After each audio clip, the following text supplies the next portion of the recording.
Yo, what's good, Shinobi Nation? Welcome back to Narutoverse, the home of the craziest Naruto what-ifs. Today, we're diving into part 4 of What If Sarutobi Gives Naruto Key of Success. Let that sink in. Check out full playlist, link is in description. Make sure you stick around because once this starts, there's no turning back.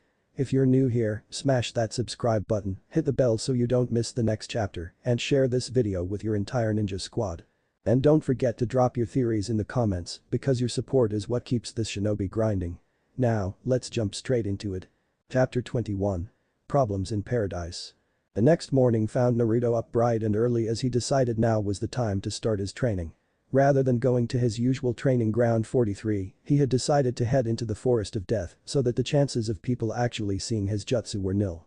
Using one of the many clearings he knew of that had a low probability of the forest's creatures trying to kill him, Naruto set up a basic ninjutsu around the area, as well as a security seal to alert him on the off chance that someone did actually enter his sanctuary. Hajuu Kage Bunshin no Jutsu. There was a puff of smoke, and when it cleared, Naruto found himself with not his standard 300 clones, but instead 500 clones. He scratched the back of his head in confusion, what the hell? I didn't use enough chakra to make 500 clones. So why? Did you forget, Naruto? Kyuubi spoke up from within the seal.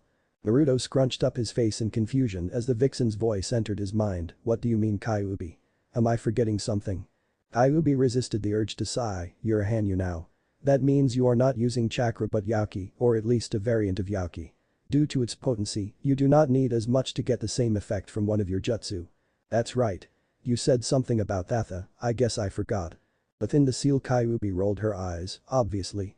Naruto frowned as he looked at the extra Kage Bunshin. So what do I do now? I mean, I don't need the extra 200 clones. Didn't Haddock give you a scroll? Kyuubi asked. It may have something your clones can do in it. Naruto blinked. Oh right, he reached into his pouch where he had put the scroll yesterday. He looked at it for a moment before unrolling it and reading its contents. Naruto. I made this for Hokage-sama to give to you when you woke up. First off, I would like to tell you how proud I am of you for beating an opponent as fearsome as Gaara. Though I would recommend you be less reckless next time, it would save some of us a heart attack. That being said, good job. It was here that both Naruto and Kyuubi sweat-dropped as they saw a chibi drawing of Kakashi, giving them an eye smile and holding up one of his hands in the peace sign. Shaking his head, Naruto continued to read. Now I have started training Sasuke for this month because in all honesty I feel he needs it more than you do. However, I don't want you to be left out or think that I have forgotten about you. Which is why I have written down several jutsu on this scroll for you to learn, jutsu that you won't be able to get anywhere in Konoha due to the fact that I copied many of them during the war. I know that your elemental affinity is for wind, however that does not mean you can't learn jutsu from other elements, it will just take more chakra. There are 4 jutsu for each element, as well as a few non-elemental jutsu that I feel will prove useful to you. Good luck with your training and I hope to see how you do in the finals. Kakashi. On the bottom of the scroll, Naruto found a list of 24 different jutsu, ranging from E rank to B rank. 4 from each element, each giving an E, D, C and B rank jutsu, and then 4 non-elemental jutsu of the same ranking. Well, at least he didn't leave me high and dry, Kyuubi. Naruto chuckled a bit. He knew the real reason Kakashi had to train Sasuke, having finished his reading on shinobi politics several months ago. He knew that the council would be on his sensei's back to train the Uchiha heir. And as Konoha's demon brat, they would raise hell if Kakashi took time to train him. It's better than nothing, Kyuubi replied. She did not much care for jutsu, but as they were what humans used, they could be useful to Naruto. Well, at least now I know what to have my extra clones do. Naruto looked up at his clones and began to give orders. Alright guys, I want 300 of you to separate and do our original routine. The rest of you are going to grab this scroll and work on some jutsu. I want you to choose one and then work on it with 15 clones at a time until they dispel. Rotate like that every time a group dispels or learns the jutsu. Start from D rank and work your way up. Asu. The clones shouted as they went off to do their thing. But the clones off to do their training, Naruto decided to speak with Kyuubi about his own training. Okay, so what are you going to be teaching me, Kyuubi? Teach you? Kyuubi asked, and though Naruto could not see it, he could imagine the sly smirk on her face. Whoever said I would teach you? Kyuubi, Naruto warned as he really did not want to deal with her when she was like this. Alright fine, Kyuubi sighed. A part of her was angry that he wasn't letting her play. Before the chain of events that led her to being sealed inside of a human vessel, she had always played with words when using her charms and looks to woo men as it were, though she had figured that Naruto may not appreciate her natural tendencies for the moment, so she decided to let it go. The first thing I am going to teach you is the first technique I ever made. It's called a yaki whip. Essentially it's a whip made of yaki that you use to slash or tie up objects. Depending on how good you get, the power behind the attack can be low powered enough to leave only light bruises or be so strong that it can cut through even the toughest metals. And this is your first technique? Naruto asked incredulously, remind me to never get on your bad side. Kyuubi smirked, I don't think it would work. You seem to get on my bad side no matter what I say. Ouch, Naruto winced, that was harsh, though the same can be said for you. Touché. Alright, so this technique, how does it work? Asked Naruto, wanting to get started. Right, well, the key to using this technique is rather simple. All you need to do is channel yaki to one of your fingers and then will your energy to extend outward. The length of the whip can vary depending on how long you want it and how much yaki you put in it. The only difficulty that you may have is maintaining the shape. The shape of the whip needs to be perfectly smooth and of the same thickness everywhere, which will also be the same radius as your finger, yet it must also be completely flexible so that it's pliant enough to use like one would a normal whip. Now I want you to begin, use the trees to practice on. Kyuubi. Naruto channeled some of his yaki into his left pointer finger, watching in fascination as the energy surrounded his finger. He had not noticed it before, but it due to his energy now being a perfect blend of chakra and yaki, the color of it had gone from a deep blue to a royal purple. He shook his head and refocused his thoughts on the forming a whip. Several tendrils appeared and coalesced together around his finger before extending out to form a whip, which began to pull at Naruto's feet. The spiky-haired blonde lashed out at one of the trees but was disappointed when it fizzled out before it hit. Frowning, he tried again, several tries later, and he was no closer to getting the technique to work. What the hell? Why didn't it work? Within the seal, Kyuubi gave a thoughtful frown as she resisted the urge to laugh at Naruto and instead watched him work on the technique. It seems you don't have enough control over your yaki to form the whip like this. Try using your index and pointer finger. Naruto nodded and followed Kyuubi's advice. The purple energy formed again and the tendrils reformed before taking the shape of a whip. It was noticeably thicker this time, and when Naruto lashed out at the tree, it left a small gash across the surface. Not bad for a first-timer, especially since you've only just recently switched from using chakra to yaki. Kyuubi complimented as she observed the damage done through Naruto's eyes. She paused for a moment as she thought of what to say next. Should she tell him what he did wrong? Or should she just have him move on to another exercise, since he could at least form the whip. Damn it. This is harder than I thought, Kyuubi complained as she tried to think of how she should talk to the blonde. Truth was, she was still weary of his power. It was not as strong as hers, of course. But it had still been very strong, and with this new mutation on the seal that held her, she was limited in what she could actually do. Were it to come down to a fight now, Kyuubi was not sure if she would win. Kyuubi? Naruto called as he waited for the redhead to elaborate. Kyuubi snapped out of her thoughts before realizing that Naruto was calling her. Oh, I'm sorry, I was distracted by something. Naruto frowned but decided not to question Kyuubi for the moment. It's alright, so do you have any advice for me? Not at the moment, no, it will just take practice to master. Kyuubi paused as she attempted to gather her thoughts. I think that's fine for the moment, Naruto. I just wanted you to get an idea of the technique for now. I want you to continue your physical training instead and come back to this later. Naruto nodded and looked down at his weights. Since he no longer had to constantly have them on to keep in shape, he had turned them off. Deciding on a weight, Naruto began channeling yaki through them. He gave a surprised yelp as his entire body crashed into the ground, creating a crater where he impacted. What the hell? For several seconds he tried to get back up only to find it impossible. Fuck. I forgot I don't need as much yaki as I do chakra. He heard a giggle in his mind and growled a bit while blushing from embarrassment. He looked at his left arm and groaned. 600 pounds. Damn it. No wonder these are so heavy. Naruto struggled to move one of his hands so he could drop the weights and restart. It took several minutes, but he was eventually able to get the weights to a good setting of 180 pounds for his arms, 200 pounds for his legs. Nodding his satisfaction, he looked at his resistance training seals. Those had not been removed since he wanted to keep his true speed hidden unless needed. Right now they were still at level 4. Since his body had already adapted thanks to his transformation, he decided to change the seal to level 5. When he was less experienced, he probably would have changed it several settings higher so that he could faster. But having learned that everything was like a stepping stone when training, Naruto made sure to master each level with and without the seal on, that way he could function without tunnel vision when he was no longer using it. Satisfied with the amount of difficulty he had, Naruto began his workout. For the rest of the week, this was how Naruto's routine went. Having his clone work on their usual routines of chakra control, wind manipulation, which had become more of keeping himself in form since he had no more exercises he could do right now. to jutsu and fuinjutsu, which had now become his clones brainstorming and attempting to make their own seals to use. He had several projects which were starting to bear fruit, and it was his hope he would be able to put them to use in combat. As other 200 clones continued working on the jutsu list he had, it was his hope that he would be able to get down at least a fourth of the jutsu in it before the month ended. Of course it was much harder to learn most of them because he did not have an affinity for some of them, but with the Kage Bunshin no Jutsu, he was able to make steady progress. Other than that, he continued his physical exercises and worked on the chakra whip himself. He could have made clones, of course, but for some reason he felt that Kyuubi's techniques should be learned by him and not a clone. Maybe it was something to do with his pride. He still managed to make good progress and had begun working on changing the density and power behind the whip. He continued doing all of this until Friday, when he had his date with Tenten.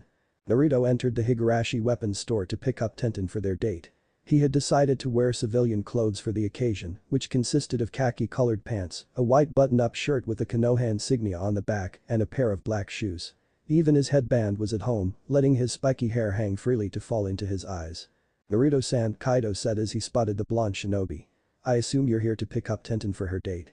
Naruto gulped when he sensed the warning tone in Kaido's voice. "Yes sir." Kaido nodded. "Tenten. Get down, your date's here." "Dad." The embarrassed shout came from upstairs. Chuckling a bit, Kaido looked back at Naruto before his expression turned serious. "Before you go on this date with my daughter, I have a word of advice for you to reiterate, or I'll give a first-hand personal demonstration on how well my weapons work." Naruto paled a bit at the implied threat. He had of course been threatened before, but something about the tone in Kaido's voice said he would really go through with it and probably enjoy it too. "You don't need to worry, Kaido-san, I would never do anything bad to Ten-chan or let anything bad happen to her," Naruto replied, mustering up his courage, which seemed to have fled during Kaido's threat. "That's good to hear." Kaido laughed, causing Naruto to blink as the tension disappeared. "I rather like you, much more than that Niji boy she seemed so obsessed with before. So it would have been a shame to kill you." Not sure whether Kaido was being honest with that last comment or not, Naruto decided it would be best to just nod and put it in the scares the shit out of me category of his brain. A few minutes later, Tenten came down the stairs. "Sorry for taking so long, Naruto-kun," she said as she came the rest of the way down the stairs and looked at Naruto. She blushed a bit. "You look really nice, I feel kind of underdressed with what you're wearing."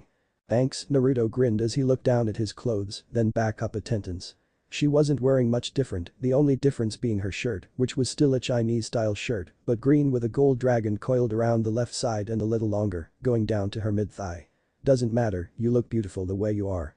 Tenten's blush deepened a bit, but a smile came onto her face as she looked away bashfully, not used to someone actually complimenting her on her looks. Naruto chuckled. This was one of the few times he was somewhat grateful for the Icha Icha books and Anko's continuous teasing and her reading of said books to him. He held out his arm and smiled. "Shall we go?" Tenten smiled as she encircled his arm with both of her own. "I'll see you later, Dad." Tenten called as she and Naruto left. "Make sure you're back by 10 o'clock. Kaido yelled after them. He watched the door close before sighing in worry. "Great, first she wants to be a ninja, and now she wants to daddy at this rate. I'll probably die of a heart attack sometime in the next few years." As the pair walked down the village, Naruto made sure to engage Tenten in as much conversation as possible. Reason being, he did not want the bun-haired girl to notice all of the hostile looks he was currently getting. When he had first gotten back from the preliminaries, he had gotten looks of curiosity and even a few that reminded him of the kinds he got from the girls back in Nami no Kuni.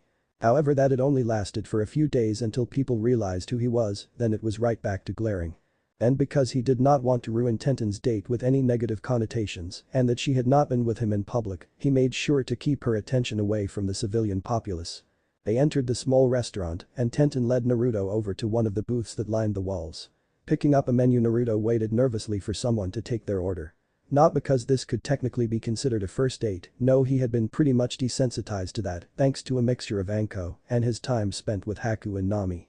He was sure that if it were just that, he would not be nervous at all. What made him worry was the fact that he was not entirely sure the people here would sell him anything. He had only ever been able to eat at Ichiraku's, hence the reason it, and by proxy, ramen, had become his all-time favorite food, aside from the fact that he loved the delectable noodles. Naruto turned his head when he noticed a waitress come over to their table. He also noticed when she stiffened and turned to glare upon seeing him. "Can I take your order, miss?" the waitress asked in a stiff voice. Tenten frowned as she heard the odd inflection in the woman's tone, but could not ascertain as to what it could be for. "Yes, I would like udon with chicken and a side of vegetables, please." The woman nodded. "Your order will be right up." She very swiftly turned around and began to walk away. However, Tenten immediately noticed a problem. "Excuse me, but you didn't get my friend's order." The woman stopped for all but a moment before continuing on. "Hey!" Tenten shouted as she stood up, and Naruto noticed she was quickly gathering attention to them. "Are you listening to me?" "No, I heard you," the woman said, turning around. "However, we don't serve his kind here." She hissed as she pointed at Naruto, spitting out the word as like it was some kind of vile toxin. Naruto winced as he noticed the attention that had now been turned onto him, which all became glares as soon as they realized who he was. Tenten had not yet noticed this, however, as she glared at the woman. "What do you mean his kind? Do you have some kind of problem with him?" "Tenten," Naruto said in a low voice, hoping to get her to stop drawing attention to them. However, Tenten was not listening at the moment, being far too incensed that some bitch was being an ass to her friend, "because if you do have a problem then I'll." "Tenten," Naruto said a little firmer as he grabbed her hand. Said girl looked down at him to see him shake his head. "There's no need to cause a scene. Just let them give you your food and we can go somewhere else." Tenten frowned as she looked at him, but Naruto "Tenten please," Naruto said, his eyes no longer showing the confident borderline cocky person he had become. Right now they were pleading, "Please don't get worked up about this over me, I'm used to this." That last statement, said in such desperation, made Tenten grit her teeth. "No, if they're not going to treat you, then I don't want to waste my money with this establishment." She reversed their grip so she was no grabbing his hand and pulled the blonde up. "Come on, we're leaving." She did not leave any room for argument as she handily dragged Naruto away, slamming the door open on her way out. The nerve of those people. Tenten huffed as she pulled the blonde along. "I can't believe they would so blatantly refuse a customer. What kind of idiots are they?" Naruto did not speak up until Tenten had finished her rant. "I'm sorry, Ten-chan." Tenten looked at him with an odd expression in her eyes. "Why would you be sorry? None of this is your fault." "Oh, it is, you just don't know it." Naruto did not voice this out loud and instead asked, "Maybe we should just head home." "You want to cancel our date?" Tenten asked in surprise. "Nothing's been ruined, we just have to go to another establishment." Naruto winced. "No, it wouldn't matter if we went to another establishment. They would do the same thing, some might not even let me in." "What do you mean?" asked Tenten, confused. "I mean it's like this everywhere I go," Naruto spoke, keeping his head down so that his hair covered his eyes. "Haven't you ever wondered why the only place I ever took you was at Yuraku's? Or why I always meet you there instead of pick you up? Or why whenever we hung out after our spars, I would just find a spot in the training field to sit at?" Tenten frowned. Truthfully, she had never thought of that, in fact, she had not even noticed. But now that he had brought it up, it was easy to see he did do all those things. As she began to replay all the times she had spent together with the blonde, she began to notice another thing. The people around Naruto were giving them a wide berth. She cast a discreet glance towards one of the people who were passing and frowned at seeing them glaring at Naruto. Because her dad had never hated the blonde, she had never been subject to the prejudice that had been raised against him. Oh, she had noticed that he was not well liked in the academy, no matter what grade you were, and everyone had heard of the prankster king from hell, Uzumaki Naruto. But she had always thought that the whispered mutterings when academy instructors would talk about him or when the civilians would occasionally talk about him were for a prank he would pull. Naruto had not done any pranks since he graduated. And yet the people here were glaring at him, not just glaring at him, but glaring at him with enough hate that it made her shiver, and it wasn't even being directed at her.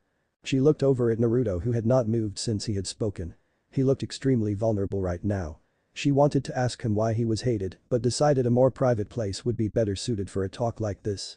Grabbing his hand again, she pulled him along until they were well enough from the more crowded streets. Sighing, she stopped and turned around to face Naruto again. "Naruto, what was all that about?" she asked, trying to get a look at his eyes. Those people, why were they so? She wasn't even sure what to call it. Hateful? Vengeful? The emotion was too intense to really come up with an appropriate word. "I'm sorry," Naruto whispered, "I can't tell you." "Why not?" Tenten asked with a frown. "I'm your friend, aren't I? Don't I deserve to know these things about you?" Naruto could not hold in the wince. "Iblis, don't make me tell you." "So you're not going to tell me? Do you not trust me?" "No." Naruto's eyes widened as he looked at her. "Of course I trust you. Then why won't you tell me?" Tenten shouted, frustrated with how the blonde was acting. "Because Naruto shook his head and began again. "There are things about me that you simply don't know, things that will change your opinion about me if you do know." He saw her open her mouth but forestalled her with a hand. "Even if you accept what I say, it would still change your opinion. It may be a positive influence, but it may also be a negative influence. But no matter what happens, it will change what you think and feel about me. I haven't told you this, but you were the very first friend my age that I made, and I don't want to lose that friendship." Tenten's eyes widened at the new knowledge. She had not realized that. Naruto seemed like such a likable person, sure he was kind of loud and tended to say more than he should, but he had toned it down since she had first met him when he wore that hideous orange jumpsuit into the store. To hear that he had no friends until her was both surprising and sad. "I still think you should let me know," she said at last. Naruto sighed, "I can't not yet." She was about to protest but stilled her mouth when he said yet.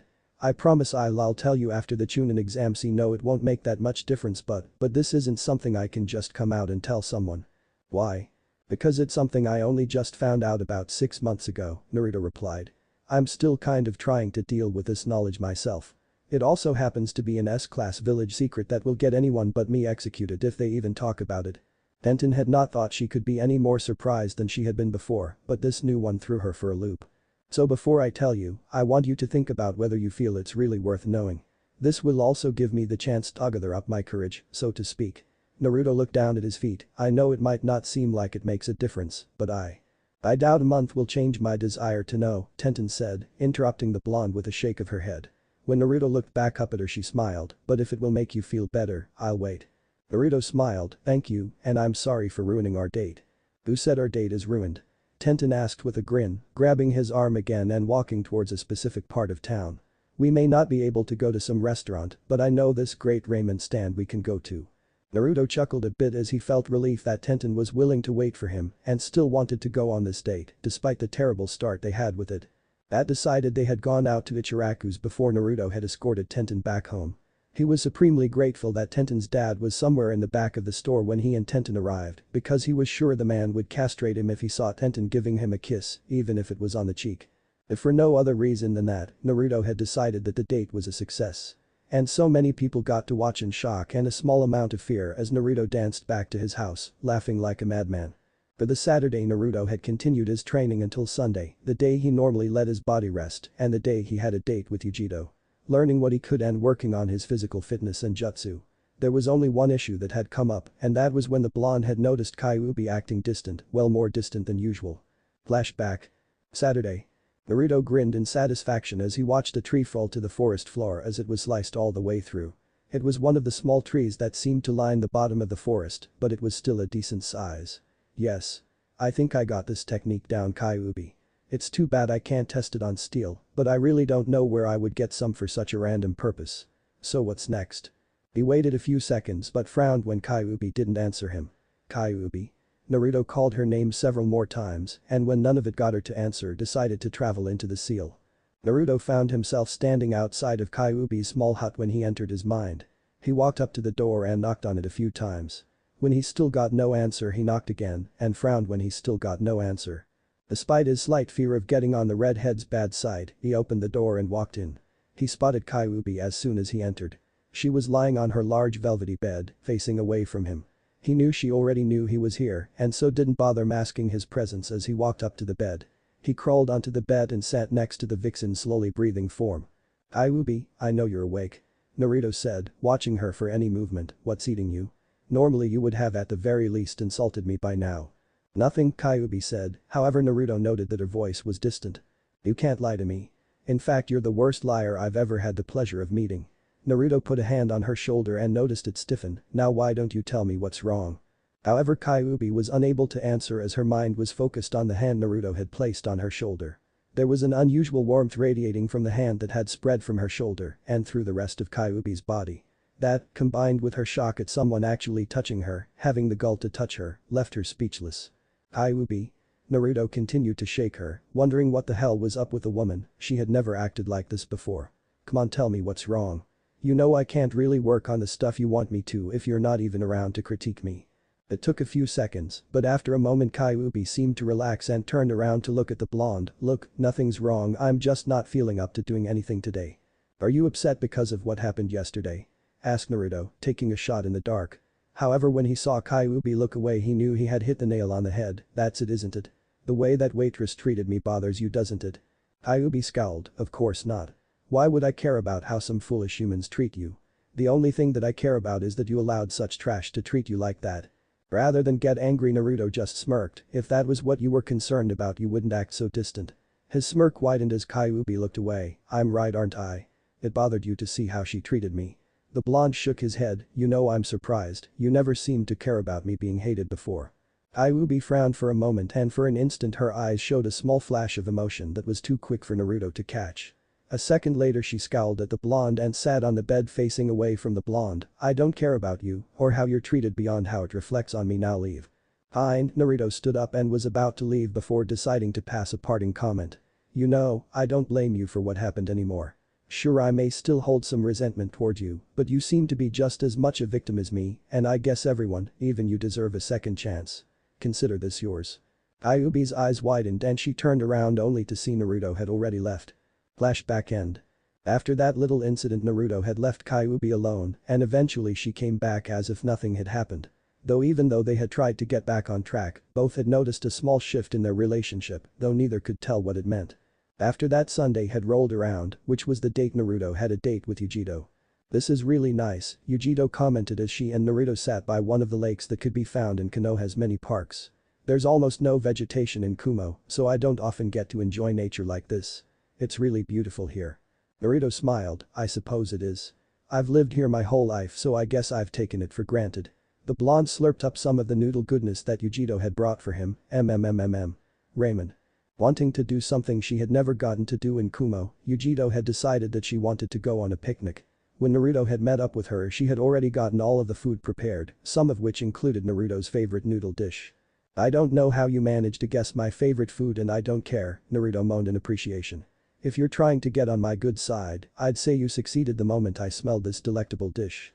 Yujito choked on her food a bit as she began laughing. Actually, it was no guess. It was rather easy to find out what you liked and buy it. After all, gathering accurate information is necessary for a shinobi, right? She said in her best Naruto voice. Hardy har har, Naruto grunted in sarcasm before slurping up more ramen. You're just lucky I have this ramen so I can't stay mad at you. Oh. Are you saying you would be mad at me? Yujito gave him the puppy dog ice-kitten eyes, which on her exotic feline eyes looked incredible sexy. I was only teasing. Naruto blushed a bit but still favored her with a grin. Well, I guess I wouldn't be too mad if I didn't have ramen. Yujito matched his grin with her own before taking a bite out of her tekiden. We both know that you wouldn't be able to stay mad at all. I've only known for a little while, but I know you're too sweet to stay mad at me. Don't look too into it. I just can't stand the thought of making such a pretty girl cry, Naruto huffed as he looked away, grinning when Yujito began to giggle. Hey Yugi-chan, I was wondering something. Yujito hummed around a mouthful of food. Well, I only saw a little bit of your ability, you strike me as someone who is way too skilled to be just a genin. Yujito smirked, what makes you say that? Well, for one, your walk. It's the same kind of walk I've seen in many of the Jonin senseis and a few other veteran ninja I know. You act more confident than the average genin as well, and unlike the average genin you don't hold any of their arrogance. There was also the speed you used in that battle with Kiba. The only person I know who is that fast besides myself is Lee, and I get the feeling you were holding back. That technique you used as well also looked like a very high-level jutsu and complicated. Naruto listed off, so I was just wondering, how are you still a genin? Yujito debated on not telling him before shrugging. It didn't really matter in the end whether he knew or not, and the Raikage had not specifically told her not to tell anyone. Truthfully, I'm not. I was just never technically given Jonin status or even Chunin status. Most of my younger life was spent training, and after that the Sandaime Raikage wanted me to gain more experience and had sent me out on solo missions. There was a small pause, and Naruto frowned as he saw a fleeting moment where pain had been evident in her eyes. I guess she wasn't always respected in Kumo, Naruto thought to himself. Not sure what to do, he gave Yujito's hand a small squeeze, causing her to smile before turning back to what they were talking about. I'm sure you know how important these exams are, and not just for the genin, but for their village. Naruto nodded, I understand a bit of the politics and economics involved. He looked at her as he thought about what she was saying, so you're here to basically showcase Kumo's power and in turn, get more jobs for your village. Being held in Konoha is just a bonus since we were once enemies. This shows that your village's ninja can't survive even under hostile conditions. Something like that. Yujito smiled, you know, you don't like to act it often, but you're pretty smart. Nah, I studied hard. I actually don't pick this stuff up easily. I had to really work my ass off to learn anything, especially this kind of political crap.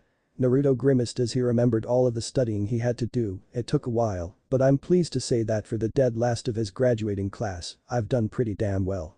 You were a dead last? Yujito asked, not believing it. Naruto nodded, unlike in Kumo where you actually received ninja training, my training was stunted by bigots who didn't want the demon to become too powerful. He shrugged, that was another part of the reason I did so many pranks, you know. I figured if I'm not gonna get the chance to learn anything in class because of the teachers constantly sending me out on trumped-up charges, I might as well do something that would actually get me in trouble to make it worth my while. Vegito shook her head. Sometimes human stupidity tended to amaze her, then that just shows how strong you really are, as well as how much potential you have. How long have you been a genin? 6 months, Naruto answered. 6 months, Vegito whispered. Now that was shocking to her. She had him pegged at maybe a little under her in strength without her using the Nibi, and she was pretty damn good, on par with ninja of the level around Hada Kakashi if not better. For him to grow this strong in 6 months was unbelievable. She smiled at him. I guess you really do have potential. Naruto beamed in pride, feeling pleased that someone else acknowledged him. Even if she was from another village, of course. After all, I am going to be Hokage one day. For the next hour or so of their time at the lake, the two blondes talked about anything and everything they could think of. Yujito even surprised Naruto by unsealing a shamisen and playing for him. He had to admit she was very good. After her performance he had asked her if she would be willing to teach him, after all he figured it would be nice to have a hobby. When she agreed, Naruto had once again been surprised, shocked and embarrassed when she had decided to teach him with a more hands-on approach. Vegito had made him sit with his back against her chest while she used his hands to show him the keys. Of course he could not even think about what keys were what or what notes they made.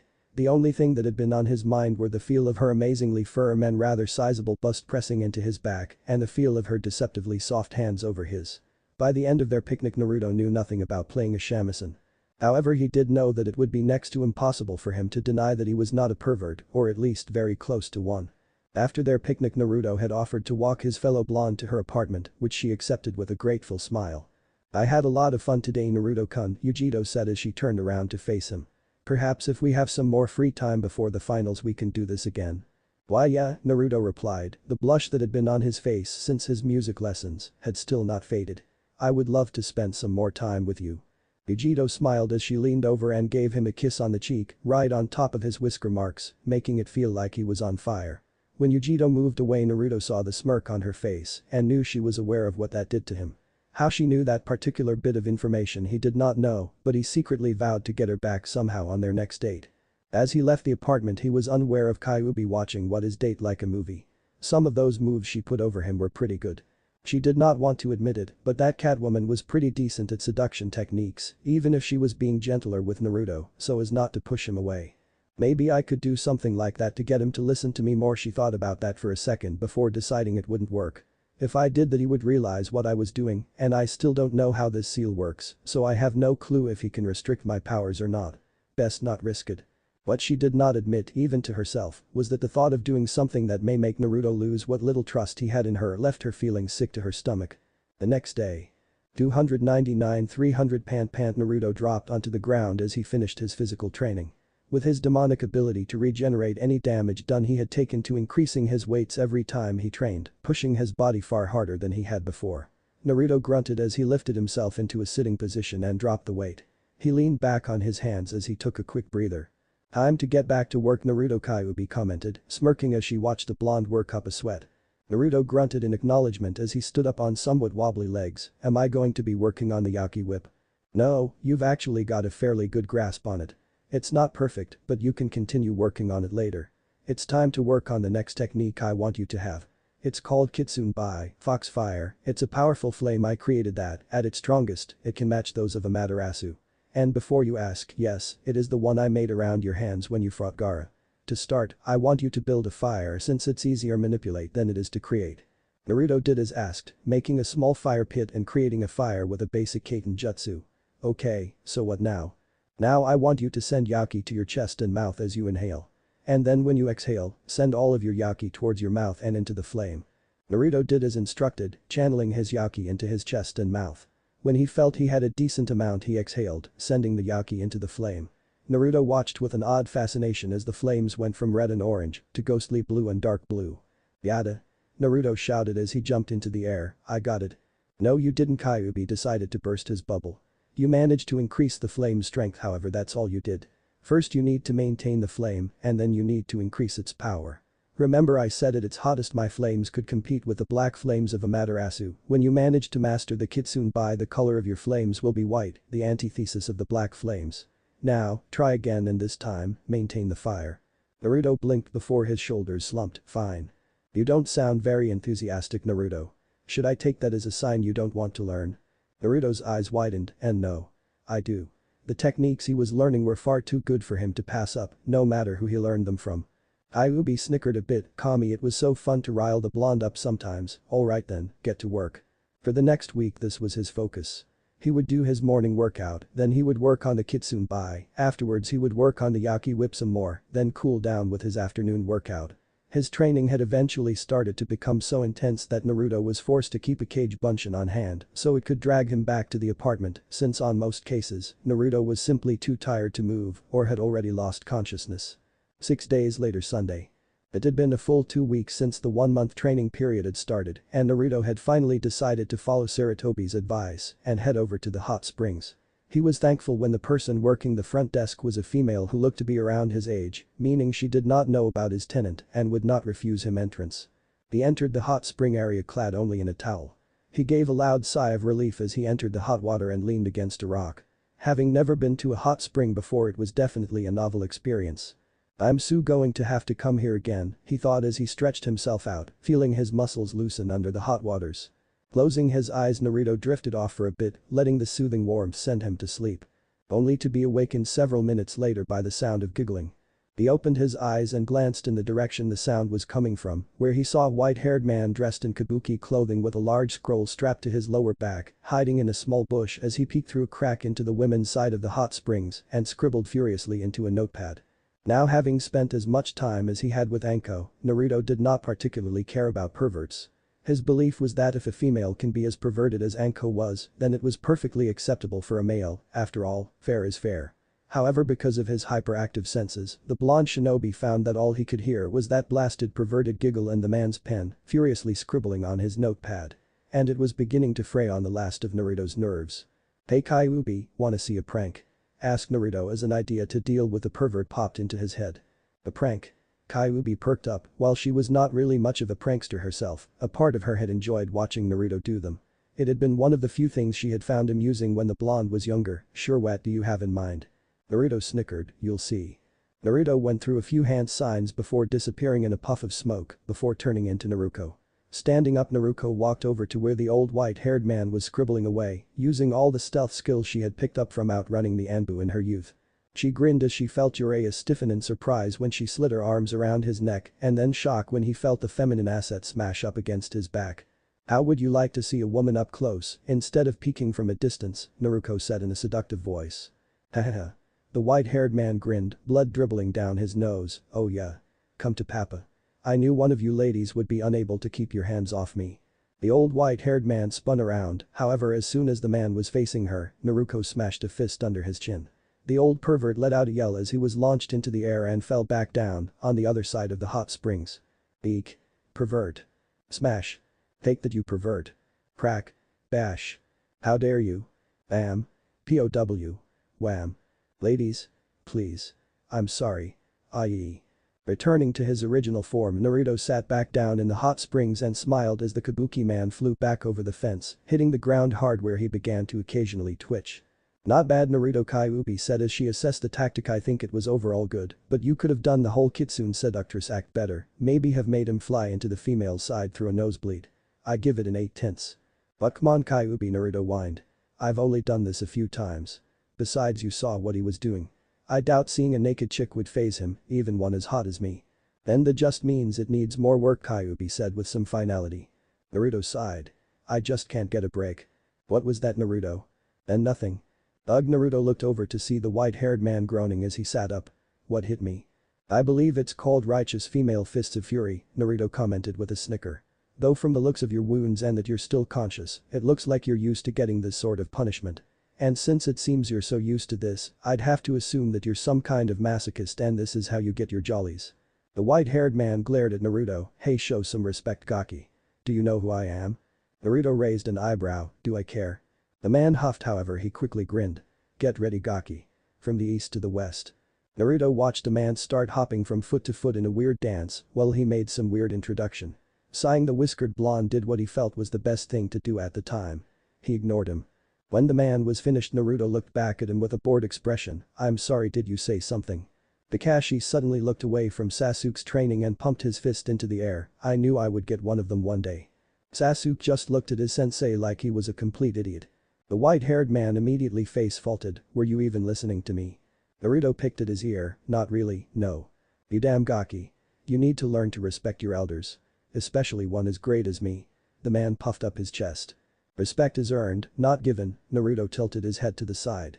"Besides, you don't seem to be much more than a pervert." The man seemed to gain new life as he grinned at Naruto. "Ah. That's where you're wrong. I am not just a pervert. I am a super pervert. Did you girls hear that? It's that pervert again. Let's get him." "Yeah. Uh-oh." The man paled as he realized shouting that out in the hot springs may not have been the best. He looked back towards the blonde, only to find him gone. That was when he heard the fence to the other side of the hot springs get smashed open, and he turned to see the women, fully dressed in their clothes and holding bats. And they were all wearing Anbu clothing. The white-haired man whimpered, "Mercy." Naruto walked down the streets of Konoha, making his way towards Ichiraku's after his trip to the hot springs was ruined by the arrival of the annoying white-haired pervert. As he made his way to his favorite raiment stand, he was stopped when a voice yelled out to him. "Boy. Gaki." Naruto turned around to see the white-haired man coming up to him. "What do you want?" "You ruined my research." The man scowled at him. "You mean peeking?" Naruto asked with a raised eyebrow. "What's your point?" "I expect you to apologize." Naruto blinked owlishly at the man before he started laughing. You can't be serious. You expect me to apologize to you?" The man's right eye twitched. "That's exactly what I expect, you damn gaki. It's the least you could do for ruining my research." Laughing some more, the blonde shook his head. "There is no way I'll be doing that anytime soon. It's your fault for peeking into the women's side of the hot springs. I didn't tell you to do that. The only way I would even consider apologizing was if you made me." The white-haired man smirked. "Well, that's fine, Gaki, we can do it this way if you want." Naruto shook his head. "You think you can beat me? I'd like to see you try. You what the hell?" He shouted as he felt something latch around his waist. Naruto only had time to see something pink before he was being hauled into the air with the white-haired man jumping after him. It was some time later that whatever had grabbed Naruto deposited him in the middle of the forest with the white-haired man. Naruto stood up and growled at the man, "You stupid pervert. What the hell do you?" He stopped and blinked when he noticed the large toad standing right next to him. He looked over at the man before turning his attention back to the toad and then to the man again. Finally, it clicked. "You're Jiraiya of the Sannin, aren't you?" Naruto shouted in surprise. "Ho ho, so you have heard of me, Gaki?" Jiraiya smirked. "Yes, it is I, the gallant Gama Sannin of Mount Myabakuzen. Jiraiya-sama." Naruto's sweat dropped. "I swear to Kami, you Sannin are a bunch of freaks. First I run into that stupid pedophile Orochimaru in the Forest of Death, and now I find out that you're a super pervert. What's next?" The last Sannin is chronic gambler with an alcohol problem. Somewhere in High no Kuni, a blonde woman sneezed while playing a game of cards and losing badly. "So you ran into my old teammate, eh?" Jiraiya knew this already, of course, but appearance had to be kept. "That's pretty impressive that you survived. I guess." Naruto frowned. "Not like he couldn't have killed me at any time. He wanted our team to survive so he could give Sasuke and I some kind of gross hickey. Stupid pedo bit me." He brought a hand up to where his cursed seal had been. "I got lucky, since I HM special, the cursed seal didn't get a chance to take effect." "Did I already know about the Kyuubi?" Jiraiya stated, thinking that was why the cursed seal had not taken effect. "But that's not important. What is important is that you now know who I am, and so realizing and basking in the might of my greatness, you must apologize for your atrocities against me and acknowledge me as Jiraiya-sama." "Right." Naruto sweat dropped before an idea came to him. "How about you help train me so that I can kick ass during the finals and maybe I'll acknowledge you. How's that sound, Iro Sennin?" "What did you just call me?" Jiraiya yelled out. "I am a Sannin and demand respect. I won't train some gaki who doesn't understand that," the Gamma Sannin smirked. "Besides, what makes you think I'd want to train a little prepubescent brat like you?" Naruto narrowed his eyes at the man before a grin etched on his face. "Well, I just thought you would like to be able to say you trained a Hokage." Jiraiya crossed his arms. "Been there, done that." "What yeah, I forgot you trained the Yondaime," Naruto mumbled. "Well, wouldn't you want to be able to brag that you trained 2 Hokages?" He noticed Jiraiya still didn't look convinced and sighed. "Well, if that won't convince you, how about this? Warak no Jutsu." There was a puff of smoke, and when it cleared it revealed Naruto, completely naked except the wisps of smoke covering her unmentionables. She winked at the now nose-bleeding Jiraiya. "Will you train me now, Jiraiya-sama?" Jiraiya nodded as he began to drool. "Yeah, I'll train you in anything you like, you pretty little thing." Naruto gave him a pout as she stuck a finger slightly in her mouth. "You promise?" Jiraiya nodded dumbly as he grinned. "Of course. And you know that the great Jiraiya-sama's promise is worth its weight in gold." There was a puff of smoke and Naruto was back to normal, grinning like a loon. Good. I'll see you tomorrow, Iro-senin. Naruto disappeared in a swirl of leaves, leaving Jiraiya to blink for a few minutes before smirking. Kids definitely interesting at least. Chapter 22. Perverts and Training. Naruto grinned as he stood in front of a disgruntled Jiraiya who was looking like he wanted to be anywhere but there. They were a little ways away from the hot springs the two had met at yesterday, and it was obvious that the man would rather be peeking than helping him. So what am I gonna learn today, Iro-senin? Asked Naruto. Damn it, brat. What did I say about respect? Jiraiya shouted. What was it with the youth of today being disrespectful to their elders? Naruto rolled his eyes. Fine, oh great Iro-sama. Now what are you going to teach me? Jiraiya's eyes twitched a bit before he sighed. I swear if he wasn't Minato's kid. Biting his thumbs he went through a few hand seals and slammed it into the ground. What I'm going to teach you is this. Kuchiyus no Jutsu, summoning jutsu. There was a puff of smoke and when it cleared a large toad about 3 sizes larger than Naruto appeared. It opened its mouth and stuck out its tongue, setting the scroll it held on the ground. You're going to let me sign the toad contract? Asked Naruto, blinking in surprise. He had not actually thought the perverted old man was going to teach him something like summoning. Not only was it considered a Jonin level technique due to the chakra requirements, but summoning contracts were considered sacred by many ninja. Most summons were held within a specific family or clan, such as the Saru, monkey, summoning contract that was held by the Sarutobi clan, and the blonde knew for a fact that Kakashi's dog summons was a Hada contract that the man's father had used before him. And while the toad contract was not a clan-owned contract, it was easily one of the most prized. Along with the slug contract, which was held by Senju Tsunade, one of Jiraiya's old teammates. It was this contract along with that one and the snake contract that had helped Jiraiya, Tsunade and Orochimaru earn their title of Sannin during the Second Great Shinobi War. Needless to say, Naruto knew of the honor he was being presented with. Jiraiya nodded, of course, I accepted you as my apprentice, didn't I? That means you get the special privilege of being one of the few summoners for the toad contract. Now just sign your name and blood and give your fingerprints. Naruto grinned as he opened up the contract, he bit his thumb and signed the scroll. As he did he looked at the scroll and saw the name that was next to his, Namikaze Minato. Jiraiya looked over at the blonde when he said that, yep, that's the Yondaime Hokage's signature. That just goes to show you how awesome this contract is and how privileged a snot-nosed brat like you are to sign it. PSHT. Whatever, the only privilege I see is that it's signed by the Yondaime. However, if an old lecher like you is its holder, perhaps I would be better off finding another contract.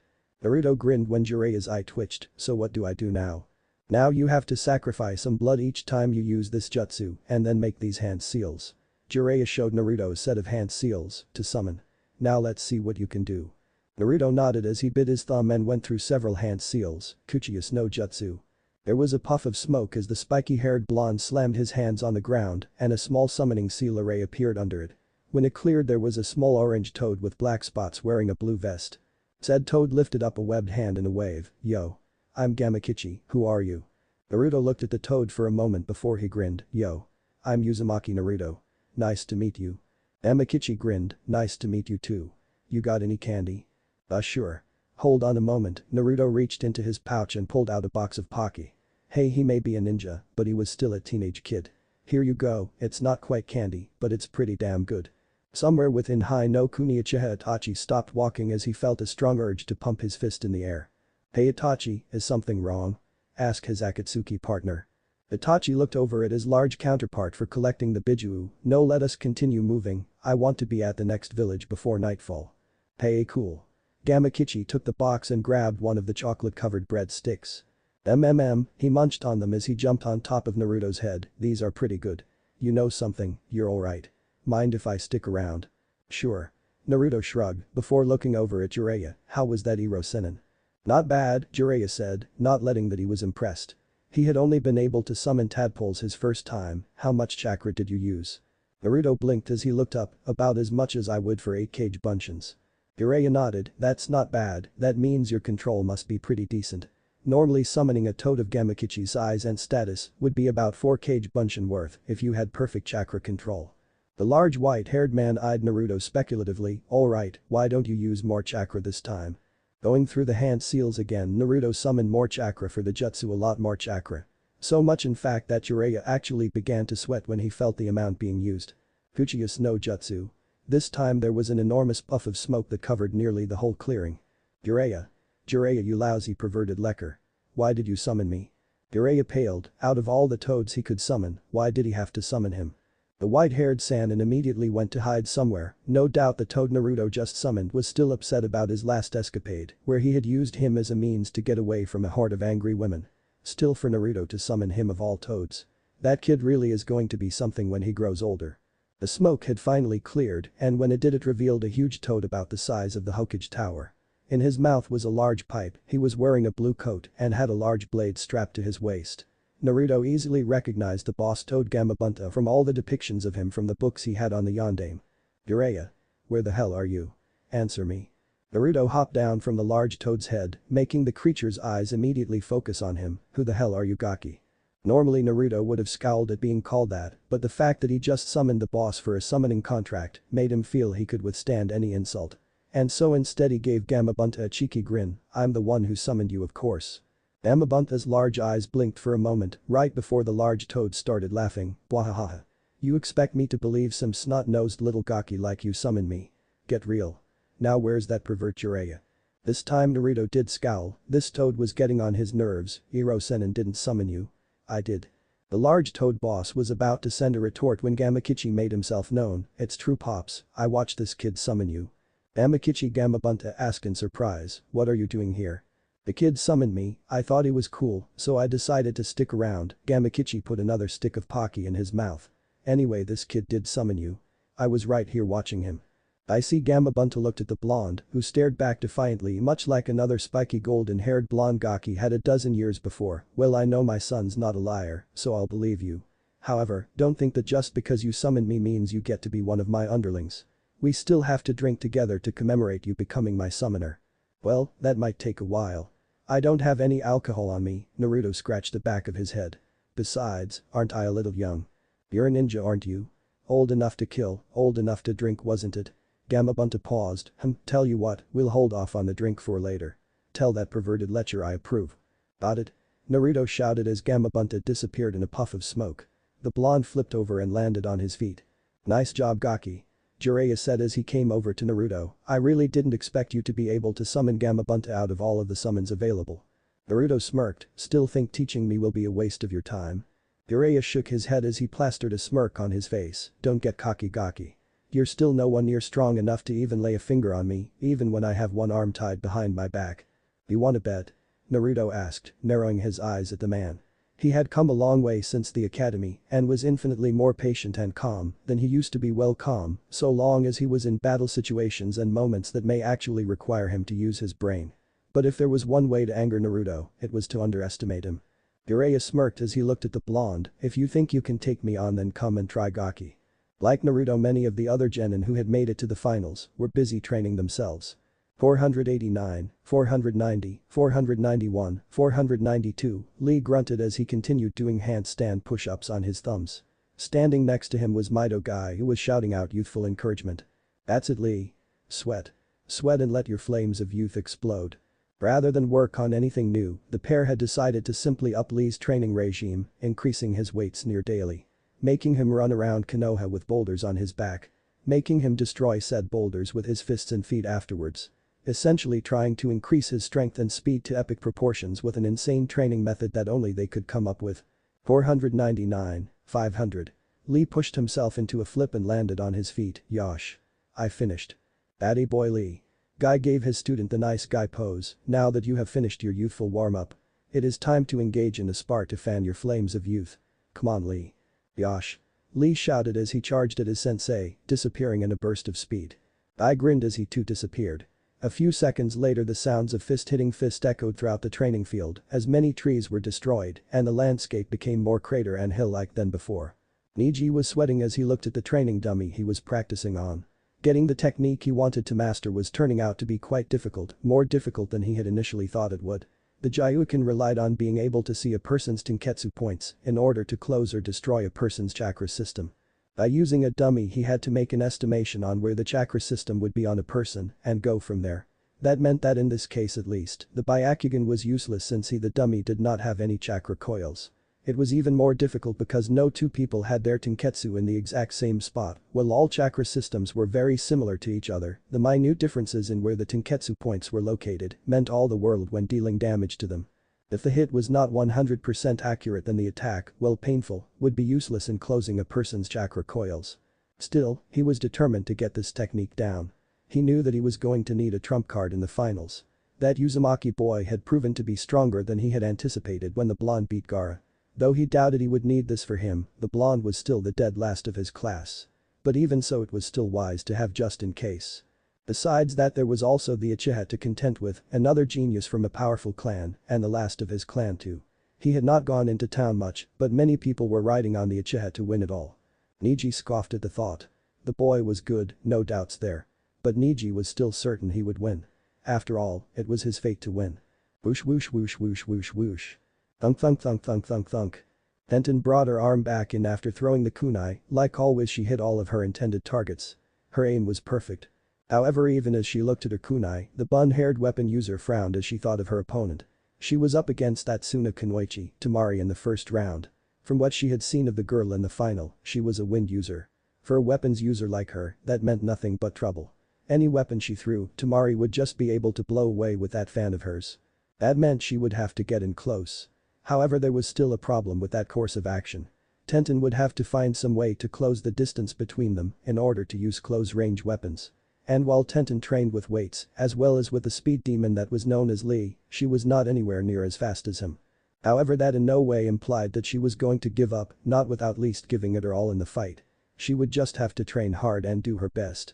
Looking at the training dummy, she took aim, this time with shuriken. At an unknown location far from Konoha, Sasuke panted heavily. His entire body was laden with sweat and he felt as if someone had put him through a meat grinder. He was feeling pain in places he didn't even know existed. Sasuke had always prided himself on being a good shinobi. In the academy he trained well above and beyond what was required, spending most of his nights training to the point of exhaustion. He would push himself till his muscles burned and his body ached, going far beyond his body's physical limitations. Apparently he had not even begun to scratch the surface of understanding what hard training really felt like. Almost as soon as Kakashi had finished paying a visit to a still unconscious Naruto, he had taken Sasuke and left the village. It was here that he began to pick apart Sasuke's abilities and skills piece by piece. And he had started with the Sharingan. "Activate your Sharingan," Kakashi demanded. Sasuke obeyed immediately, and his eyes transformed to the familiar red with single tomo in one eye and two in the other. "I'm sure I don't need to tell you, but for the sake of review I will anyways. These eyes will allow you to track and memorize any movement, not only slowing down the perception of time, but allowing you to copy your opponent's movement. With a lot of training and practice you will eventually get to the point where you will actually be able to mimic your opponent so quickly, it will look like you're moving before your opponent does." Sasuke nodded, he already knew all of this. "Now I'm going to punch several centimeters below your solar plexus. I want you to stop me." It was here that things had become hard for the Uchiha. He had thought he had been prepared, he had his Sharingan, he could track Kakashi's movement, and so stopping them should be easy. At least that was what he had thought. It turned out the Sharingan had a large weakness. It did not matter how well he could track an opponent's moves if said opponent was far faster than him. Kakashi had hit him hard. Despite the fact that he had seen it coming, Sasuke had not been able to react in time. While his eyes may be able to keep up with Kakashi, his body had simply not been up to the task. And so it was with that Kakashi had forced Sasuke to work on his speed. To do that, Kakashi had Sasuke copy Lee's movements and then push his physical body to mimic those movements while in combat with Kakashi. Needless to say, Sasuke felt like he was one large bruise at the end of each day. "Alright Sasuke, break's over. Time to get back to work," Kakashi ordered, making Sasuke, who was lying on the ground panting, groan. Naruto was left panting on the ground as Jiraiya stood over him. It had been a week since they had met, and since Naruto had shown he was more than capable of summoning, the Sannin had decided to help him with his taijutsu. Which basically consisted of him beating the living shit out of Naruto every time they sparred. When the man had said he would beat Naruto one-handed, he had not been kidding. The half-demon shinobi had known that the difference between himself and a Sannin was large, his defeat at the hands of Orochimaru in the Forest of Death had proven that. However, his spars with Jiraiya had really shown just how large the gap between their abilities truly were. The difference between a genin, even one as skilled as him, and a cage-level shinobi was like the difference between a human fighting a Biju. It was less of a fight and more of a wholesale slaughter as the Toad Sennin continued to shove his foot off Naruto's ass. The only difference the blonde had been able to discern between fighting one of the legendary Sannin and a Biju was that he could not seal Jiraiya into another person or object in order to win. It was a frustrating turn of events for the blonde, who was not really used to getting beaten so handily. Every day after Naruto had made his clones to work on whatever he had set them to do, he would meet Jiraiya in that clearing, and they would spar. And Naruto would lose. Badly. The worst part for Naruto was that Jiraiya still had yet to use more than one hand to defeat him. Not bad, Gaki, you managed to make me move from the circle. Jiraiya smirked as he indicated that he was out of the circle he had set up and stayed in, while he pounded the crap out of his apprentice. However, it looks like you're still 100 years too soon to beat me. Said Blonde tried to glare at the man as he lay on the ground, but considering how exhausted he truly was, it was completely ineffective. Shut up, Yoro-senin, just you wait, I'm gonna kick your ass eventually. If some snot-nosed little brat like you actually manages to beat me, then that just means I've lost my game and deserve to get my ass kicked, Jiraiya replied as glibly as possible. He would not admit it, for fear of Naruto's head getting too large, but he had been impressed with the blonde. He had heard of his fight with Gaara, who if Jiraiya's reports were to be believed was an unstable Jinchuriki, but hearing reports on how strong the boy was and actually seeing it were two different things. Naruto's speed was easily Jonin level, or what could be considered the standard for a lower level Jonin. Most if not all Chunin would have trouble just seeing Naruto at his full speed, though even a rookie Jonin like Kurenai would be able to keep pace with the blonde. His strength was likewise impressive. Whenever Naruto had unleashed a full-powered punch, he could easily leave decent-sized craters, about 2 times the size of the blonde's fist. What's more impressive was that it was not chakra-enhanced like his teammates' punches, it was all muscle power. The kid also had a very powerful, though admittedly unusual fighting style, which seemed to be a mix of styles that he would just switch on the fly to suit the needs of combat at any given time. He still had a ways to go before he could take on someone of Kakashi's level, and even longer before standing toe-to-toe with Jiraiya, but the boy was easily making leaps and bounds each time they sparred. Naruto really had no comeback for that, since it was essentially true anyways. Shut up. Jiraiya chuckled, alright, break time's over. Get up so I can kick your ass again. Naruto muttered about abusing perverted senseis as he got back up on wobbly legs and took his ass kicking like a man. Stupid Iro-senin. Kami, it feels like someone chewed up, spat me out, stepped on me, and then let their dog do it. Naruto winced as he moved his arm in a circular motion. Just that base function seemed to hurt. You know, you've been moaning and bitching after every spar you have with him, Kyuubi commented as she decided to tease her container. You're starting to sound like that Hyuga boy. Maybe you should start talking about how it's your fate to get your ass kicked. That's because I always end up as a giant bruise every time I fight him. Naruto scowled as he thought of the many ass kickings he had received at the hands of the perverted ninja, and I do not sound anything like that asshole. Don't compare me to him. Kyuubi smirked as she took secret enjoyment out of the blonde suffering. Stop complaining, you'll be as good as new tomorrow. You know you're really lucky, anyone else would have felt even worse tomorrow, but you'll be right as rain. Naruto sighed, I guess you're right. Of course I am Naruto-kun. Naruto rolled his eyes as he heard Kyuubi add the new affectionate suffix to his name. After their little moment when the vixen had been down in the dumps. Depressed. He was not quite sure what to call it, and she vehemently denied having any feelings of sorrow for him beyond what it meant to her reputation. Really all Kyuubi was known for was nearly destroying Konoha, so he did not know how the villagers' hatred of him reflected on her, though he had long since realized that arguing with the vixen only made things worse. Whatever the case, after their talk Kyuubi had taken to adding the kun suffix to his name when they spoke. He knew that she was teasing him and trying to goad him into saying something stupid she could capitulate on and tease him mercilessly. It was something he had found out during this month. Kyuubi had an instinctual urge to tease, mock and otherwise goad others, either to annoy them or to somehow further her own goals. It was so instinctual that Naruto was sure Kyuubi did not even know she was doing it. Thankfully Naruto was beginning to learn how to not let her get to him, mainly by responding to her words in kind if for no other reason than to not let her win. That was exactly what he was about to do now, however he was distracted when he heard a very loud and very familiar voice echoed from one of the stalls. Enthin that bastard side no. Naruto turned around to see himself staring at a familiar dango stand and the only other place besides Ichiraku's he could eat, since Anko had threatened the shop owner with castration when the man refused to let him eat there. Sitting at the bar was Mitarashi Anko, currently drinking a bottle of sake, straight from the bottle. Next to her Naruto recognized the Jonin sensei for teammate, Yuhi Kurenai. Then Yaubal of that bastard.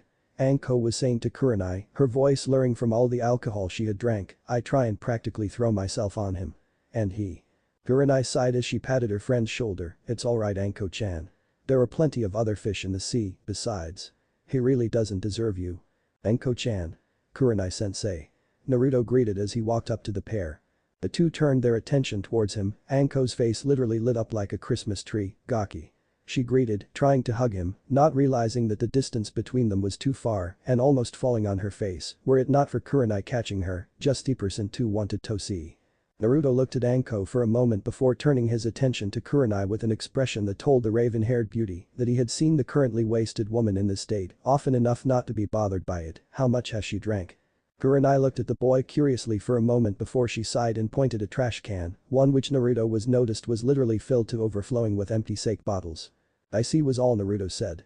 He had seen Anko drink plenty of times, in fact, whenever they went to get dango she always got at least slightly buzzed. However he had never seen her so drunk she could not even sit in a chair without swaying. What exactly happened to her? I've never seen her this drunk before. Kurenai raised an eyebrow at the boy. She knew that he had been spending a lot of time with Anko, her purple-haired friend would talk about the boy every chance she got, telling her how fast he was learning and how fun he was to mess with.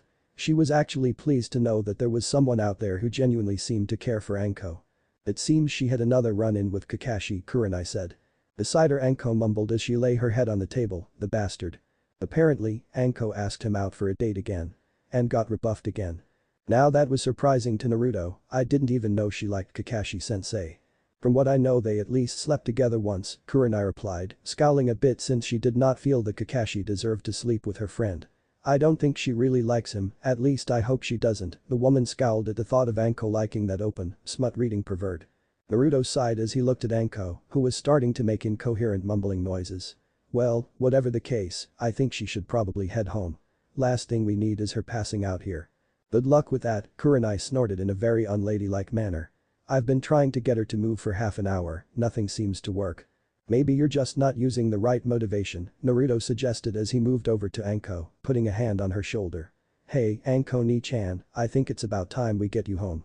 Was it? Home? Anko looked at Naruto for a moment with squinted eyes. Oh hey Gaki, what are you doing here? Naruto sweat dropped, I've been here for 15 minutes Ni-chan. He grabbed one of her arms and placed it over his shoulder as he lifted her off the stool, now come on, it's time for you to leave. Ugh, don't wanna, Anko protested, though she was so far gone there wasn't much she could actually do. Naruto did the smart thing and ignored her, Kurenai-sensei, can you help me get her home? I have no idea where she lives and she's far too drunk to give me proper directions. Sure thing Naruto, Kurenai replied and stood up as well. Just follow me. Naruto nodded as he followed Kurenai while practically dragging a wasted Anko. They moved around the village causing many curious stares as they passed. When Kurenai finally got to the apartment she helped Naruto drag Anko up the stairs before getting out a set of spare keys. She opened the door and gestured for Naruto to enter. Well I would like to stay and help you with her, I really need to be somewhere.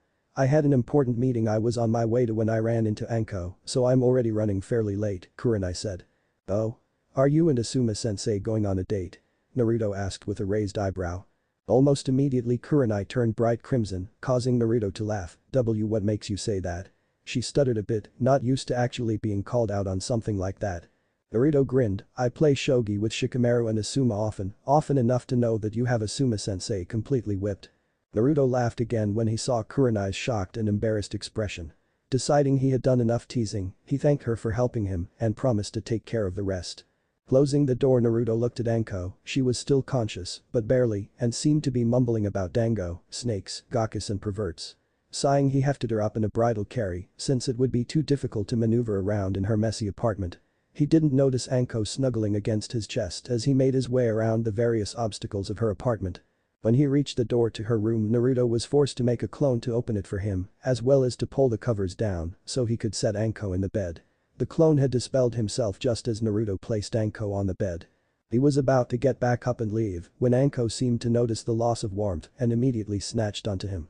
Pulling him down onto her before she cuddled him like an overgrown plushie, smothering his head in between her breasts. Naruto immediately turned bright red as he felt Anko's barely covered chest pressing against his face. Even if he had been in slightly similar situations before, the fact that he was in a bed with her and she was now rubbing herself against him was more than Naruto could take, and despite the fact that he could only ever think of Anko as an older sister figure. He was also still a hot-blooded male. Thus he ended up passing out from blood loss. Within the seal Kyuubi saw her container's predicament and shook her head, somehow, I'm really not surprised this has happened. Even though she was irritated that the snake woman was touching her container, she could not hold in a smirk as she thought of what the blonde's reaction would be tomorrow. I can't wait to see what happens tomorrow when he wakes up. Waking up the next morning had definitely been one of the most awkward and embarrassing moment of Naruto's life. He had passed out from another nosebleed as soon as he woke up, and it didn't help that Anko began teasing him mercilessly about sleeping with older women. Of course, when he had sufficiently recovered from his embarrassment, he had gotten her back by calling her out on her seeming desire to have fun with children, immediately after saying that he had been forced to hightail it out of her apartment when she began launching her snakes and sharp pointy objects at him. After that, most of the last week had been spent with Uraya beating the crap out of him. He would wake up in the morning, get ready, make 500 clones to train in various ninja aspects, then he would go spar with Uraya and lose every time. Oftentimes he would be in so much pain and so tired that Jiraiya had to carry him back to his home. Not that that was the only thing they had done. Jiraiya had taken to helping Naruto with several seals the blonde Hanyu had been working on and had to admit to being impressed by the teen's genius when it came to sealing. The white-haired Sannin had been particularly impressed by the Daiusu Fujihoin that he had come up with to try and help get rid of Anko's cursed seal. They had also taken to studying. Naruto knew that if he wanted to not only win in the final exams but excel in them, he would need to know more about his opponents. That meant he had to study. And so Naruto had picked Jiraiya's brain on what the man knew of the people he would face. Admittedly, it was not much, but the man had a lot of general knowledge that would benefit him. Information on the Hyuga clan's Taijutsu and Byakugan, or guys fighting style. The man even had some basic information on Yujito, who Naruto had a feeling would be his biggest challenge. They had spent several lunch breaks trying to formulate strategies on the best way for Naruto to defeat these opponents. That was how it stayed for the last week, and the only other thing he did that was not training was going on that second date with Yujito that he promised. Thankfully, she had realized that he was not welcome in any restaurants except one, and so they had gone to Ichiraku's. After that, Naruto had escorted her around Konoha. She had been in Konoha for a little over a month, but had not really taken the time to see any of its sights. And so Naruto had shown her some of his old stomping grounds, as well as his favorite spot on the Hokage monument, right on top of the Yondame's head. Soon enough, the day had finally came for the final stage of the Chunin exams. Day of the Chunin exam finals. Sarutobi watched with an impassive expression, not letting any hint of his weariness show, as the carriage bringing the wreckage of Kumagakure entered the village. While it was perfectly normal for an allied nation to attend the Chunin exams to watch their shinobi progress, it was a rather rare and unusual event for a non-allied village's leader to do so. Hagakure and Kumagakure had not been allies since the First Shinobi War. The village hidden in the clouds had in fact been one of their worst enemies during both the Second and Third War, second only to Iwa in the Third Great War. It did not help matters that Kumo had attempted to use the peace talks after the Third Shinobi War to make an attempt at stealing the Hyuga heiress in order to gain the Byakugan. By all rights, Sarutobi should have denied the man a chance at coming to Konoha. However, there were a few reasons he had not. The first was that the Yondame Reikage was fairly new, having only been in his position for a few years after his father, the Sandame Reikage, had been ousted for the debacle he had created when attempting to steal the Byakugan. The Yondame Reikage, who was simply known as A, did not seem to care for the Byakugan and had in fact sent a formal letter of apology, though due to the body being destroyed when the Sandame had been ousted, he had not been able to send the remains of Hyuga Hisashi. The second reason was Sarutobi's hope that having an extra cage would serve as a deterrent for Orochimaru's planned invasion. Given the information provided by Jiraiya, Orochimaru's sudden appearance and subsequent marking and attempted marking of Sasuke and Naruto respectively, as well as his own knowledge on his student, he knew that Orochimaru would not have shown himself unless he was planning to take action against his former home. The beep on his desk alerted him to a call from a secretary. Pressing a button on the intercom, he spoke. "What is it?" "The Reikage of Kumagakure is here to see you, sir."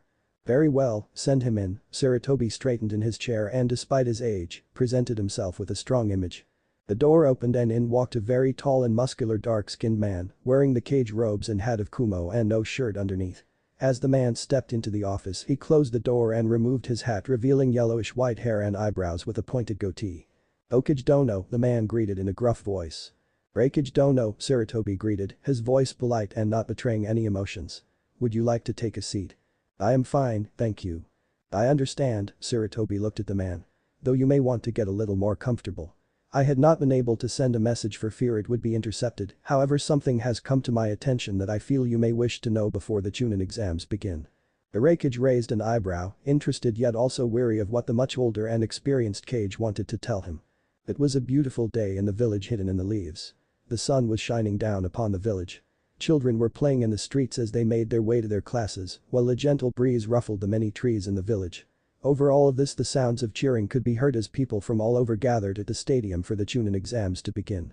People from all stations of life, from shinobi to civilians, nobles and daimyos, all had come to watch the finals. From his place in the arena, Naruto watched as people cheered, crowed and placed bets on who they thought would win. Many he knew were here to cheer on his teammate to win, something that caused him to scowl a bit. Why people would think that just because Sasuke was the last of his clan made him invincible was incomprehensible to him. He sighed to himself as he pulled the large straw hat he was wearing down further to hide his face in shadow. I wonder where the team is. It's not like him to miss this. Who knows? Naruto-kun Kyuubi piped up as looked at the crowd through Naruto's eyes. She was thankful that unlike the seals her previous containers had used to hold her in, this one actually let her see what was going on. Haddock is likely going to make the prick late. We both know how bad he is about being on time. I guess. Still, you'd think for something this important he would make sure the team was on time. Naruto looked around at the other participants from under his hat. I guess the team feels confident that he won't be disqualified because of his heritage. Kyuubi scoffed, just another reason to dislike humans in my book. They always did place too much stock on clans and heritage. It was this way thousands of years ago as well, when the ninja world was just starting out. It actually sounds kind of interesting. Think you could tell me about it after I kick ass here? Naruto could almost feel Kyuubi's smirk through the seal. If you do well I might. Up in the cage booth Sarutobi Hiruzen was looking down at the contestants, frowning when he noticed that Uchiha Sasuke was missing. I swear if Kakashi makes Sasuke late for an event such as this. Sir, there is still no sign of Uchiha Sasuke, one of his Jonin bodyguards said. We have a few squads searching for him, but so far no luck. Sir, do you think it's possible that Orochimaru already got to him? The Sandaime scowled at the thought, but before he could comment on it, he caught sight of his two guests. Ah, Kazekage Dono, Reikage Dono, good to see you both, the elderly Hokage gave them a friendly smile. Yo, the Reikage greeted, taking his seat on Sarutobi's left. Good to see you Hokage Dono, replied the Kazekage in a deceptively soft-spoken voice as he took the seat on the Hokage's right. I hope the long journey wasn't too much trouble for either of you. It was a little boring, but there was no trouble, the Reikage replied. I had no problems getting here, the Kazekage offered. Though it is a good thing these exams are being held here this year. You're starting to get up there in your years, Hokage Dono. I fear the trip may have been too much for you. Perhaps it's time for you to decide on who will take your place as Hokage. The old Hokage let out a low chuckle, please, don't treat me like an old man. I still have plenty of years left in me. No, I feel I'll be doing this for some time yet. Standing up Sarutobi made his towards the railing before giving his announcement, thank you for coming. I would like to welcome you all to Konoha's Chunin selection exams. We will now begin the main tournament between the 10 participants who made it through the preliminaries. The crowd began to cheer as the Hokage finished his announcement. However, a few people were staring at the arena floor. Two of which were the Reikage and the Kazekage, both whom looked over to Sarutobi. Forgive me if I am wrong Hokage Dono, but I only count 8 participants, the Kazekage said. I think your eyesight might be getting worse in your old age, cause that's all I can count as well, the Reikage put in. Sarutobi ignored the two comments as he went back to his seat, waiting for the matches to get started. Alright you guys, take a look. This is the lineup for the main matches. Shiranui Genma held up a sheet of paper with the matches shown on it. As you can see there will be 5 matches in the first round. Now while the arena is different, the same rules from the preliminaries apply here. This basically means there are none. Matches will be fought one-on-one until someone dies, is knocked unconscious, or admits defeat. However, if at any time I deem that a fight is over I'll step in and end the match, is that understood? Just one question, Naruto spoke up as he kept his face hidden behind his hat, what happened to the sickly looking guy? I thought he was our proctor. Out of all of the people there only Naruto, Neji, Shikamaru and Yujito noticed the man wince. His illness came at a bad time and I was forced to sub, Genma replied, any more questions? Everyone there shook their heads and Genma decided to get the matches started. Will Uzumaki Naruto and Hyuga Neji please step forward? All other contestants go to the fighter's booth. Naruto watched as the other participants left, leaving him with Neji.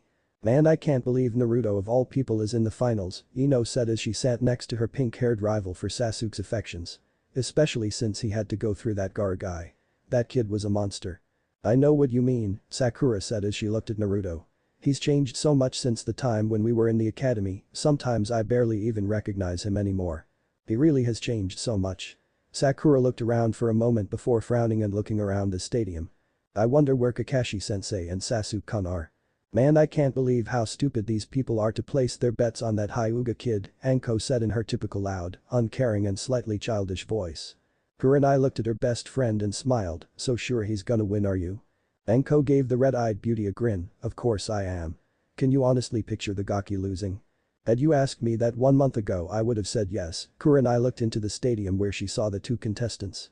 She could not see Niji's face, but could very well picture the permanent sneer of arrogance the boy always wore. Naruto on the other hand was in clear view, but his face was hidden by his hat, yet she remembered the confident and slightly bloodthirsty smirk he had on his face, one reminiscent of Anko, and could imagine him wearing it now. However, after seeing him take on that Gaara kid, well, let's just say I know who to place my bets on. Which is why I put all my bets on the kid. Asuma interrupted the conversation as he sat himself down next to Kurenai. No way is he gonna lose. A smirk came onto the chain-smoking Jonin's features. He's not only strong, but he's damn intelligent too, even if he doesn't like to act like it. Oh? Kurenai raised a delicate eyebrow while Anko grinned. Yep, Asuma nodded. That kid down there is the only person I know besides Shikaku who can defeat Shikamaru and Shogi. Watch closely, Hanabi, the Hyuga clan head said to his youngest daughter. Among the Hyuga, there is no better prodigy than Niji. Yes, too, Sama, the little lavender-eyed girl replied. It's surprising to see the Uzumaki kid is actually fighting in the finals, Kitetsu, one of the Chunin proctors said. Who would have thought? Yeah, it is pretty surprising, especially with all the rumors I've been hearing about the kid, Izumo said. However, I fear it's all over for him now. He may have done well against other opponents, but that Hyuga kid is supposed to be in a class all on his own.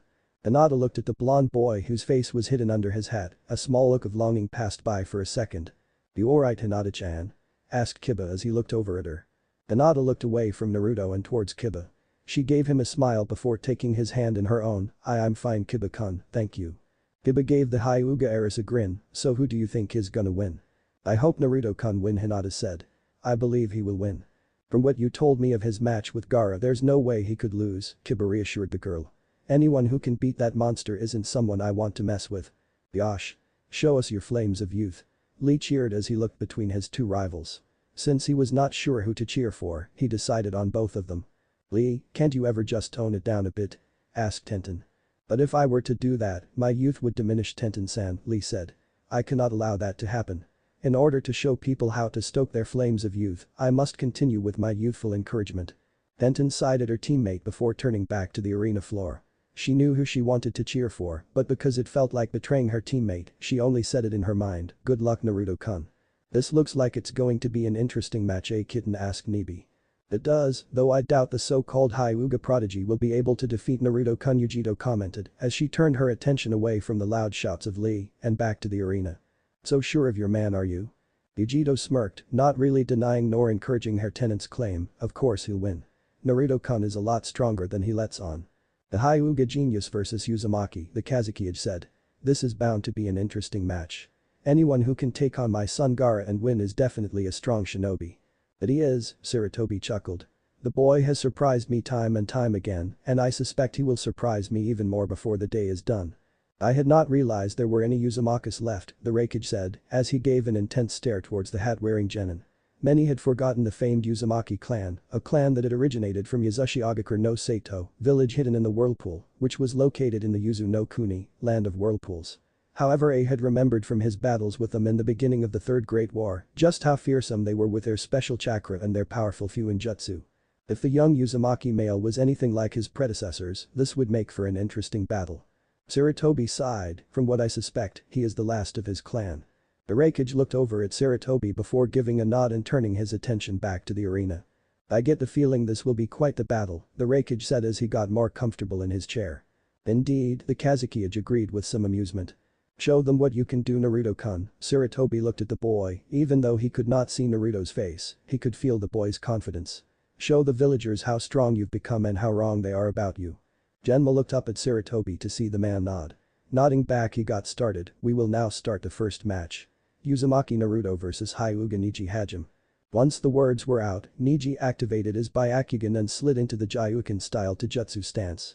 Naruto smirked as he took off his hat and threw it towards the wall where Kage Bunshin was already there to catch it. He then moved into his own stance. As the two stared each other down, the crowd grew silent and watched with looks of excitement and curiosity. Not many knew about the young Uzumaki, but everyone had heard of the Hyuga genius and was expecting to see how strong he really was. Naruto let a grin take over his face as he felt his blood begin pumping. He felt adrenaline racing through his veins at the thought of a fight. Looks like this party's about to begin, Kaiu-chan.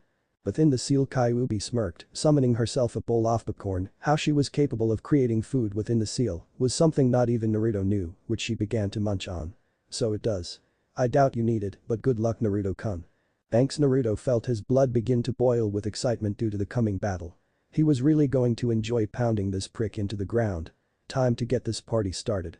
The entire arena was oddly silent as the two contestants stared each other down, almost as if they could feel the tension that was beginning to rise as the two contestants glared at each other, each waiting to see who would make the first move.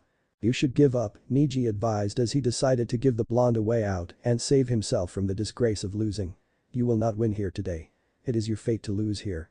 Naruto blinked a few times as he tilted his head to the side, looking almost like he did not understand what the wide-eyed prodigy was saying. My fate. Yes, that is right. It was your fate to lose to me. The moment I was made your opponent your fate was set. Neji said, an arrogant smirk on his face. People are only as talented as fate allows them. A person's abilities are predetermined the moment they are born into this world. Kami, what is it with this guy? Asked Naruto, who was starting to get sick of hearing Neji's spiel about fate. Shaking his head, the whiskered blonde gave a derisive snort. Wow, listen to you flapping that mouth of yours. You know, with the way you go on about fate, you sound like fate's little whore. Neji scowled, don't mock me dead last. The Hyuga prodigy calmed down again and smirked, it matters not what you say, fate has already made me the winner. You know, I think you would be better off as a priest than a shinobi with all this fate bullshit you're spewing. Naruto grinned, or perhaps I should say priestess. What with that long hair and your kimono, you're really pushing the definition of a gender bender, aren't you? Enraged at the insult, Neji charged towards Naruto, intent on wiping the smirk off of the blonde's face. However, before he could even get there, Naruto brought his hands into a ram seal. Page Bunshin no Jutsu.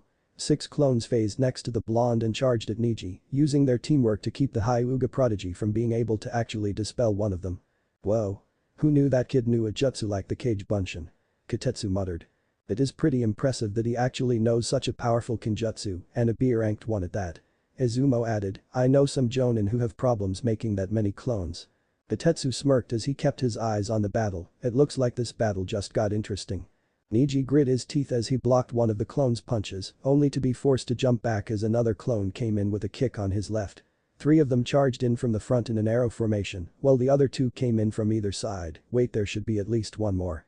He almost missed the clone that had come in directly behind him, where it managed to hit him in the back of the head and sent him to the ground. At the last second he managed to lash out with a hand and dispel the clone before he landed on the ground with a dull thud. Neji was forced to his feet as the 5 others came at him. He blocked the first one coming in, then twisted his body to the right, dodging a kick from the clone on his left. The 3 clones in front came in, one with a high kick, one who swerved to the side and tried to launch an attack into his torso, and the last one who came in hoping to take his legs out with a kick. The Hyuga prodigy managed to jump over the low kick while flipping backwards to avoid the high kick. He then landed on the third Naruto's outstretched hand and managed to strike out with a chakra-enhanced knife edge and hit him in the face. He then leapt back and waited for the rest of the clones to attack. It was to his surprise that all of the clones suddenly went up in a puff of smoke. Several shuriken came out of the smoke and towards Neji, who scoffed since he had seen them coming with his Byakugan. He blocked a few and dodged the last one that came out at him, letting it hit the ground a few feet away. It was then that Naruto decided to get into the battle himself. He charged at Neji and came in with right hook. Neji moved in to block it, but at the last second Naruto grabbed onto his wrist, the blonde yanked on the Hyuga prodigy and smashed a fist into his face.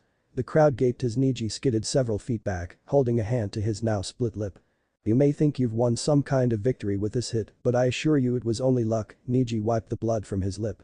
Fate has already declared me the winner of this match, and no matter what you do, you cannot hope to defy it. So says the gender-confused priestess, Naruto shot back with a grin.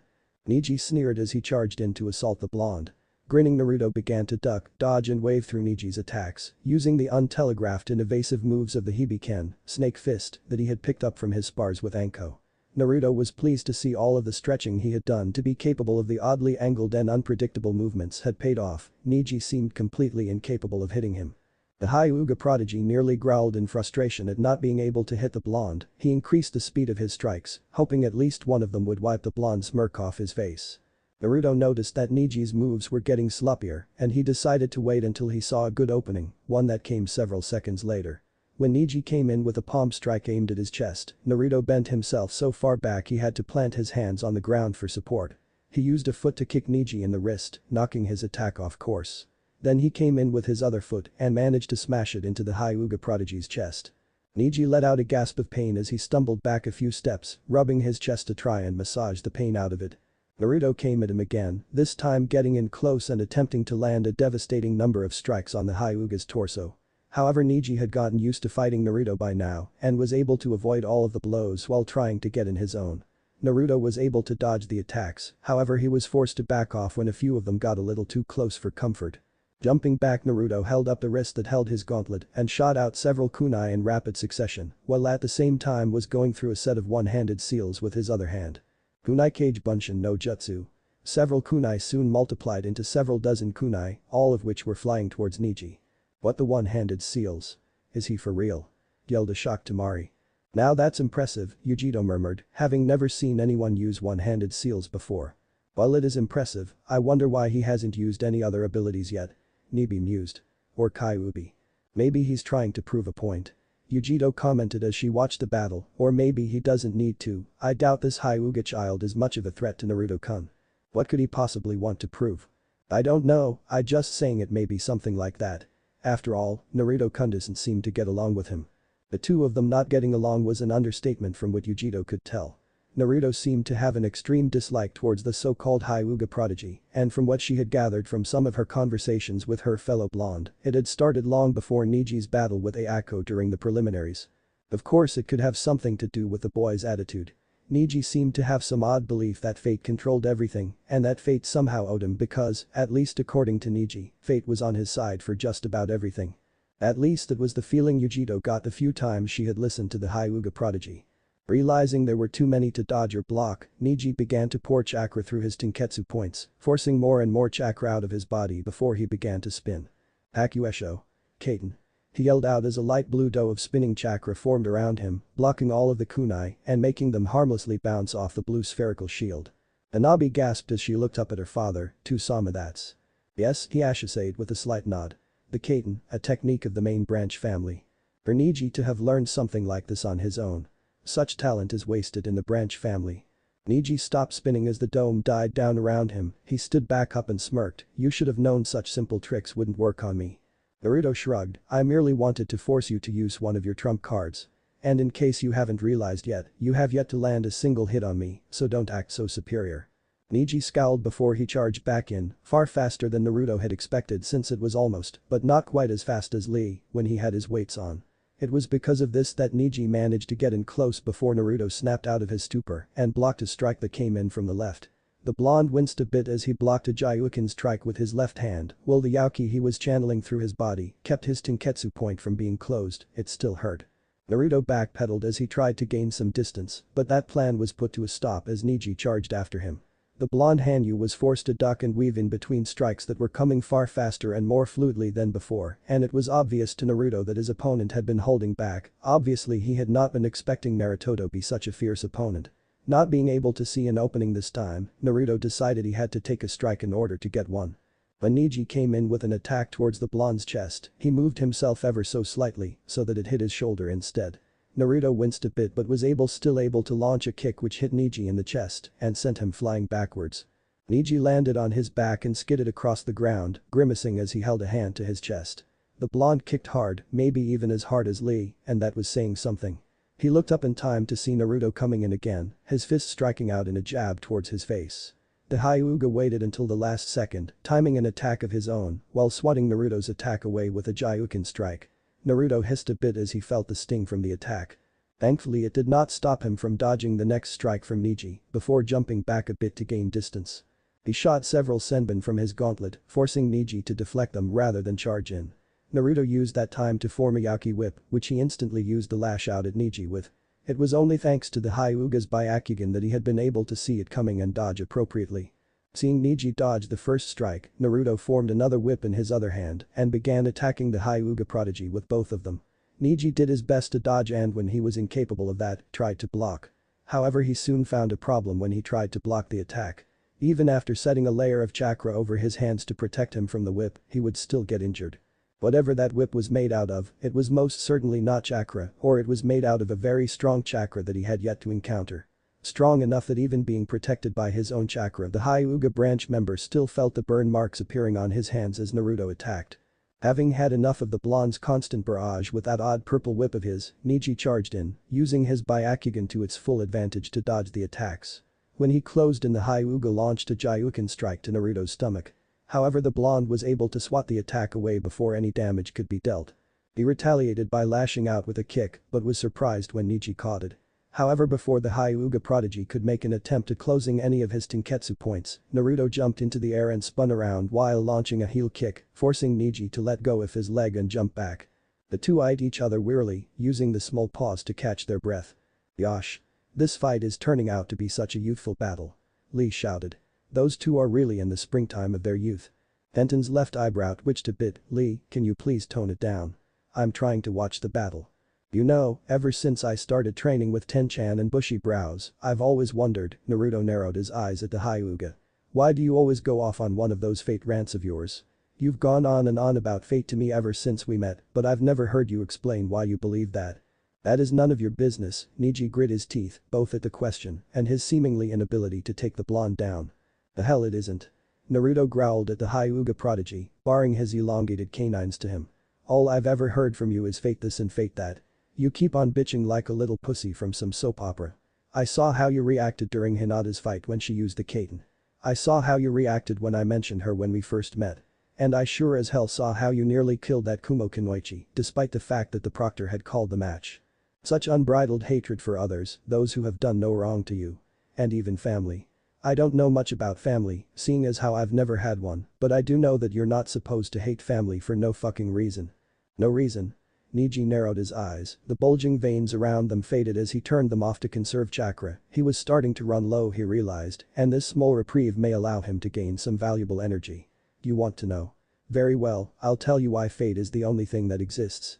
Perhaps then you will understand why fighting against fate is pointless. Within the Hyuga's main house, there is a special ninjutsu that has been passed down through the generations. This jutsu is a cursed seal jutsu. Naruto frowned at the words cursed seal as it sounded like what Orochimaru had attempted to place on him. Cursed seal? You mean a Fuinjutsu? Yes. This cursed seal represents an inescapable fate, that of a caged bird, Neji said, and though his face was calm, Naruto could hear the barely restrained rage in his voice, even though it was covered up in layers of indifference and arrogance. The Hyuga prodigy reached up and untied his headband, revealing to Naruto a seal located in the center of his forehead. On the day when I had turned 4 years old, I had this seal carved into my forehead using that cursed seal jutsu. That same day, a grand ceremony was taking place. One of the shinobi leaders from Kumo, which had been warring with Konoha for many years, had come to sign an alliance treaty to end the constant warfare. However, at this signing, which everyone from the Hokage down to the lowest genin had gone to, one clan was missing. That was the Hyuga clan. You see, that day was an important day for us. It was the day the Hyuga heiress turned 3. Hinata-sama's birthday. My father, Hyuga Hisashi, and Hinata-sama's father, Hyuga Hiashi-sama were twins. However, because Hiashi-sama was born first, he became a member of the main family, while my father, who was born second, became a member of the branch family. Neji paused as he remembered that day, the look his father had when Hiashi had taken him away to get that cursed seal put on his forehead, the rage on his father's face. With a shake of his head he banished the memories. When Hinata-sama turned 3, I was turned into a caged bird with this cursed seal, as was my fate as a member of the branch family. Naruto frowned.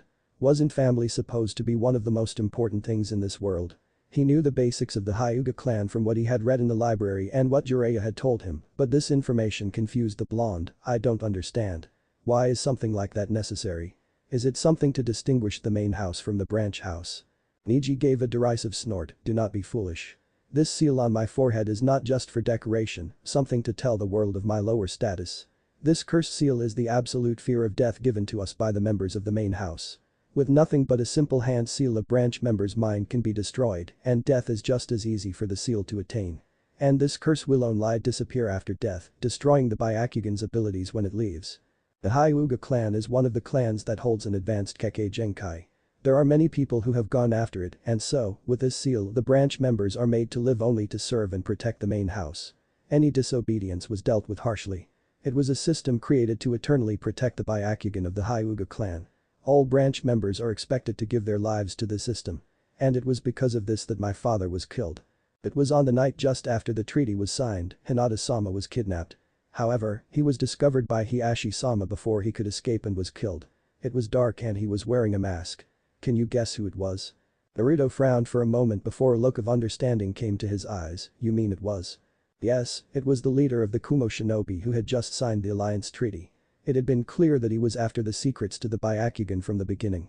But with their leader killed in the failed attempt, Kumo made a demand from Konoha for breaking the alliance. Of course Konoha argued with them and it had almost come to war. However, Konoha had made an under-the-radar deal with them in order to avoid that outcome. Having grown a lot in the past 6 months, not just in body but in mind as well, Naruto was able to come to the conclusion about where this was going. They killed your father, didn't they? Neji said, his mouth in thin line. Yes, they did. You see, Kumo had always wanted the Byakugan after seeing its strength in the Third Shinobi War. They had demanded the corpse of Hiashi-sama, and in order to avoid a war, Konoha agreed, and the war had been diverted. But it was not Hiashi-sama that had been given to them that day, no, instead my father was killed to replace Hiashi-sama. Everyone in the audience had gone silent as they tried to process this information. Hiashi had bowed his head in shame. Neji did not know the true story of what happened, but it still brought immense sorrow to the Hyuga head to see his nephew suffering. The Raikage too looked rather ashamed. He had not agreed with the plan and had in fact voiced his dissension over it, claiming they did not need the Byakugan and that to try and retrieve it was an act in pointlessness since Konoha would never willingly give up its secrets and had they gone to war, it would have been more costly for them than for Konoha. However, he had been the only one who had disagreed, at least, until the plan had failed and they lost both one of their shinobi and a chance at the Byakugan. He was glad that the Sandaime Raikage had been executed because of the debacle. While the man may have been his father, he had always been more loyal to his village than his old man. After all, it was his father who had ordered the Hachibi to be sealed into his brother and in a sense it was his father's fault that his brother suffered as he had due to that decision. More than that, the man had become so obsessed with getting the Byakugan that he had willingly risked war with another village when neither of them could have survived a war. Neither Neji nor Naruto noticed the varying reactions of the crowd as they stared at each other. They were twins, their strength was virtually the same, however their fate was decided the moment of their birth. Born first, born second, just by that, their fate had been sealed. Neji retied his headband as he looked at Naruto. Now do you see? Because of this seal I will never be free. You have no idea what it's like to have a curse like this, a burden you can never get rid of. Naruto closed his eyes as his hand went to his stomach, an act which caught the attention of many of the shinobi old enough to know what he held. Then the blonde's shoulders began to shake as a small chuckle came out. The chuckle soon turned into a laugh, which then turned into full-blown raucous laughter. What's so funny? Neji scowled, enraged that this boy was making light of his curse. You think I don't understand where you're coming from? Naruto's laughter subsided as he shook his head. I do know what that's like. To have a terrible burden placed on you from day one. To have the odds stacked against you simply because you were in the wrong place at the wrong time. A bitter smile made its way onto Naruto's face. So what? Who cares? What? Neji gasped, too shocked by the callous way Naruto dismissed his burden to even be angry. You stand here bitching and moaning about your fate, saying it's inescapable. That nothing you do and nothing you say will ever allow you to defy your fate. That's because nothing we do can change fate. Naruto shook his head and smiled. That's where you're wrong, Neji. And today, I will prove it to you by beating you into the ground. You can't prove anything. Neji turned his Byakugan back on and got in a stance. Because you're within my field of divination. Haki. Rakuju Onsho, 8 trigrams. 64 palms. The Hyuga shouted before he rushed forward at speeds far higher than before. Haki. 2 palms. Neji struck out at Naruto with 2 palms, his hands a blur. Naruto dodged them with relative ease. 4 palms. Neji launched out with 4 attacks, yet none of them hit as Naruto continued weaving around the attacks. 8 palms. Getting frustrated, Neji increased the speed of his attacks. Naruto still dodged them though he was forced to put in a little more effort. 16 palms. Hands becoming nothing more than a blur, the Hyuga prodigy lashed out. Yet not a single one got Naruto. 32 palms. Again Neji tried to strike Naruto, moving quicker than many of the Chunin and none of the genin could see. Naruto was forced to increase his speed in order to dodge the attacks. Haki. 64 palms. Neji sent out his last attacks, increasing his speed to the point that only a few in the crowd could ever hope to follow. Naruto tried his best to dodge them. However, one of the strikes had finally managed to get through and hit him. Boom. However, all that did was make Naruto explode in a shower of electricity. The entire crowd became absolutely shocked at the turn of events as Neji flew backwards and landed on the ground with a thud several feet away, his body twitching as the lightning chakra disabled his nervous system and motor functions. He couldn't even feel anymore, much less move. Rai-Bunshin, lightning clone. The Raikage shouted as he stood up, how the hell could he possibly know the Rai-Bunshin? That's a technique of Kumo. Sarutobi frowned, I do not believe that was a Rai-Bunshin Raikage dono, let us watch and see what happens next. The Raikage looked over at the old Hokage before nodding and sitting back down. What the hell just happened? Asked Tenten as she looked at the burnt and twitching Niji, what kind of jutsu did Naruto-kun just use? Naruto-kun? Does she know him as well? Yujito asked herself. She supposed she shouldn't be surprised, Naruto had said none of the younger generation knew of his burden, so it would stand to reason some of them may not hate him. Hidden, are you going to let that girl take your man? Yujito sighed, first off he's not my man, I'll admit I like him, he's fun, nice, strong and sweet, not to mention cute. But we come from different villages. We both know a real relationship would be impossible between us. Then what about all this time you spent with him, kitten? I thought you were staking your claim. Yujito frowned as she looked at Naruto, while giving her explanation to her tenant, I never said I wasn't. I don't particularly care if a real relationship is possible or not. So long as when we do see each other, I can be with him. Perhaps you can convince the Raikage to let you be an envoy to Konoha for him. That does sounds like a good idea, but that's only if he wants an alliance. And we both know it will take a lot to get the Raikage to agree to such a thing. He always believed in relying on our own strength and having the help of others. Nibi went silent after that, knowing it was true. What's going on? Where's Naruto? And what was with that Bunshin? Asked Ino, not entirely sure what had happened. I don't know, Sakura said in confusion, she was not even sure what had happened. I've never seen Naruto use anything like that Bunshin. The only clone technique I thought Naruto knew was the Cage Bunshin. Several feet away from Niji, the shuriken Naruto had thrown burst into a puff of smoke before clearing to reveal Naruto standing there.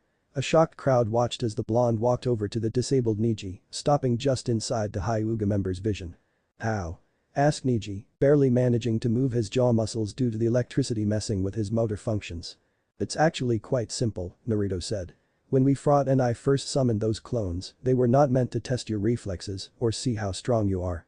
I already had a fairly good idea of your strength from the few times I was around when you would actually spar with Lee. Naruto kneeled down, so no one else but Niji could hear what he said. No, those clones were solely summoned to see if there was a blind spot in the Byakugan. While most people in the crowd were wondering what the blonde shinobi was saying, Hiashi, who had mastered the art of reading lips, gasped. He of course knew of the blind spot the Byakugan had, the size of the blind spot depended on the strength of the user's Byakugan. It had always been a closely held Hyuga secret. For this boy to purposely find it was incredible, Hiashi whispered. Hanabi looked up at her Tusan, noticing the look of shock on his face. She looked back down at the arena, how could Niji Nai-san be beaten by some peasant? Naruto smirked as he noticed Niji's shocked look, yes, I always heard about how the Byakugan offers its users 360-degree vision. But then again I've never been one to listen to hearsay. I knew there had to be some kind of weakness to a taijutsu of that caliber.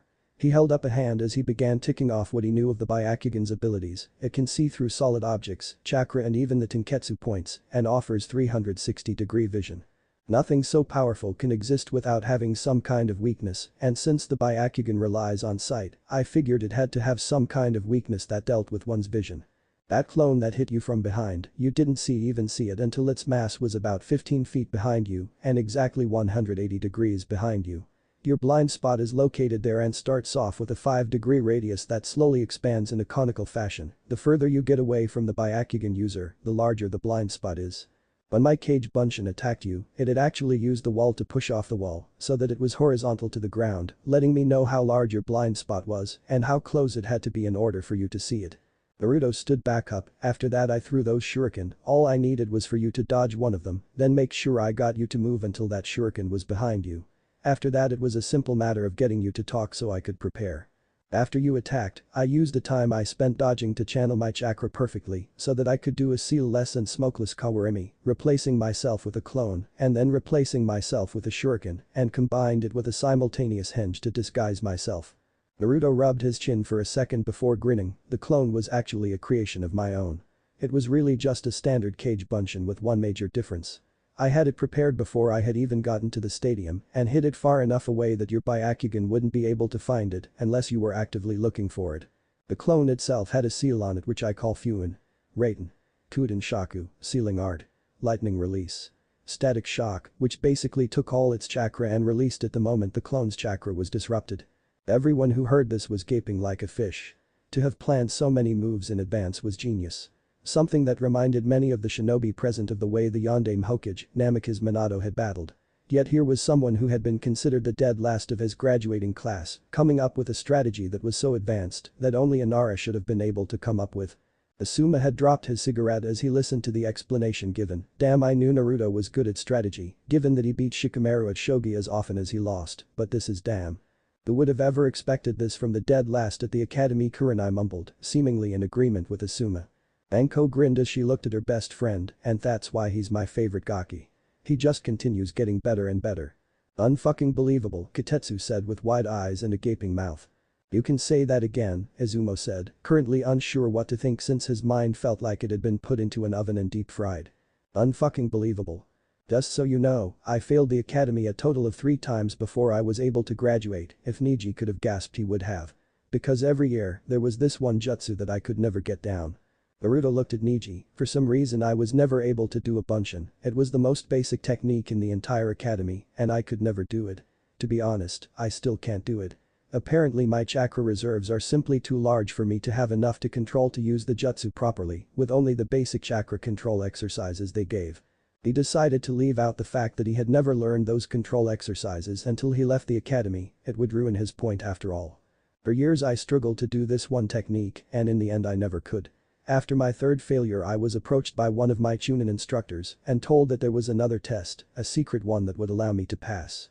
If I could steal the forbidden scroll of sealing from the Hokage's office and learn a single jutsu from that scroll, I would be allowed to become a ninja. It was a trick of course, but I didn't know that. In the academy we were always taught to trust our senseis. I had no idea he was tricking me. I should have, of course. I mean, what kind of sensei asks their student to steal something with the word forbidden in it? But what can I say, I was an idiot. Naruto sighed as he ran a hand through his hair. I managed to sneak into the Hokage's office and steal the forbidden scroll. I was able to learn a jutsu and even managed to beat the holy hell out of the traitor who had tricked me. Despite what had happened and the fact that there really was no secret graduation test, I was passed and allowed to become a ninja. And with the help of my grandfather figure, I was able to gain a powerful method that only I can use to become stronger. Everyone who had not heard this story looked at the genin in shock. Not only because of the story itself, but because he had actually succeeded in gaining strength. Niji himself just listened in shock as well, not sure what he would say even if he could talk. For the past 6 months, and with the help of some new people I met and made friends with, I was able to learn everything I had not at the academy and then some. I worked hard, pushing myself to the limits every day. I experienced pain, hardship and even learned what it felt like to lose someone important to me. It was here Naruto paused before deciding to press on. He had gone this far with his little story, so he might as well go all the way. On my first C-rank mission my team and I went up against foes far beyond my team's capacity to deal with, and on that same mission. Naruto grit his teeth a bit and swiped a tear that threatened to fall from his eye. On that same mission I lost the only person who had ever truly professed her love for me. Up in the stands the eyes of Tenten, Sakura, Ino, Yujito, Lee, Temari and several others had their eyes widen. Sakura finally realized why Naruto had been crying that day and was surprised to say the least. She was actually an enemy Kunoichi who was working under an A-rank missing ninja from Kiri that we had been forced to fight in what should have been a simple C-rank protection detail. I had met her in the forest after I had passed out from exhaustion after an incident occurred with our client's grandchild. We talked for a while and despite the fact that she knew I was her enemy agreed to meet me there again. And she did, the next day and the next day and each day after that we would meet. We grew close, having both shared a burden similar to each other's. We became far closer than most people do in that time frame. However, both of us knew it wouldn't last. And in the end, she had sacrificed her life for her master, taking a jutsu that had been meant for him. A jutsu that my own sensei had delivered. Several gasps came from the stadium. Shock rippled through the arena. No one knew how it felt to have your own sensei kill someone you fell in love with. Many wondered if the boy hated his sensei. Naruto closed his eye and sighed, so believe me, well, I don't know what it's like to lose family, I do know what it's like to lose a loved one. And I do understand what it's like to bear a burden that you can never get rid of. Despite the pain I felt from her loss, I continued to persevere through everything, growing stronger from my experiences, gaining an understanding of the real world. And do you know what I learned? Naruto smiled at Niji who was listening to every single word, along with the rest of the audience. I learned that fate doesn't exist. We choose our own paths. There is only one fate everyone shares, and that is death. Well, for most of us, Naruto thought bitterly as he would never be given the choice to die unless someone killed him, but did not make that comment out loud. Shaking his head he continued, but how we die and the purpose we die for, that is our choice. I had offered that Kunoichi chance to come with me back to Konoha, and if she had, he would have lived. However, that was not her choice. She chose to give her life for someone else to protect her precious person. Likewise, I do not believe your father was killed, but that he chose to die not to protect the Byakugan, not to protect the main house. Naruto paused here and gave Neji a smile, but to protect his brother, his family. He defied his fate by choosing to give his life for his brother. Just like what you're trying to do, Neji, said Hyuga's eyes widened. Even if you don't realize it, you are trying to defy fate. In fact, I would say that you at least partially succeeded. While I do not know much about the Hyuga clan in general, I do know that those two techniques you did are not techniques that a branch member is allowed to learn. If fate controlled everything, then fate would have made sure you did not know those techniques. Naruto's eyes hardened as he looked at the fallen Hyuga. So don't give me any of this fate bullshit anymore. Fate doesn't exist. I know that life is sometimes hard, and I know that sometimes the burdens we are placed with feel like they're too much to bear. I still don't know a whole lot about this main branch hatred you seem to have. But it doesn't matter, because if this burden of yours is too much to bear on your own, then I'll be there to help. When I become Hokage, I'll change the Hyugas, and that's a promise. There was a small glimmer of hope that flickered into Neji's eyes before they closed, and he slipped into unconsciousness with a smile on his face. Naruto sighed as he turned to look at Genma, who was currently gaping at him, his senbon having long since fallen from his mouth. It's over, even if he was conscious there is no way he could have done anything anyways. Genma quickly shook himself out of his stupor and nodded before announcing, Shausa. Uzumaki Naruto. For a moment there was nothing but silence, the whole stadium had gone quiet as they absorbed all that had transpired during the battle. Naruto had expected as much and began to walk away. Then it happened. Clapping could be heard coming from the cage booth as both Sarutobi and Abe began clapping. It soon began to sweep throughout the stadium as everyone began to clap and cheer wildly. Way to go, Naruto-kun. Both Tenten and Yujito shouted out at the same time. Hearing the other speak, they both turned to look at the other. Gosh. What a youthful battle. And such a heartfelt and youthful speech. Lee covered his face with an arm as tears poured down his eyes like a waterfall. Suddenly he lifted a fist to his face and shook it as a fire ignited in his eyes. I will strive to be like Naruto-kun and spread my flames of youth. And if I cannot do that, then I will do 1,000,000 laps around Konoha on my hands. And if I cannot do that, then I'll.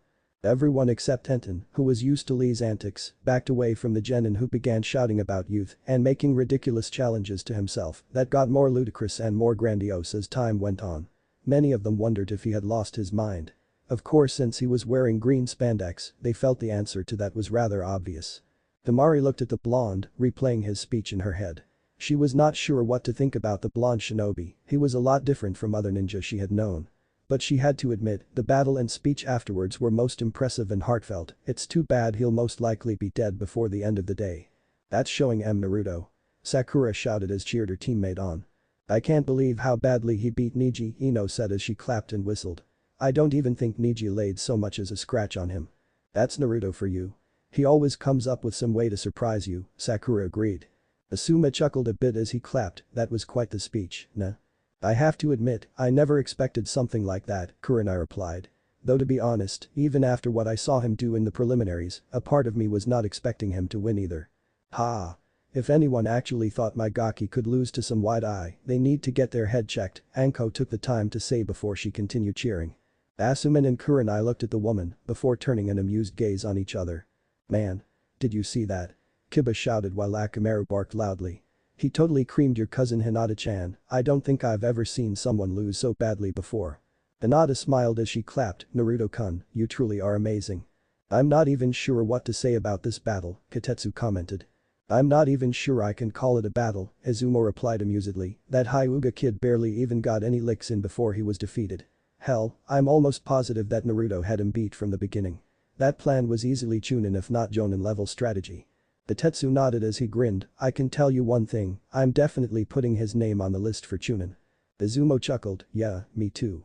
That genin of yours is most impressive, Hokage Dono, the Raikage complimented. I don't think I've ever seen such an impressive and efficient strategy, not since the Great War anyways. He always has been one of my most surprising ninja, Sarutobi chuckled. When he was young he would actually come up with complex pranks similar to this, it never ceased to amuse me. You don't say, the Kazekage murmured as he stared at the blonde Konoha shinobi down in the stadium. Such an ability. Such strategy. And to think I had almost disregarded him. Yes, he will make an excellent weapon. I can't believe Niji Nai-san lost to some peasant, Hanabi muttered. The Ashi frowned at his daughter before standing up. Stay here Hanabi, I have something I need to take care of. Maybe now, I can finally reveal the truth behind what happened that night. I only hope Niji can understand. Hanabi watched her father leave. I wonder what's so important that he has to leave. For a moment Nato stared out at the people in the arena in shock, he had not expected them to cheer for him. However he could not deny it felt good. As he listened to the crowd cheer, a part of him could not help but go back to what he had said during his little or large speech. Mainly his talk of Haku and his A-ranked mission. Memories about his time with the black-haired beauty came to him. Hey, wake up. You'll catch a cold if you sleep out here. Haku said. Naruto stirred, stifling a groan. He opened his eyes. And the first thing he saw was. Tenchi? He asked as he saw a beautiful heart-shaped face with a set of chocolate brown eyes. His voice slightly groggy and his sleep-addled mind was coming to what he obviously thought was the correct conclusion. Haku blushed at being called an angel. I'm afraid not. If I was, you would have to be dead in order for us to meet. Naruto. Naruto turned around and grinned as he saw Haku walk into the clearing. Hey Haku-chan. How are you doing? He blinked when he noticed that her chest was decidedly larger than last time. Haku, noticing where he was looking, blushed and, despite being fully clothed, covered her chest. You know, it's kind of embarrassing when you look at me like that. Huh? Naruto looked at her face before his eyes widened as his face took on the hue of a tomato. Oh no. He was surprised because of yesterday and all. And I. Haku giggled as Naruto got completely flustered. It's okay, I suppose it would be surprising. I usually wear chest bindings to hide them. Oh, Naruto said in realization. So how about we start again? He asked sheepishly. How are you doing? I know one thing you can give me. Haku said with a small blush. Naruto tilted his head to the side quizzically as he looked at her. Really? What's th? Naruto was cut off and his eyes widened in shock when he felt a pair of warm, soft lips press against his own. His entire body froze in place and it felt like someone had lit him up with the Amaterasu flames. When she noticed Naruto was not responding, she pulled back and gave him a pout. You know when someone kisses you, you're supposed to kiss back. I will if it is to say weend you kissin'. Naruto tried, the red on his face increasing several shades. Haku sighed, even she knew how to kiss. Looks like this is something we're going to need to work on. With that she claimed his mouth with her own, and even after Naruto started to respond their lips had remained locked. He remembered all of the times they had shared before the battle on the bridge. However, unlike most times, none of these memories brought any pain, and he smiled as he remembered the good times he had with Haku. He felt an odd sense of relief sweep through him, almost like a gentle breeze or a calming rain that was cleansing his soul. Maybe there was something to all that talk about cleansing the soul by speaking about your past, though he doubted it meant telling the whole world about it. But hey, if you're going to do something you might as well go all the right. Why do anything half-assed when you can go big? Naruto shook the thoughts and feelings away as grinned at the crowd and held up an arm to wave at everyone cheering for him. As he waved he became surrounded by a swirl of leaves and disappeared, using Shunshin to appear in the fighter's box. When he did, the first thing he saw was Yujito, who had come up to him with a soft smile.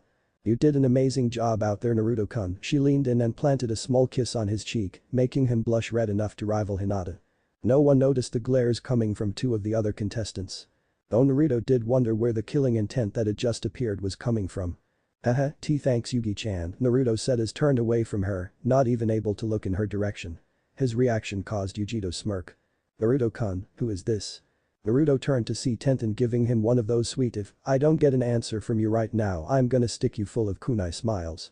This is Yugi-chan, Naruto said, sweating nervously from the bun-haired girl's smile. I met her during the 1-month hiatus and we sort of hit it off. Tenten's eyes twitched, but she held her smile in place. Oh, so she's a friend. She stressed the word friend. That's right, Naruto said, not understanding what her tone meant. Is something wrong? Nope, nothing's wrong. Tenten chirped. She turned to Yujito and gave her a large smile as she held out her hand. I'm Tenten. Naruto's good friend. Yujito noticed the inflection in her voice and unlike Naruto, who was still fairly oblivious, knew what it meant. So this girl wants to stake her claim on him, huh? Good luck with that. Yujito doubted that anyone could truly claim Naruto. Given what she knew of the boy and what she had just learned from his speech, she doubted that Naruto would want a steady relationship anytime soon. Still, that was no reason to be rude to one of his friends, so she gave the girl a smile and shook her hand. Nai Yujito, it's a pleasure to meet you Tenten-san. Naruto's sweat dropped. Kaiu-chan. Is something wrong with Ten-chan?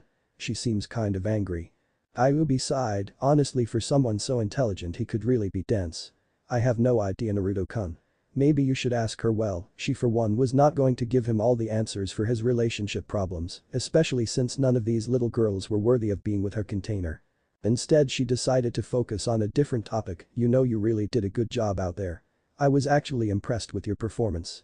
Naruto felt a warm energy coming from the seal that he started associating with Kyuubi, feeling positive emotions towards him, a rare occurrence if there ever was one. It had only started happening sometime last week and even then only 2 times before, but when he did something or said something to Kyuubi that was nice or made her proud. Sometimes an odd but not unpleasant warmth would come out from the seal. He smiled even though she could not see it. Thanks Kyuubi, that means a lot coming from you. Within her seal Kyuubi smiled for a second before it left. She closed her eyes for a moment before heaving a sigh. Are you proud of him? There was a few moments of silence before the voice answered, of course, he truly is his father's son. There was a slight pause before the voice spoke again, and what about you? Kyuubi frowned, I don't know what you mean. I'm just glad that he has not proven to be a disappointment. I would have been rather upset if all that training I gave him went to waste. The voice gave off a laugh, I think you do know what I mean, but I won't be the one to tell you. You'll have to figure it out on your own.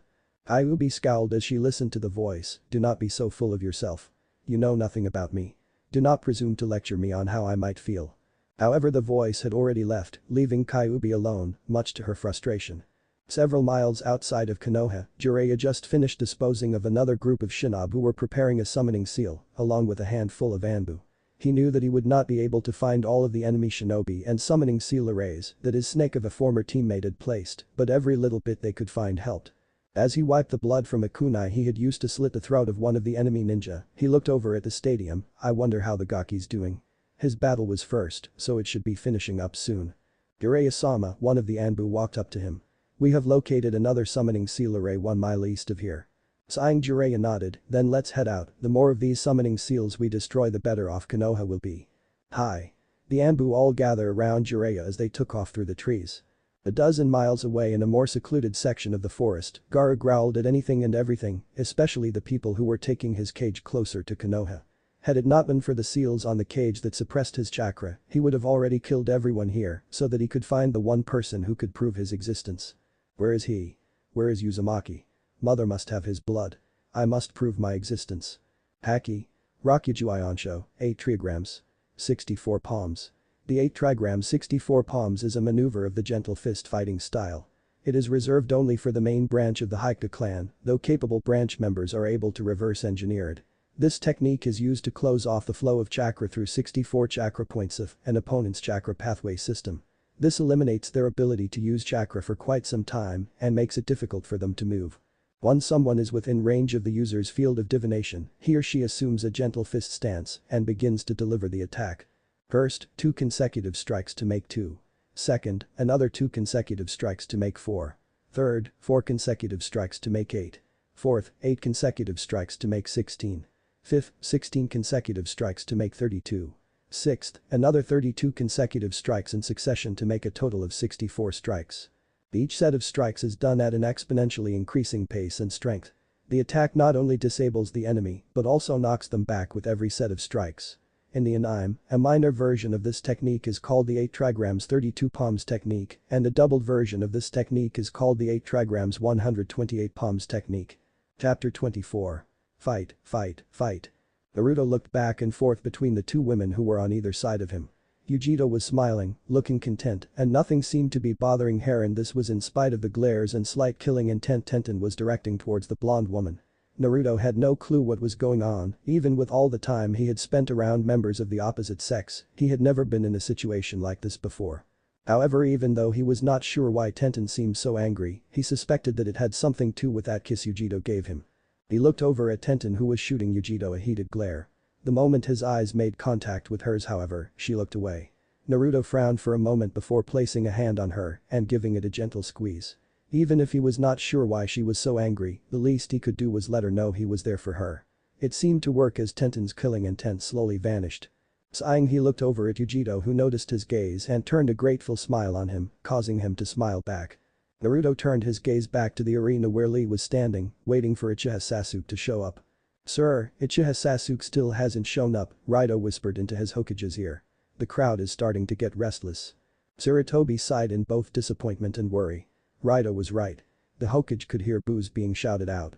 People wanted action, especially after seeing such an incredible battle from the previous match. "It seems we have no choice," Sarutobi said. "Uchiha Sasuke is hereby disqualified from the Chunin exams for being late." Mikazuki turned to look at him. "Hokage Dono, I think you should reconsider. Many of the people here came to see the Uchiha heir. Not showcasing him could cost you a lot of business." On the other side of Sarutobi, the Raikage raised an eyebrow. "Why do you care if the Uchiha shows up so much? He's not your shinobi. If what you say is true, then this would give you more business opportunities. Besides, even if he was your shinobi, being on time is a vital task for any ninja. How can you expect someone to react in a timely manner for something more serious like an S-rank mission where he needs to meet with an important contact or assassinate someone who only becomes vulnerable at a certain time if he cannot even be on time for something that is important to his own career?" He shook his head before looking back over to the arena floor, his point on the matter made clear. "No, I believe this Uchiha Sasuke should be disqualified, regardless of his clan. Unless the Hokage is into showing favoritism." "You make a good point, Raikage Dono." Sarutobi nodded his head in agreement. "It seems I have no choice but to disqualify him." He looked over at Raito. "Tell Genma." Raito nodded and prepared to disappear within a shunshin. Mikazuki seethed. "Damn it. Starting my plan relied on Sasuke-kun and the Uzumaki to fight. Now I'll have to find another battle to be my signal." He quickly calmed himself as he came up with a new plan. "Hokage Dono, perhaps as a treat we can have Sasuke battle against whoever wins the Chunin exams. At least that way, those who have placed a bet on the young heir to win will not have their money go to waste." "I did not know you were a betting man, Kazuki Dono." Sarutobi frowned, but did not allow any other feature on his face to change. He looked over at the Raikage with a questioning glance.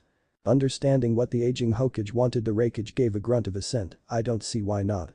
So long as Uchiha Sasuke is not technically eligible for Chunin, I don't care." Sarutobi nodded and looked over at Raito with a nod, prompting him to shunshin down to the arena floor. Genma nodded as he listened to Raito. Looked up at the crowd as the man disappeared. He shouted, "Due to Uchiha Sasuke not being on time, he is hereby disqualified from the Chunin exams." Several angry shouts were heard as people who had bet a lot of money got angry. However, Genma was quick to quell that anger. "However, as a special treat for you all, the winner of the Chunin exams will face Uchiha Sasuke after the exam has ended. But he will not be allowed to get a promotion." That seemed to satisfy most of the populace as they all quieted down. "What the fuck?" Naruto shouted as his hands tightly gripped the railing. "Who the hell allowed that to happen?" He growled as he looked down at the arena floor. "I should have realized that team would get some kind of special privilege, even if he didn't show up for his battle." "Calm down, Naruto-kun." Yujito placed her hand on one of Naruto's own and began to rub the back of her hand with her thumb. "There's no sense in getting angry. And at least he's not going to be allowed to advance." "That's not the point," Naruto grunted, though he loosened his grip on the railing all the same. If it were anyone else they would have just been disqualified, but because he's the last Uchiha, he's still going to get to battle the winner, who by that point will likely be tired enough that they won't be able to put up as much of a fight. That damn team has had everything fed to him on a silver platter because people like those bastards on the council are so enamored with that damned monkey eye of his. We're looking at favoritism at its finest." Honestly, it was times like these where he could truly say he disliked Sasuke and the council. The raven-haired genin was always receiving special privileges like this, even in the academy.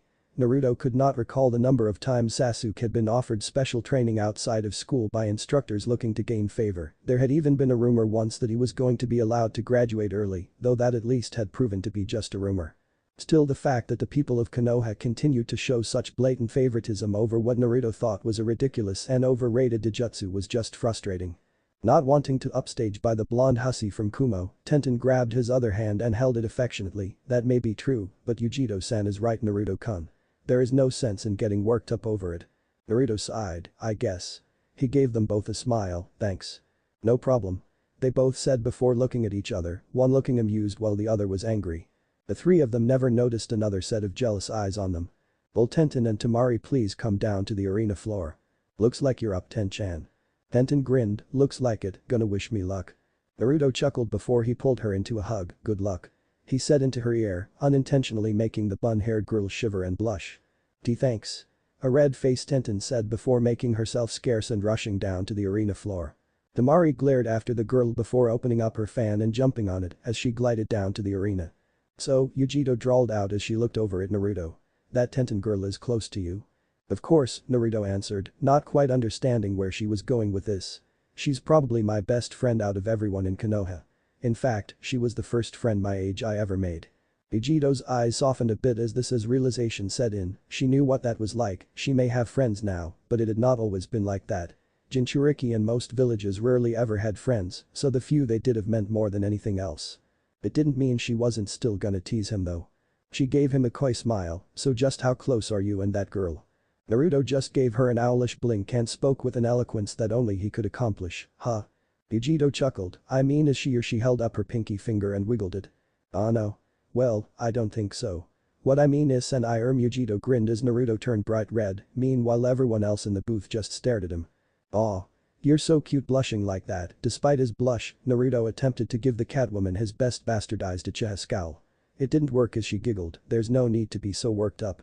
Yujito leaned into his ear and in a seductive voice whispered, but if she is your girlfriend, do you think she would be willing to share on occasion? Naruto actually had to cover his nose as it threatened to send him into blissful unconsciousness from a nosebleed. What the fuck is going on? Girlfriend. Sharing. Is she fucking serious? To say that Naruto was confused would be like saying Orochimaru had a small fetish for little boys or Jiraiya was a little pervert. Understatement simply didn't begin to cover it. Even with all the social interaction he had been getting recently, nothing could have prepared him for that statement. You know, this situation kind of reminds me of chapter 12 from Icha Tactics, Kyuubi commented, actually finding herself amused by her tenant's reaction. While she herself had never used seduction to actually tease a human, preferring to go straight in for the kill and bring them under her will, and did not much care for this woman flirting with her container. She could not say that watching her container getting so worked up wasn't at the very least mildly amusing. Maybe I should try something like that. She shook the thought off before it could finish forming. If she tried to manipulate the blonde in any way, Naruto would no longer trust her, and then there was her.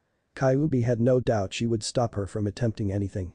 Naruto blinked for a moment. You know it actually. Wait a minute. How did you know that? Kyuubi smirked. Since I'm stuck here all day and you're sometimes busy, I decided to revisit some of your old memories. I must say, for an old lecher, that Jiraiya character writes some good stories. Kyu-chan. You're no pervert, are you? Kyuubi paused for a moment as she wondered what she should say to push him over the edge. She shrugged for a moment before speaking. Naruto-kun, in this world you will learn that everyone is a pervert to some degree or another. It's just a matter on how perverted. But to answer your question, no, I never really thought about having sex or being intimate with anyone. I never actually cared for any of the human males I manipulated with my skills in seduction, kitsune illusions and natural charm, and quite frankly, they were so far beneath me that I would never soil myself by sleeping with them. Being intimate with a human is the same as if I had just gone out into the woods and found some random fox to rut with. Disgusting. No human could ever be considered worthy of being near me, much less with me. Not really sure what that meant, he asked again. Kyuubi sighed. Really, sometimes the boy was so bright it was frightening even to one such as her. And other times he was as dense as a brick wall. I may be a bit of a pervert, she grinned as a fun and potentially dangerous idea came to her. However, if I am, it's not for anyone except you, Naruto-sama. No matter what personal grudges he might still hold against Kyuubi, he would never deny that she was the epitome of sex appeal. The fact that they were on more cordial terms now only added to the woman's natural charm, and it was because of this that Naruto had no chance to defend himself against a nosebleed that launched him away and into a wall where he hit his head, knocking him out cold. Everyone else looked over at him and sweat dropped. Man, Naruto's so troublesome, Shikamaru muttered as he tried not to think about the now unconscious blonde. Yujito blinked before walking over to the passed out blonde and attempting to wake him. I wonder what that was about. I want a clean match, you two, Genma said to the two girls, having noticed the blonde one leaking some killing intent at the other. He shook his head as he cleared any curiosity he felt and started the match. Rieti Hajime. The moment the match started, Tenten leapt back and threw several kunai at Temari. However, a quick swing from her fan left the blonde Suna Kunoichi completely uninjured. I'll show him I'm a better woman than this little girl and that other blonde. I missed. Tenten looked at Temari in shock. But I never miss. She narrowed her eyes as she saw the blonde smirk at her and showing off her iron fan, which was now 1/3 of the way open to reveal a single orb. You see this orb on my fan? It's really a star, and the instant it reaches the third star it's game over for you, little girl. Temari's smirk increased when she saw the snarl on Tenten's face. I knew it. Those wine-type jutsu will make it impossible for me to defeat her from a distance. I need to get in close. With that thought in mind, Tenten unsealed a katana and charged at Temari. That won't work. Temari shouted as she swung her fan and unleashed a blast of wind, as well as revealed the second star. However, Tenten used a kawarimi to switch places with a log and came at her from another angle. She was too close to Temari for the weapon's user to use a Futon jutsu. Instead, when Tenten swung her katana, Tamari brought her fan up and blocked the bun-haired girl's attack. Tenten glared as the two began to trade attacks, moving back and forth across the arena floor. Despite the fact that her fan was heavy, Tamari was able to keep Tenten from getting in close since her fan had the advantage in size. The bun-haired girl tried to use several of her faster maneuvers to close the distance between them, but none of them seemed to work. Coming in with a diagonal slice from the top, only for Tamari to move back. She would launch a horizontal slash from the left, but the blonde merely stuck her fan out and blocked it. Glaring, Tenten made several dazzling spin attacks to try and push Tamari's large fan away before thrusting her sword towards the blonde's chest. However, Tamari ducked and used the tip of her fan to catch the blade, closing the fan to lock the blade into it. She pulled and yanked the sword out of Tenten's grip. The bun-haired girl jumped back and grit her teeth, while Tamari smirked. "What are you gonna do now, little girl?" Tenten growled, "I'm going to turn you into a pincushion, that's what." She jumped into the air and pulled out two scrolls behind her back, unrolling them as she called out her jutsu. Since she did not have her weapon and knew Tamari would not give her time to retrieve it, this was her only option. Shisharyu. Volley after volley of weapons rained down on Tamari. However, like the last time a projectile was sent her way, a mere swipe of her fan blew them away, and the fan now revealed 3 stars.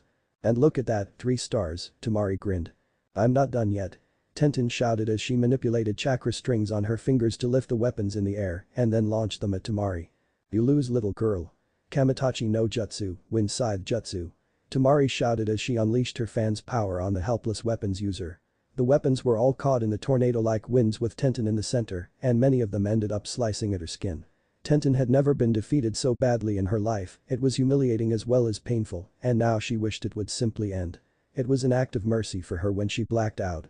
However, that did not stop gravity from taking her back down, sending her back to Earth where she would be in for a painful awakening. Especially since Tamari was feeling particularly vicious today and had set her fan down under the weapons mistress, hoping to add injury to insult. Smiling, she waited for the girl to fall on her fan and crack her back. It wasn't to be. Having seen what Tamari intended to do, Naruto used the same speed technique that he had saved Ayako with to get to the bun-haired girl just in time to catch her.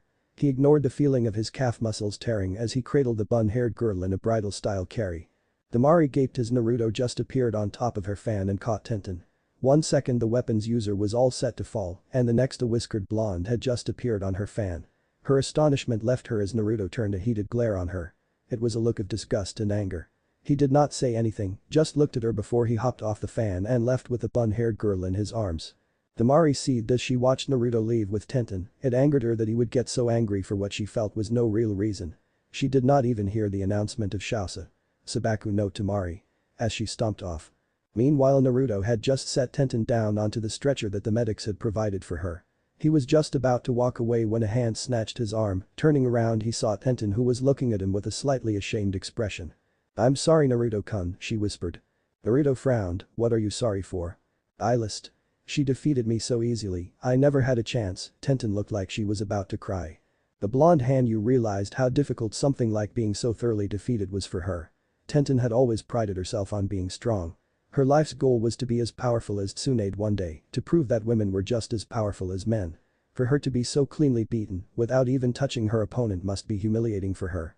Naruto turned around and gently placed a hand on her cheek. "Ten-chan, you have nothing to be ashamed about. You had a serious disadvantage against her wind attacks. The fact that you stuck through with the battle to the end, even knowing you had a disadvantage, was admirable. And if it really bothers you that much, take this as a lesson. Rather than just sticking with weapons, learn some jutsu. I'll even help you after the exams are over. Okay?" Tenten smiled at him, feeling relieved that Naruto did not think she was weak. She closed her eyes as she let herself drift off again. Naruto watched her go before sighing and disappearing in a shunshin. He reappeared right next to Yujito just in time to hear Kankuro forfeit. "Wow, I didn't think you would give up so easily, makeup boy," Naruto commented. Kankuro scowled. "How many times do I have to tell you it's war paint?" Naruto grinned. "You can tell me it's war paint all you want, but if it looks like makeup and comes from your sister's makeup drawer, then it's makeup, no two ways around it." Kankuro turned red. If this kid hadn't beaten Gaara during the preliminaries, he would be as good as dead. Will Nai Yujito and Nara Shikamaru come down to the arena for the next match? Finally, I was starting to get bored, Yujito grinned. Aw, you were getting bored even with me here, Yugi-chan. Naruto pouted a bit. I'm hurt. Yujito smiled. I just meant I wanted a good fight, Naruto-kun. You know I always have fun when you're around. Actually catching the seductive purr when Yujito said fun, Naruto blushed a bit as he scratched the back of his head. So, do I get a hug for good luck like that, Tenten girl? Yujito asked, holding out her arms. Naruto looked somewhat embarrassed but gave her a hug anyway. Had he managed to catch Yujito's slight mischievous expression when she nuzzled into his neck, he might not have gone along with it. However, he had not noticed that, nor did he notice the hand that was trailing down his backside, at least, not until it was too late. Beep. Naruto looked absolutely mortified as one hand went to his mouth while the other went to his backside. The others still in the fighter's booth snickered, while Yujito grinned and gave him a wink as she jumped onto the arena floor. Oh no. Did I just eat? Yep. You did. With a capital E. I might add. Kyuubi held her stomach as she laughed, finding the boy's reaction to that Yujito woman to be highly amusing. She had not seen anything this entertaining in a long time. Seriously, if she had been able to see what her other containers had done and seen them get into situations like this, she may not have been so bitter about getting sealed.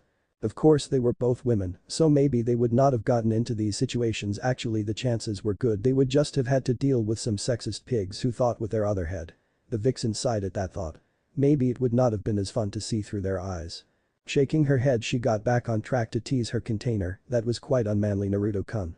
I think your manliness dropped to a 7 on the man scale when you did that. Naruto scowled. It wasn't my fault. She pinched me in the ass. I've never been pinched there before. Not even Anko Ni-chan has done that.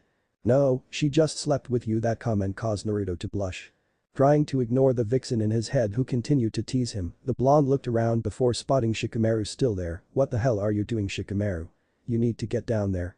Man, this is too troublesome. I think I'm just going to quit. Shikamaru looked like he was about to raise his hand. However, Naruto was having none of that as he smacked him in the back, hard. Go get him, Shika. Naruto shouted as the lazy Nara fell down to the arena floor. Shikamaru looked up from where he was lying to see the blonde giving him a large grin. Damn that troublesome Naruto. As he refused to move, people began to boo, some even going as far as to throw trash at him. However, he did not listen to them as he looked up at the clouds. Man, I wish I was just a cloud. All they ever have to do is go where the wind takes them. Vegito tapped her foot impatiently as the lazy Nara continued to lie on the ground. Hey. If you're not going to battle, I'm going to come over there and fry you. Shikamaru sighed as he got up and slowly made his way to the center of the arena. This is really troublesome, you know that. Why do I have to be in this stupid exam? If you didn't want to be in the exam, then why did you enter in the first place? Yujito asked, confused now. Because if I didn't, then Ino would have thrown a fit and then she would have told my mom and then she would have thrown a fit. It was simply less troublesome to enter and then it was not to enter. Both Genma and Yujito sweat dropped. How could any genin ever be so lazy and get this far? However, they shook themselves out of it and Genma was just about to announce the start of the match when Kakashi and Sasuke appeared in between them in a swirl of leaves. Sasuke had apparently changed his look. He was now clad in a black pair of pants and shirt with white bandages along his arms. He had elbow pads on and black shinobi sandals. I'm sorry, are we late? Asked Kakashi as he rubbed the back of his head. Yujito's left eye began to develop a dangerous twitch while Genma sighed. Yes, you are. In fact, you were so late that we had to disqualify Sasuke. Maybe next time you'll make sure he's on time. Kakashi looked shocked. He had thought that Sasuke's Uchiha would have given him a pass through the usual rules. Meanwhile, Sasuke looked pissed. He was angry at how they were denying him the chance to fight in these exams. This was the surest way to test him in order to find out where he stood. How could he test his strength if he was not even given the chance to fight stronger opponents? Thankfully, before he could explode, Genma began speaking again. He will still get to fight at least. As a treat, Uchiha Sasuke will be allowed to fight the winner of the exams, however he will not be eligible for Chunin. Sasuke was pretty miffed about that, but at least he would get to fight the strongest opponent here. That would mean he would still get to test himself against the strongest genin and see where he stood. He decided to keep his peace as Kakashi put a hand on his shoulder and shunshined them to the stands. Now that that's out of the way, perhaps we can get to the fight, Yujito grumbled. Right, Hajime? Yujito burst into action, traveling faster than even Naruto had during his battle as she launched herself at Shikamaru. Having not seen any of her abilities, however, the Nara genius had already started backpedaling, changing directions at random as he began hand sealing. Page main no jutsu. Shikamaru shouted as his shadow extended along the ground.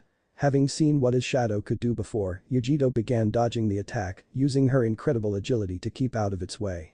Shikamaru grit his teeth as he saw Yujito still moving towards him, dodging all of his attacks like they were nothing. Suddenly Yujito was behind him, striking Shikamaru in the back with a claw swipe. Only for Shikamaru to turn into a log. Power Emi. Yujiro jumped back and to the left as a shadow came from the tree line.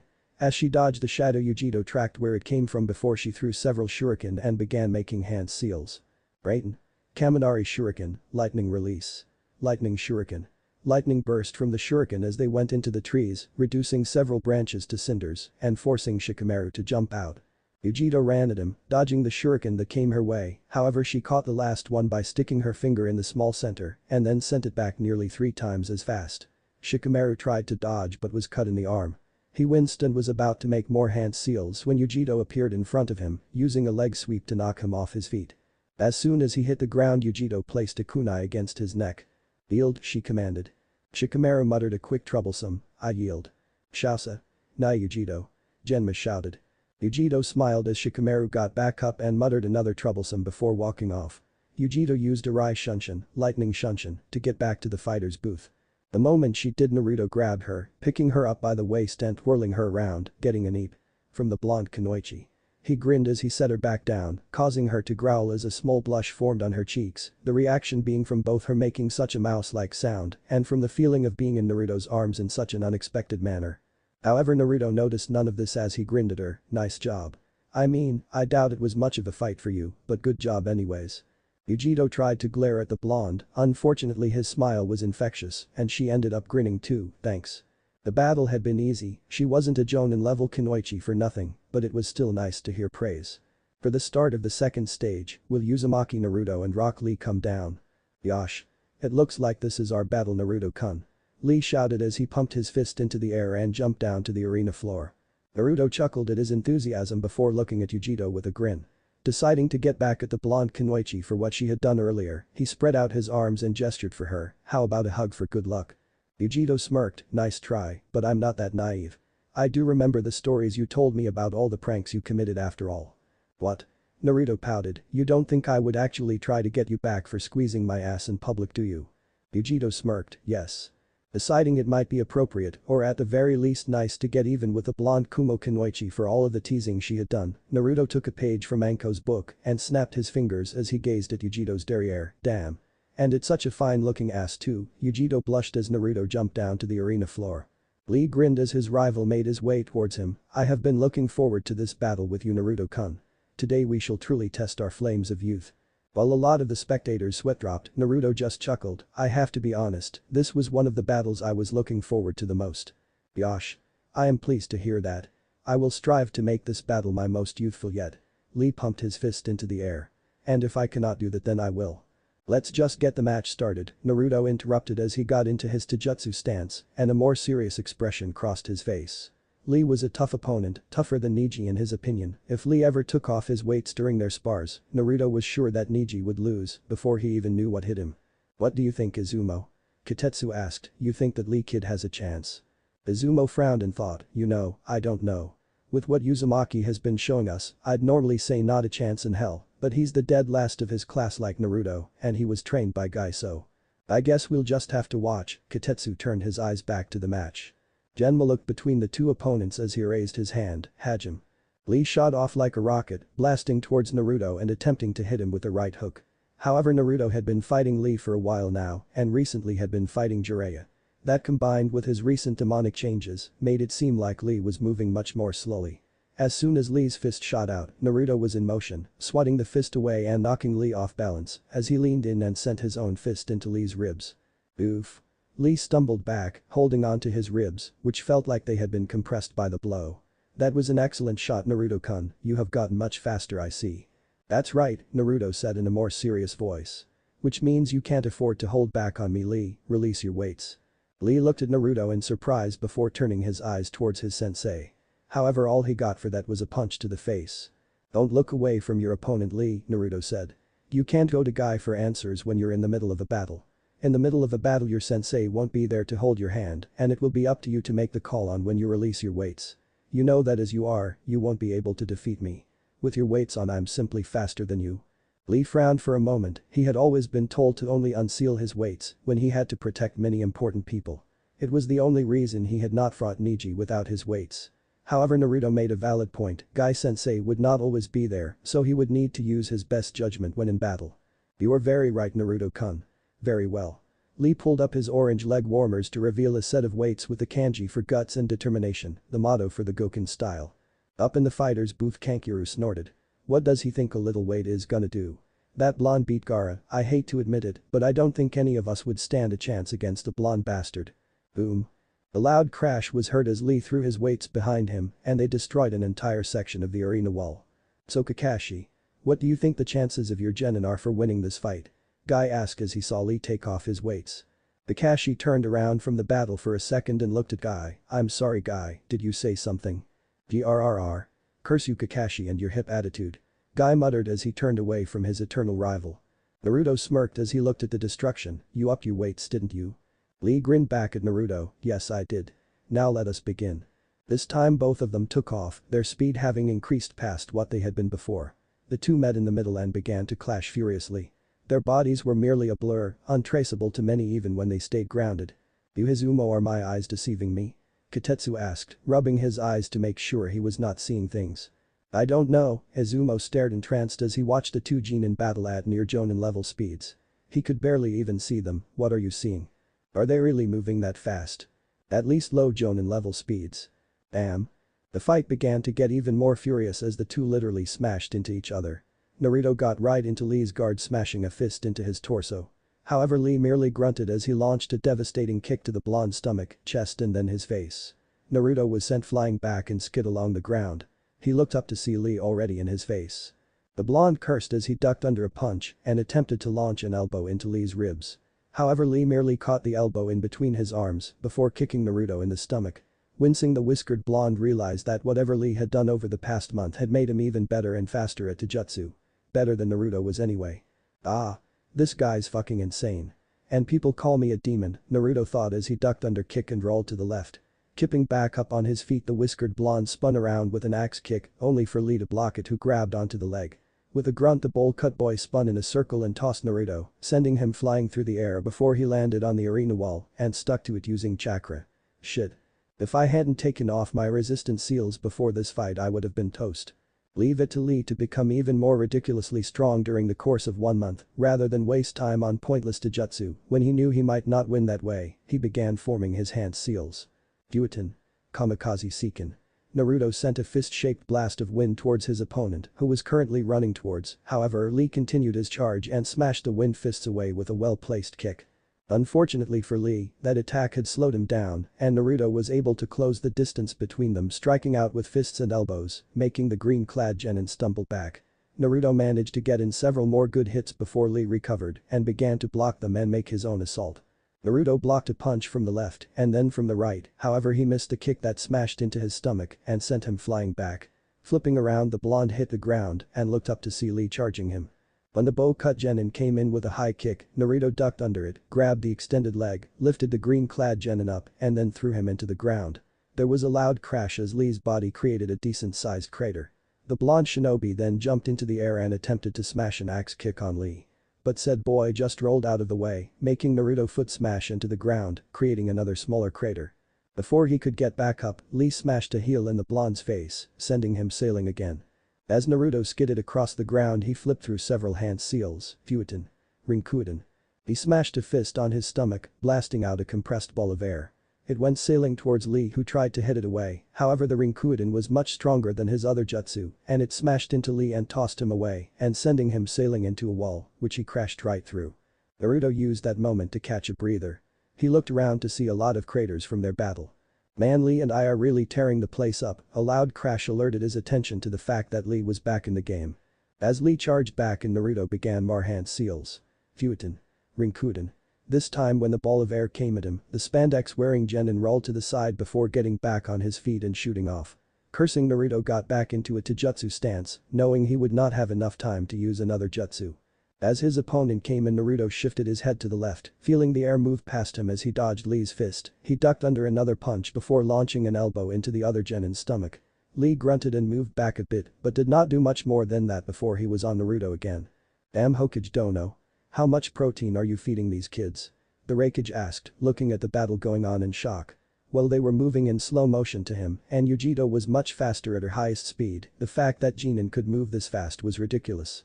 You would have to ask their senseis that. Sarutobi watched the battle with growing pride. To think Naruto-kun would come this far, your parents would be proud of you. The Kazekage did not comment and instead just opted to watch the battle. Naruto had to use a Kawarimi to get some breathing room as he appeared on the other end of the arena. Knowing it would not be long before Lee charged again, he began forming hand seals, Raiden. Yakuzuchi Hakai, lightning release. Lightning current. Smashing his hands on the ground, Naruto shot several volts of lightning, which tore up the ground as they made their way towards Lee. However, the green-clad genin merely jumped over the attack.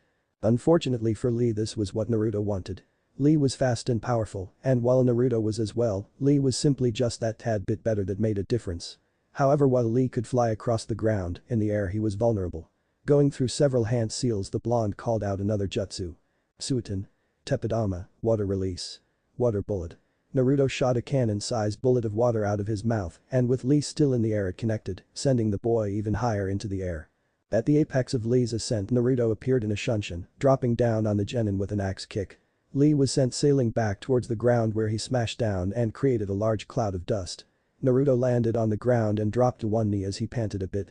He was starting to get tired, using so many jutsu and fighting for so long was something even he barely had the stamina for.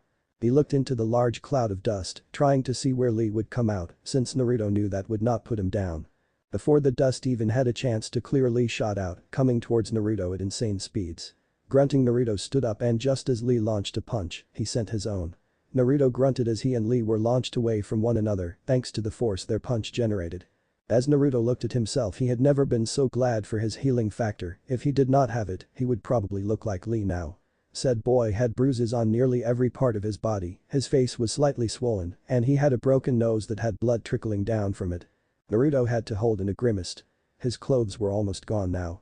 His cloak had long since been ripped away, his shirt more revealing than Anko's fishnet, his pants had changed into shorts with one side going up to mid-thigh, and his beautiful orange gloves had been destroyed sometime during the last half hour. He was glad he had sealed his gauntlet or it would be destroyed too. Many of the girls up in the stands blushed at seeing Naruto's toned, half-nude body. A few even ended up passing out from nosebleeds. While others, namely Yujito, licked their lips and grinned. The hourly arena incredible fighter Lee, Naruto fought to regain his breath as several of the bruises on his face healed. Honestly, had you ever taken those weights off when you fought against Neji in those spars of yours, you would have kicked his ass hands down. Naruto was glad he had released all of his resistance seals before the fight, or he would not have even had time to do so during the battle. No doubt he would have gotten his ass kicked if he had gone with that route. Lee grinned, "Thank you, Naruto-kun. You are a most youthful fighter yourself. Which is why I have declared you as my new eternal rival." Naruto's sweat dropped. Thanks Lee, I guess. Yosh. You are most welcome, my youthful comrade. Now come, let us unite our flames of youth. As Lee shot off again, Naruto cursed, I need to find some way to neutralize him. This is getting insane. Naruto made quick use of a Kawarimi to dodge Lee's attack, and needing some time to think, Naruto put his hands in the ram sign, Taiju Kage Bunshin no Jutsu. There was a large puff of smoke before several hundred clones appeared on the arena floor. Lee looked at all the clones and grinned right before he disappeared and began destroying clones left and right. However, while Lee was busy with his Bunshin bashing, Naruto was busy coming up with a way to neutralize Lee's speed. Coming up with a quick plan, the blonde waited until Lee was finished with his clones. As soon as the clones were gone, Naruto launched several dozen shuriken, forcing Lee to dodge the attacks. However, these were just a distraction, and when Lee jumped into the air, a clone of Naruto's jumped with him and threw a kunai attached with steel-grade ninja wire, catching the green-clad genin in it and then kicking him to the ground. Naruto sighed in relief as he saw Lee struggle with his bonds. Looks like I win this one, Lee. I had that ninja wire specifically designed for someone with your insane strength.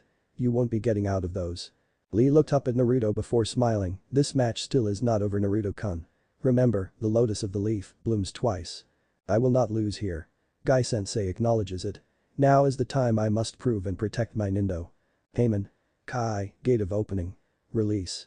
There was a massive surge of chakra at Lee's shout. Along with the surge in chakra, Lee seemed to gain a surge in strength, for he snapped the ninja wire with ease. Standing up, Lee put his arms in a cross guard. Kakashi whirled on Guy, who was watching the battle with a very serious expression. I can't believe you taught him how to open the gates. I wanted to help Lee achieve his dreams, Kakashi, Guy said in a rare serious voice. That boy is willing to risk everything for his dreams. And so I helped him. I do not regret it. Hyman. Kai, gate of healing. Release. At Lee's exclamation, a massive surge of chakra was released as the ground under him began to splinter. Seiman. Kai, gate of life. Release. Lee's skin began to turn red as more chakra started shooting around his body. Shaman. Kai, Gate of Pain. Release. Naruto almost cringed when even more chakra shot out of Lee. Not only was he now completely red, his eyes were now all white. Naruto paled as he felt Lee's chakra match his own reserves and then pass them. Oh shit. Oh shit, oh shit, oh shit. Kyuubi. Knowing what Naruto wanted, Kyuubi immediately began channeling her Yaki through him. Naruto-kun, I can't give you any more than one tail. You may be a Hanyu, but anything else right now would send you into an uncontrollable bloodlust. That's fine, it should be enough, Naruto said as Kyuubi's Yaki entered his system. The red energy began oozing out, his eyes changed from their normal blue to red, his whisker marks thickened, and his already long canines elongated some more. Then the Yaki began to take shape, forming 2 fox ears on top of his head and 1 swishing fox tail behind him. Upon seeing this, many people who knew what it was gasped. Many people who didn't also gasped, especially because of the bloodlust and feeling of power it gave off. What the hell? Kiba shouted, what is that chakra? It's the same as when he faced Gaara, Hinata whispered, trembling a bit at the power. I can't believe he can use that much of its chakra already. Kakashi gaped. The other Jonin were silent, staring at the scene open-mouthed and wide-eyed, while the genin stared between their senseis and Naruto, who was now hunched over. Sasuke clenched his teeth as he watched Naruto and Lee go far beyond him in power. A part of him was confused. He had come to consider Naruto as something of a friend, or at least a begrudgingly respected rival. Yet at the same time, watching pure power pouring out of the blonde genin was frustrating. Ever since he had joined this team, he had always felt inferior to Naruto, yet at the same time, it was Naruto who had helped him grow stronger several times in the past, tree climbing, trying to protect him against Orochimaru. Because the blonde genin was always helping him, at least, when he was not torturing him and Sakura, Sasuke did not know what to think. But he could not deny he was jealous. His curse seal pulsed before the seal Naruto had created did its job. He's using even more than before, Yujito whispered as she looked at the blonde shinobi. I had not realized the boy could use that much of Kyuubi's Yaki. Well, obviously he can. The others in the booth were also staring very intently at the blonde, some wondering what the hell that feeling was, while others were already starting to guess. You never told me that boy was a Jinchuriki Hokage dono, the Raikage said. Sarutobi watched Naruto intently, the same could be said for you and the Kazekage with Yujito-san and Gaara-san. The Raikage grunted as he conceded the point, yes, I suppose that is true. Thoman. Kai, Gate of Limit. Release. Cracks began to burst from the ground.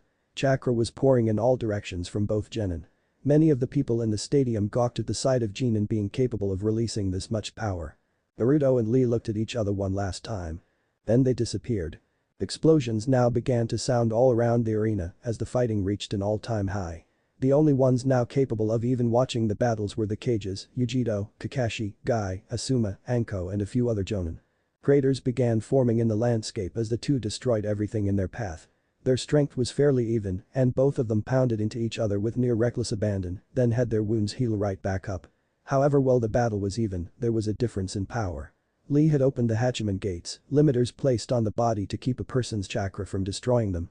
His power, while amazing, was also completely human and had a limit for how long it would last before his body became incapable of handling that power.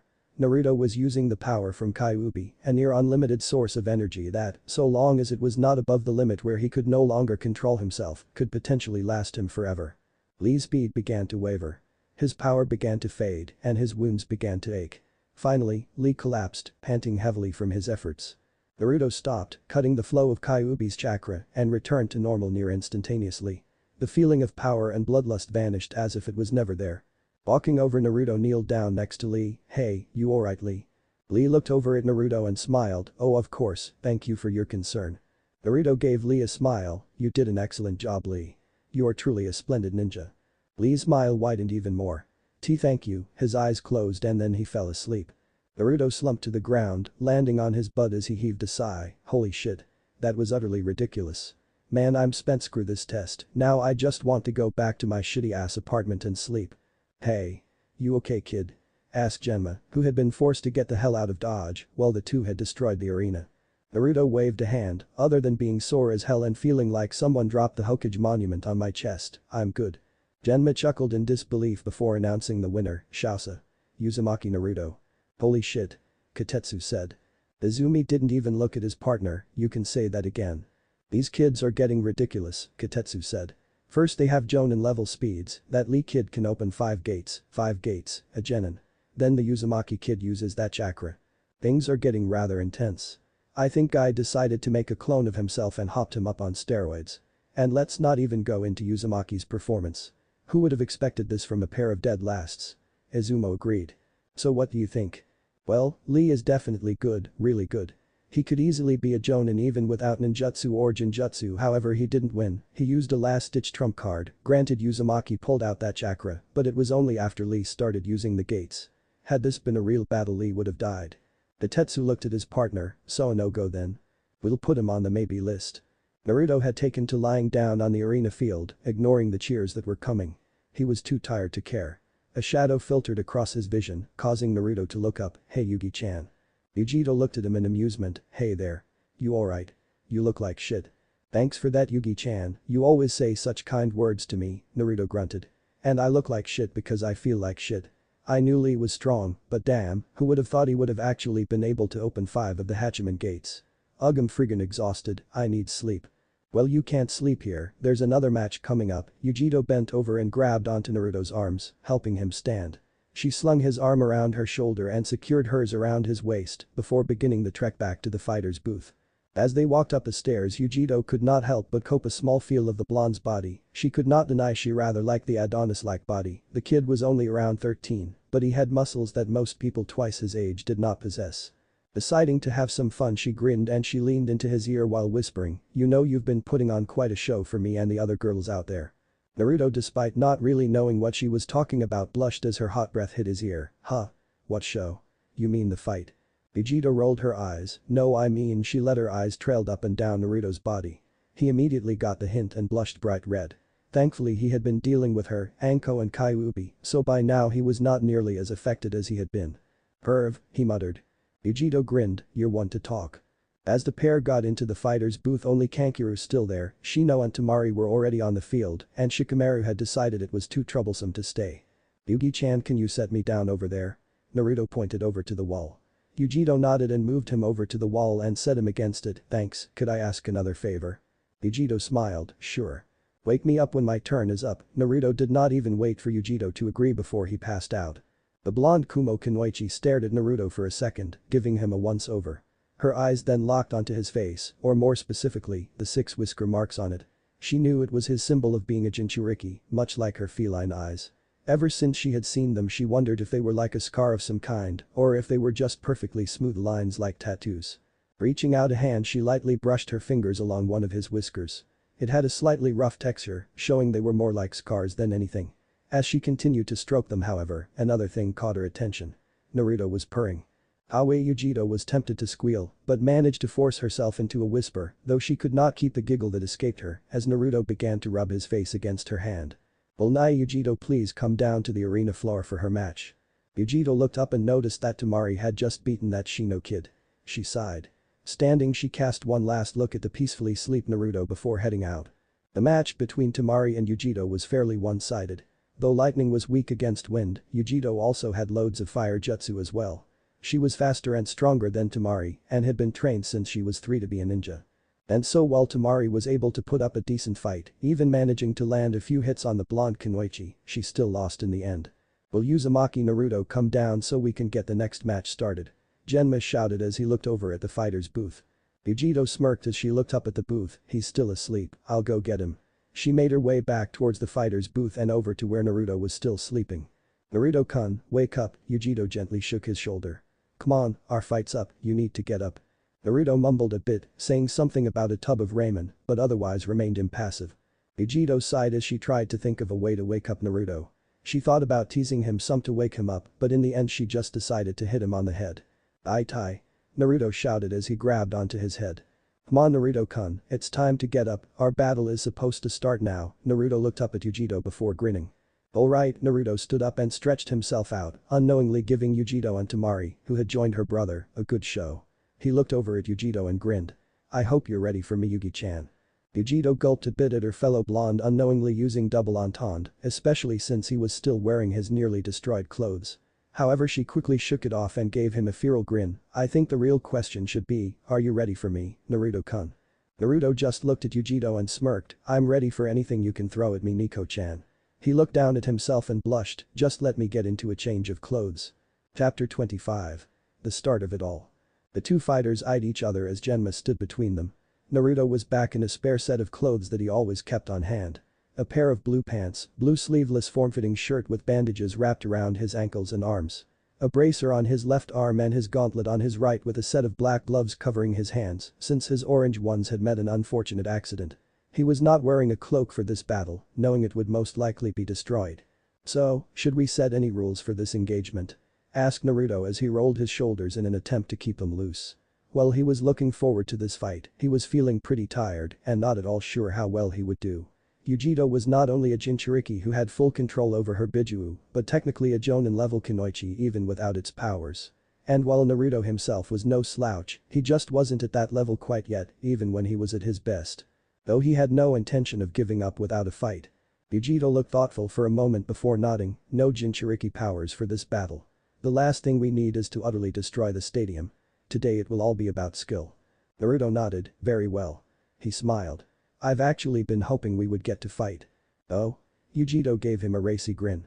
"Looking forward to fighting against someone as beautiful as me?" Having talked with Yujito and dealt with her personality enough, he now had an idea on how to respond, and so not missing a beat he said, "Well, I was really just hoping that this bar would give me an excuse to get rid of your clothes." The spiky-haired blonde gave the female Jinchuriki a cheeky grin as she blushed. I think I'm getting the hang of this whole flirting scene. With all the jutsu that will be flying around, it would be rather easy to accidentally destroy them." "And you called me a perv," Yujito shot back, giving a smirk after she had gotten her blush under control. "I take it both fighters are ready?" Genma mumbled a bit, trying to get the pair back on track. "You know I am," Yujito got into a taijutsu stance. "I've been ready since I got here," Naruto slid into his own stance. "And maybe after this I can finally get some fucking sleep." He looked at Yujito and grinned, "Care to join me when I do?" Yujito smirked, "Maybe if you win." "Hajime?" Almost as soon as the fight started, Yujito shot towards Naruto, who had thrown several shuriken and began doing a set of hand seals. Shuriken Kage Bushin no Jutsu. The group of 5 shuriken multiplied into 50, however Yujito used her cat-like agility and reflexes to weave between them all without slowing down. When she got within range of Naruto, she lashed out with a claw swipe. Naruto went in to block the attack, however the moment the hit connected, Yujito grabbed his forearm and tossed him over her shoulder. Not one to be outdone so easily, he began doing another set of hand seals as he flipped around. Landing on the ground, he thrust out his hands, Futon. Kamikaze Seiken. Yujito merely grinned as she did her own hand seals, Kaiten. Karyuenden, Fire Release. Fire Dragon Missile.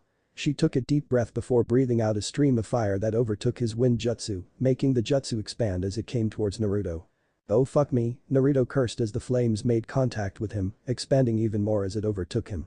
Yujito looked up when the technique ended to see the burnt remains of a log. Knowing he was still around, she went back into a stance and began to search the area wearily.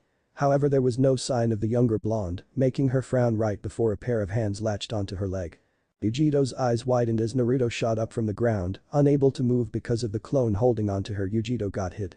However, the reaction one would expect of a person getting hit did not happen here. Instead, the blonde female exploded in a burst of lightning as soon as Naruto's fist made contact, sending said genin rocketing back. Naruto grunted a bit as he hit the ground, forcing his body to move despite the electric current that was running through his body. Looking up, he was forced to roll out of the way as Yujito came in and smashed into the spot where he had been standing. Naruto pushed himself into a series of flips as he moved away from Yujito. Stopping several feet away, Naruto reached into his left pouch and brought out a scroll, which he unrolled and channeled chakra into. A torrent of water shot out and Naruto began to make several hand seals. Suiton. Suryu no Kiba, Water Release. Water Dragon Claw. A decent-sized dragon formed out of the water, roaring ferociously as it threw a clawed hand at Yujito. However, right as it hit, said woman phased out of existence, revealing it to have been nothing more than an after-image. She appeared right next to Naruto, smashing 2 fists into his ribs. The whiskered blonde grunted as he got the wind knocked out of him, but still managed to block the next attack. The taijutsu battle that ensued afterwards was fast and furious. Yujito used a mixture of striking at weak points, as well as claw swipes and grappling techniques, to go with her fluid movement and flexibility. Her strikes were almost too fast for Naruto to keep up with, and more often than not, he had ended up getting hit. Naruto backpedaled as Yujito took a swipe at his face, then moved in, hoping to catch an opening as she spun around. It was not to be as Yujito continued her spin and kicked him in the face, sending him stumbling back. The stumble was turned into a back roll as Yujito came at him. Kipping up on his feet, Naruto had his hand in a hand seal and his cheeks bulged.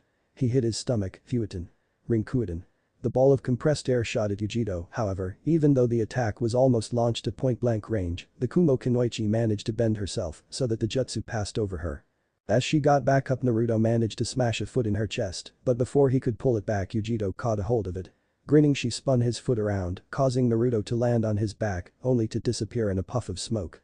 Yujiro's eyes widened in surprise. Wow. Several Naruto suddenly burst from the ground and attempted to engage her into jutsu. However, even with their combined teamwork, Yujiro was able to move through the attacks fluidly before lashing out with her own. In less than 5 seconds, all the clones were dispelled. However, that was all the time Naruto needed, as he appeared right next to her. Fueton. Kamikaze Seiken. He thrust his fist out, and this time, he did hit Yujiro. The attack smashed into her and sent the young woman flying back, where she crashed into the stadium wall. Yujiro pried herself out and shook her head. Looking back up at Naruto, she smirked. "You know, you really are pretty strong for someone so young. I don't even think I was that strong at your age." Naruto grinned. "Thanks, Yugi-chan. That means a lot hearing you say that. It also means I can stop holding back." The look on her face turned feral. Though shy was all the time Naruto had to get out before Yujiro was on him. He blocked a kick from the left, only for Yujiro to push her leg off and use that momentum to smash her other foot into his face. Naruto stumbled back and shook the cobwebs out of his head. He looked up to see Yujiro already bearing down on him. He jumped back, hoping to gain some distance, but Yujiro wasn't giving him any and doggedly came after him. He continued trying to block and dodge her attacks, but they were too fast and too numerous, and more often than not, Naruto ended up getting a fist, a foot, or some other part of the Catwoman's body smashed into him. Yujiro made one last claw swipe at him, however this time Naruto exploded, sending the Kumo Kunoichi flying back. She landed on her feet and skid across the ground. Once she stopped, Naruto came up from the ground right under her, and this time when he hit her, Yujiro did not explode and was instead launched into the air. Jumping up after her, Naruto appeared above Yujiro and came down with an axe kick. The moment he did, the blonde knew something was wrong, and only a quick air whammy saved him from being fried to a crisp, as Yujiro turned out to be another Raibunshin, having replaced herself a few seconds after she had been sent flying. Appearing a safe distance away, Naruto looked around for his query. Not finding her, he sent a pulse of chakra throughout the stadium in the hopes of finding Yujiro. When there was no trace of her, he frowned. There's no way she's out of the stadium since she would be disqualified. That means. He jumped up at almost the same time that Yujiro came up from under him. Naruto was just barely able to avoid the swipe that came his way. He could not, however, dodge the kick that Yujiro sent him. Grunting, the blonde shinobi flipped around before he landed on his feet, only to jump away seconds later as Yujiro came down and hit the spot he had previously been. Raiden. John, lightning release. False darkness. Naruto looked up just in time to see a bolt of lightning shoot out of Yujiro's mouth. Cursing, he used a Karawimi to replace himself with a log. However, much to his surprise and shock, the bolt of the lightning veered away from the now destroyed log and began to chase after him. Naruto was forced to duck, dodge and jump around the lightning bolt as it followed him. "Man, is this battle getting intense," Kitetsu said, watching the fight with a critical eye. "So do you think Naruto can win this one?" "I'm not sure," Izumo shook his head. "That Kumo girl is good, too good to be a genin, and we know next to nothing about her abilities." It was unfortunate that Naruto had to face Neji and Lee, those two forced him to reveal a lot of his abilities. They were also stronger than the ninja that Yujiro girl faced, and while I'm not certain of it, I'm pretty sure she is stronger than Naruto even at his full strength. If he does win, it will be on luck. "There's no doubts there," Kitetsu said. "That girl is definitely Jonin level. Her speed, taijutsu, strength, ninjutsu, tactics, it's obvious that she's only officially a genin. I guess we'll just have to see if Naruto has any other tricks to pull out of his sleeve, and knowing him, he might still have some way to pull off a miracle." Naruto grit his teeth as he dodged the lightning bolt again, however this time it managed to graze his arm, sending a shock through him. "Damn it. I need to find some way to get this thing to stop following me." He looked over at Yujiro to see her holding a hand sign and realized what was happening. Of course. She's controlling the jutsu in with hand seals. I need to do something that makes her drop the jutsu. Naruto began channeling Yakai into his mouth. Kitsune Bai. A light blue ball of flame shot out of his mouth and headed for Yujiro, forcing her to cancel her jutsu and jump away as the foxfire hit the ground where she had vacated and created a large explosion. Naruto dodged the John one last time before it hit a wall and dissipated in an explosion of electricity. Knowing that taijutsu was out of the question, Naruto created a Kage Bunshin and both of them began doing hand seals. Duoten. Atsugi, wind release. Severing air pressure. Pain. Gakyaku no Jutsu. The clone expelled a large fireball from its mouth while Naruto shot a tornado at the fireball that compressed the fireball before releasing a white-hot torrent of flame. The heat was so intense that Yujiro felt her skin being singed as it came towards her. Luckily a quick Kurwimi allowed her to escape as the fire hit the ground with an explosion that rocked the entire stadium. Wow. Ino breathed as the explosion ended. What the hell was that? That was what's known as a collaboration jutsu, Asuma said, not taking his eyes off the fight. It's when two jutsus combine to form a more powerful attack. Naruto used a Fuiten jutsu to fan the flames of the Kaiten jutsu, making the attack power double if not triple. While the others gaped, Sasuke looked at the blonde in jealousy. Naruto began panting heavily as the attack ended. He looked around before seeing Yujiro standing a little ways away, a slight singe on her clothes, the only indication she had not gotten off from that attack quite scot-free. He looked himself over and sighed. His other two battles combined with this one had left him spent. Well, he had near cage level reserves and had the much more potent Yaki, launching out all of those jutsu and battling such talented opponents had left him drained. Yugi-chan, I think we both know there is no way I can continue this battle. I forfeit, Naruto said, shocking many of the people in the crowd. Yujiro grinned, that's a wise choice. Still, considering how much you've already fought, you battled extremely well.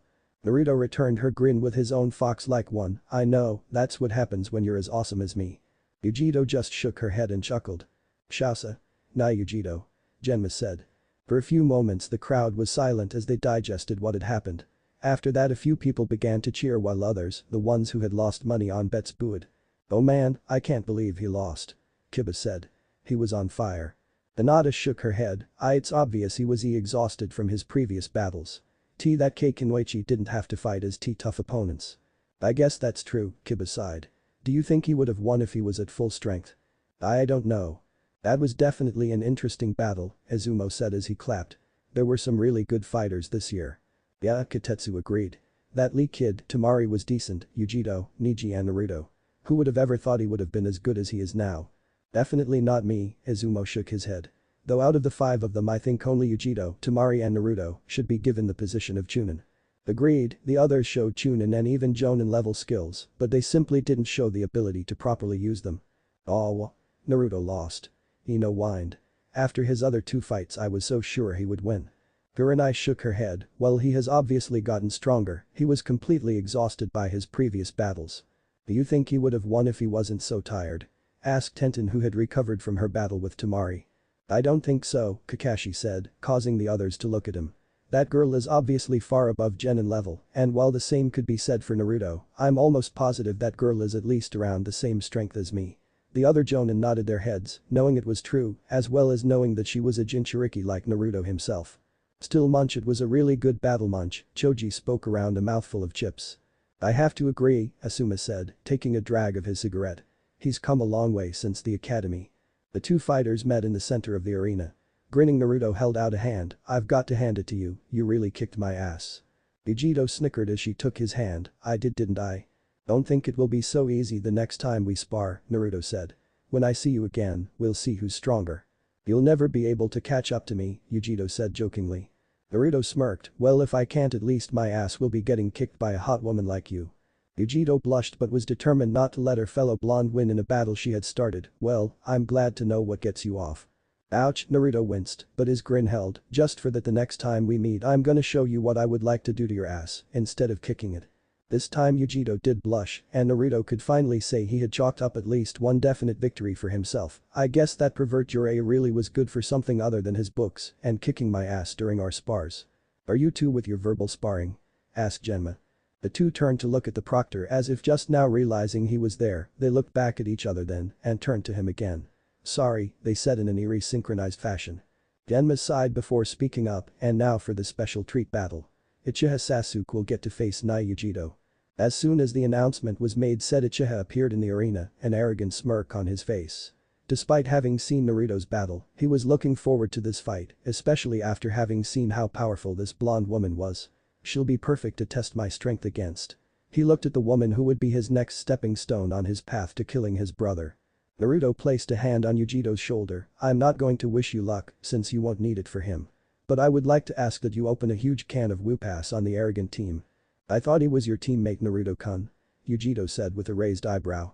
Oh he is, but the team can get pretty full of himself sometimes. Actually he's almost always arrogant, Naruto shrugged. I find that nothing will bring the team back down to earth like a good old-fashioned ass kicking. Yujito grinned, well in that case. Naruto grinned before he used a Sunshin and appeared next to his sensei, "Yo, Kaka-sensei." Kakashi blinked at his blonde student, "Yo, Naruto, nice job on your battles. You've really come pretty far. And I also see you were able to learn quite a few of those jutsu I gave you." "Yeah, I learned 4 of them," Naruto hummed for a moment. "I was hoping to get a few more than that, but 4's pretty good considering I only had a month to train and Iro-Sennin was a slave driver with my taijutsu." "Iro-Sennin?" Kakashi blinked, wondering who that was.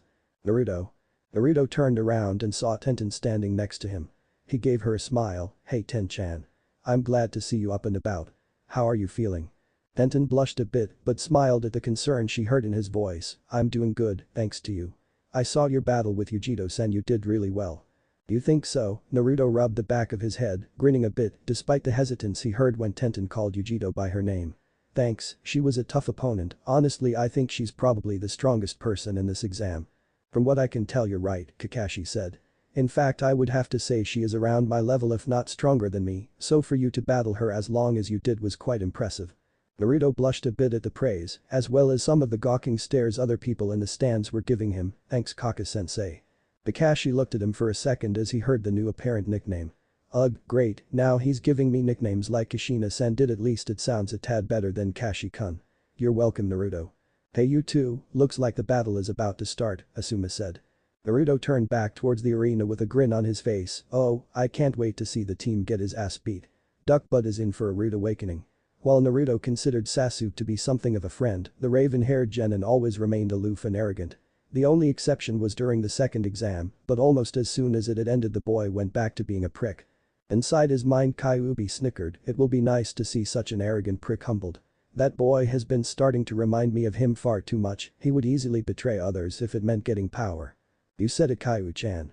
Genma looked between the two opponents and held up his hand. "Hajime." He brought it down before sunshining away. Sasuke smirked as he activated his Sharingan, showing that he now had 3 Tomo in each eye. With it he was easily able to track Yujito's speed as she flew towards him.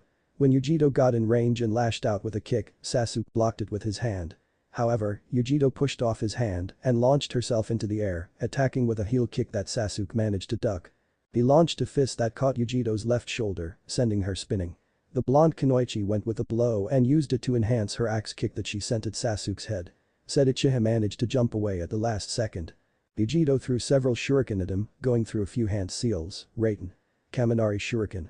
Lightning burst from the shuriken and struck the ground near Sasuke, who was forced to dodge the attacks. He was able to, thanks to having seen the jutsu once already in Yujito's battle against Temari. However he had ended up focusing so much attention on the shuriken and lightning that he missed Yujito. Said blonde managed to swipe at his face, leaving a decent-sized and bloody scratch and getting Sasuke to cry out in pain and anger. He jumped back and glared at Yujito who merely gave him a smirk. Growling in anger Sasuke went through several hand seals before taking a deep breath, Kaiten. Gakuku no Jutsu. A large fireball billowed out of Sasuke's mouth and headed for Yujito. Yujito jumped into the air, dodging the fireball by a good margin before she sent several kunai towards Sasuke. Said Uchiha got out his own kunai and used his Sharingan to deflect the projectiles. When he had finished he saw Yujito closing in on him, lashing out with a kick. Sasuke dodged the attack before trying to punch Yujito, however the girl used the agility given to her by her Bijuu to dodge the attack. She got into Sasuke's face and before he could react, punched him in the stomach, hard. Sasuke folded up like a cheap lawn chair, only to be thrown back when Yujito kneed him in the face. There was a loud crunch of breaking cartilage, and a lot of people who had placed bets on the Uchiha to win gasped in shock at seeing his bloodied and broken nose. Yujito chuckled a bit at seeing the Uchiha's glare. Hoping to egg him on, she made a come gesture. It seemed to work as Sasuke charged forward, intent on beating her. However, as the battle began to come up again, it was clear that Yujito was superior in nearly every way. Sasuke was about as fast as Lee with his weights on, Yujito was just a little slower than Lee was when he had opened the Hachiman gates. And Sasuke was unable to utilize his speed to his full potential due to having only copied it rather than mastered fighting with his newfound speed. Even if his eyes negated any tunnel vision he might have received, his body and mind were still trying to work together with his newfound speed. Yujito had more experience, not just from the harsh training she had gone through as soon as she could form a sentence, but also from the many missions she had done. Sasuke's only experience was his fight against the Kirichunin during his first C rank and his sparring with Kakashi. In the end there was no contest. Sasuke continued to be pushed back as Yujito began to increase her speed. Sasuke's Sharingan was able to follow her movement, however like when he had trained with Kakashi, he was unable to react in time. He received a kick to the face. Stumbling back he tried to block a claw swipe, only to find it was a feint and received a foot in the torso. He jumped back hoping to gain some distance, however Yujiro merely followed him. Getting thoroughly frustrated, Sasuke used a Sunshin to get away, reappearing on the wall on the opposite side of Yujiro. It would not give him much time, but it should be more than enough for what he wanted to do. He went through 3 hand seals and placed on hand pointed down, while the other held onto his arm to stabilize it. Chidori, 1000 birds. Lightning sparked from his hand and soon, the sounds of birds chirping filled the air. Kakashi, you didn't teach him that, did you? Guy asked in a serious voice. I thought you would have known better than to teach that to a genin. So says the man who taught his genin how to open 5 of the hachimen, Kakashi retorted. I had promised him if he surpassed my expectations I would teach him a powerful jutsu. Sensei, isn't it the jutsu used in Naruto? Trailed off as he looked away, remembering seeing his sensei's hand sticking through Haku's chest. Kakashi held in a wince, yes, it is. That is Kakashi's only original technique, Guy said, not seeming to notice the tension between the two. Because of its sound, like that of 1,000 birds chirping, it's called Chidori. Chidori, Naruto muttered as he looked at the jutsu with narrowed eyes. I nodded, it's an air-ranked assassination jutsu. Kakashi had created it during the war and he was said to have been able to cut a lightning bolt in half with it. Sakura looked at her sensei and Guy with a sweat drop, great, old men telling wives' tales. Sasuke ran down the wall, the lightning in his hand ripping through the concrete like paper. He jumped onto the ground and began to speed towards Yujiro, who was standing completely still. Is this kid serious? Using an assassination jutsu like that despite the fact that I'm faster than he is? Yujiro shook her head. That jutsu relied on being faster than your opponent, something that this kid certainly wasn't. She would just have to teach him what it meant to fight someone better and faster than he was. Yujiro waited for Sasuke to come in range. When he did, the Uchiha thrust his fist out, hoping to impale the blonde through the chest. It wasn't to be as Yujiro Korimied with a Rai-Bunshin. The clone exploded in a shower of sparks and electricity, shocking Sasuke and sending him sailing. The Uchiha genin hit the floor hard, rolling around on the ground before coming to a stop, completely unconscious. Shasa. Nai Yujiro. Genma announced. Well, that was a totally obvious outcome. Naruto said, cracking his neck. Dear Kami, I'm so tired. Hopefully now I can get some sleep. Before anyone else could say something, feathers began falling from the sky. And the same time a large explosion went up in the Hokage booth and 2 figures shot out. What did the people in the stadium began to fall asleep, dropping from their chairs one by one. All except the disguised Odo and Suna ninja, who were now getting up from their seats to attack the Konoha ninja. Kakashi, Guy, Asuma, Kurenai and several other ninja who were in the stadium began to battle it out with the Odo ninja. Kakashi had his Sharingan out and was using it to great effect, allowing its predicting abilities to defeat the ninja that came his way. Asuma's trench knives were blazing with green wind chakra as he cut down any opponent that stood before him. Guy became a literal hurricane as he launched devastating kicks and punches at his enemies, each attack shattering bones. Kurenai used her talent with ninjutsu to confuse and sneak up on opponents, slitting their throats before they knew what was happening. Naruto and a few of the other genin realized it was a genjutsu and quickly moved to dispel it. Kai. The feathers around them blew away and the blonde took the opportunity to look around. Ino, Choji and Kiba were all asleep from the genjutsu's effects. Meaning he and the others would have to protect them. He noticed one of the Odo ninja that were not engaging Kakashi and the other jonin, coming for him and the other genin. Without thinking, Naruto used his gauntlet and launched a kunai into the man's throat. Said man clutched at it as he gurgled and fell to the floor, dead. What the hell? Why are we under attack? Naruto yelled. He did not get an answer, but he knew better than to actually expect one. Naruto grit his teeth as he summoned his bow staff and began to fight several of the Odo ninja who had appeared. Using a dazzling spinning combination to block several attacks that had been sent his way, spinning on his heels, the blonde Konoha shinobi twirled the staff around himself as he began smacking the Odo ninja away from his unconscious comrades. Sakura. Hinata. Naruto shouted, getting the 2 frightened girls' attention. I need you to inject the genin who are still out of it with your chakra. We can't afford to have them asleep for this. Tenten, I need you to help me protect them. Despite being scared out of their mind, the 2 rookie kunoichi did as told. As the 2 kunoichi began waking the other genin, Naruto continued defending them with Tenten joining in the fray. He landed a powerful blow on the head of one of the Odo ninja who had gotten too close to Sakura. Naruto heard the sickening crunch of the man's neck snapping. Since his battle in Nami he had refrained from killing, but with this battle he had now killed at least 2 enemy ninja. However, he had spoken with Anko, Sarutobi, Kakashi, Jiraiya and Yujito a lot about killing and had steeled his mind, knowing he would have to kill again. It still sickened him, but he did not slow down. Beside him, Tenten was launching kunai after kunai at the ninja, who were too far away for Naruto to strike. Each one she threw was a headshot, showing just how accurate she was with her weapons. As Naruto continued his assault, the genin were woken up one by one. When they did, the blonde turned to them, "Hook up with your Jonin sensei and get your orders from them." Many of the other genin were shocked by Naruto's calm and commanding presence. However, due to his previous battles, they did not question him, each nodding before taking off. The blonde jabbed his staff into another ninja's face, not bothering to listen to it break with a sickening crunch as he turned to Sakura, "Follow me. We're going to Kakashi-sensei to get our orders." "But what about Sasuke-kun?" asked Sakura. Sasuke was down in the arena and probably still unconscious, he needed their help. "Sasuke is with Yujito." Naruto resealed his staff and launched a wind blade at Asuna Kunoichi, nearly splitting the woman in half with the attack. "She'll protect him right now. We need to get to Kakashi, however." Naruto moved away, forcing Sakura to follow him for protection. "Oh great," Yujito said in an annoyed voice as she found herself surrounded by several Suna and Odo ninja. "I so don't need this." She looked down at the still form of Sasuke and rolled her eyes, "And now I've got to babysit too." "Just hand over the Uchiha and we may let you walk out of here," one of the Odo shinobi ordered. Orochimaru had said he wanted them to capture Sasuke sometime during the exams if possible, and right now seemed like the best time to get him. Unfortunately, they were facing off against Yujito, who not only had no intention of giving the raven-haired genin to them, but was also skilled enough to pull such a thing off. Well, I would personally love to give the arrogant brat to you. He's kind of a teammate and friend to this guy that I've taken a liking to. So, I'm gonna have to decline your offer." She smirked as the ninja charged her, sliding into her stance. She began to weave through the attacks her enemies sent. Dodging a kick to her side, she latched onto the leg and swung the Odo shinobi into a kunoichi from Suna. Bending herself backwards, she avoided a punch from a Suna shinobi right before she came back up and with a kunai in hand and shoved it in his throat. Yujito kicked the dying ninja away and into another one that had tried to rush her.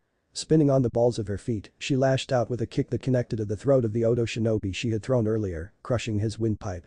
As the Odo ninja fell to the ground, clutching at his throat, Yujito ducked under a kunai swipe by Asuna Kunoichi before coming into said Kunoichi's guard and stabbing her in the ribs with her own kunai, piercing the woman's heart. She grabbed the now dead Suna Kunoichi by the arms and used her as a bat to smack another ninja away. Getting back into a stance, she looked at the ninja who were now eyeing her wearily and grinned, "You know, compared to my battle with Naruto-kun, you guys are boring." The ninja looked at each other before charging back in. Several miles outside of Konoha, several dozen Odo and Suna ninja sat around 3 summoning seal arrays. Always having been a meticulous planner, Orochimaru had made sure to set several decoy summoning arrays so that, in case the invasion was found out and the Konoha ninjas somehow managed to find his summoning arrays, he would still have several left in the wing. The 1 dozen ninja began going through a set of hand signs before slamming them into the array, Kuchiyus no Jutsu. 3 large puffs of smoke surrounded the area and when it cleared there were 3 large snakes. The 2 on the left were fairly average looking, albeit nearly the size of the Hokage Tower. One had green scales, while the others was black. However, it was the one in the middle that looked caught everyone's attention, of course, seeing how it had 3 heads that was understandable. The snake surged forward, the one in the middle in the lead. They crashed through one of the towering walls around Konoha and began to wreak havoc on the village. Jiraiya and the Anbu looked up when they saw the giant snake smashing into Konoha on the opposite side of where they were located. "Damn it. It seems that damn Hebe set us up with decoys," Jiraiya muttered. He looked over at the Anbu. "I want you all to start with the operation. I'll take care of the summons." "Hi Jiraiya-sama." The Anbu saluted and took off. Jiraiya looked over at the stadium where Sarutobi and Naruto were probably fighting right now. "I hope those 2 are safe." He turned his attention back to the snakes and took off. "Kakashi-sensei." Naruto shouted as he redirected a punch sent his way and then lashed out with his own.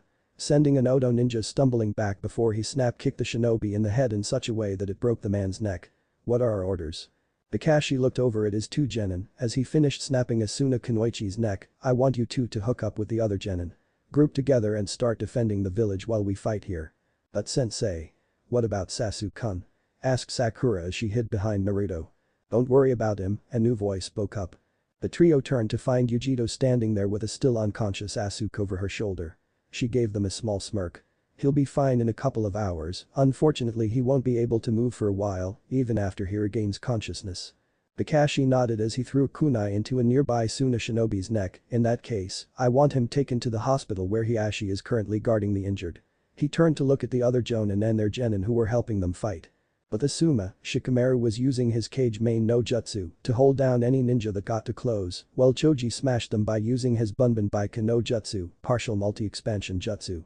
Meanwhile, Ino was using her Shintention no jutsu to enter the minds of her enemies and use their bodies to kill her enemies and sow dissension among the ranks.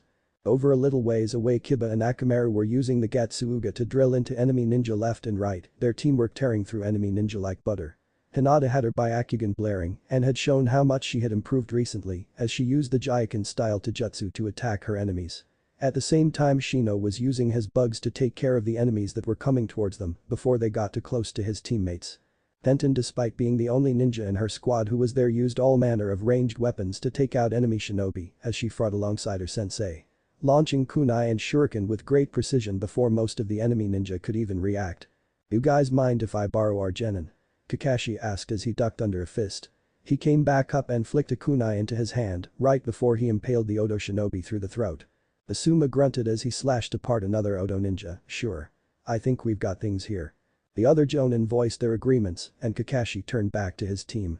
"Sakura, I want you to take Sasuke and go with Kiba, Shino and Hinata to the hospital, protect the ninja there." Sakura nodded and went over to Kurenai and her squad while Naruto made 2 clones to take Sasuke off of Yujito's hands. "Naruto, I want you to go with Tenten and Squad 10, help the village evacuate any civilians who have not left for the shelters." "Got it, sensei." Naruto took off towards Team 10. Kakashi looked over at Yujito. "I can't order you to do anything, but if you can help out that would be appreciated." "Don't worry." Yujito said, "Since this is Naruto-kun's home and my cage is currently here, I will lend you a hand."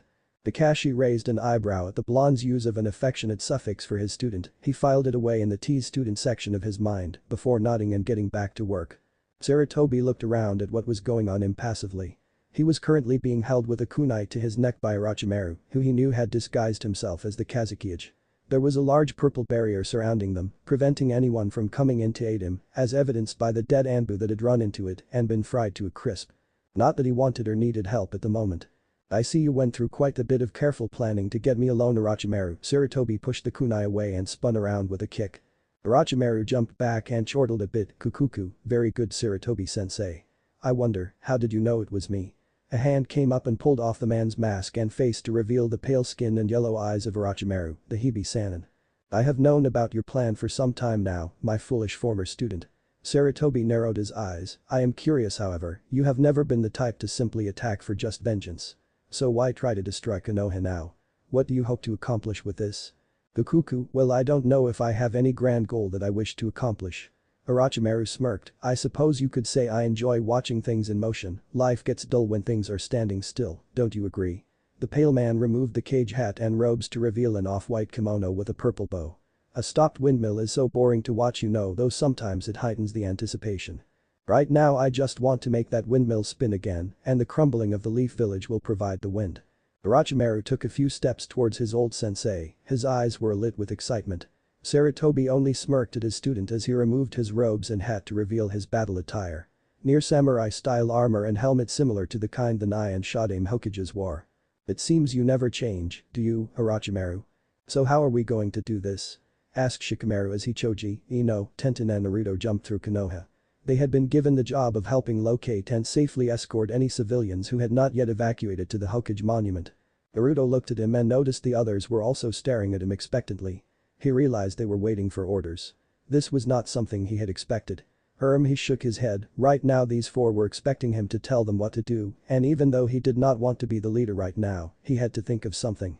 Several dozen plans went through his mind before he selected the one with the best chance at succeeding. He put his hand in the ram seal and called out his most used jutsu, Teju Kage Bunshin no Jutsu. There was a puff of smoke and 200 clones suddenly appeared around them.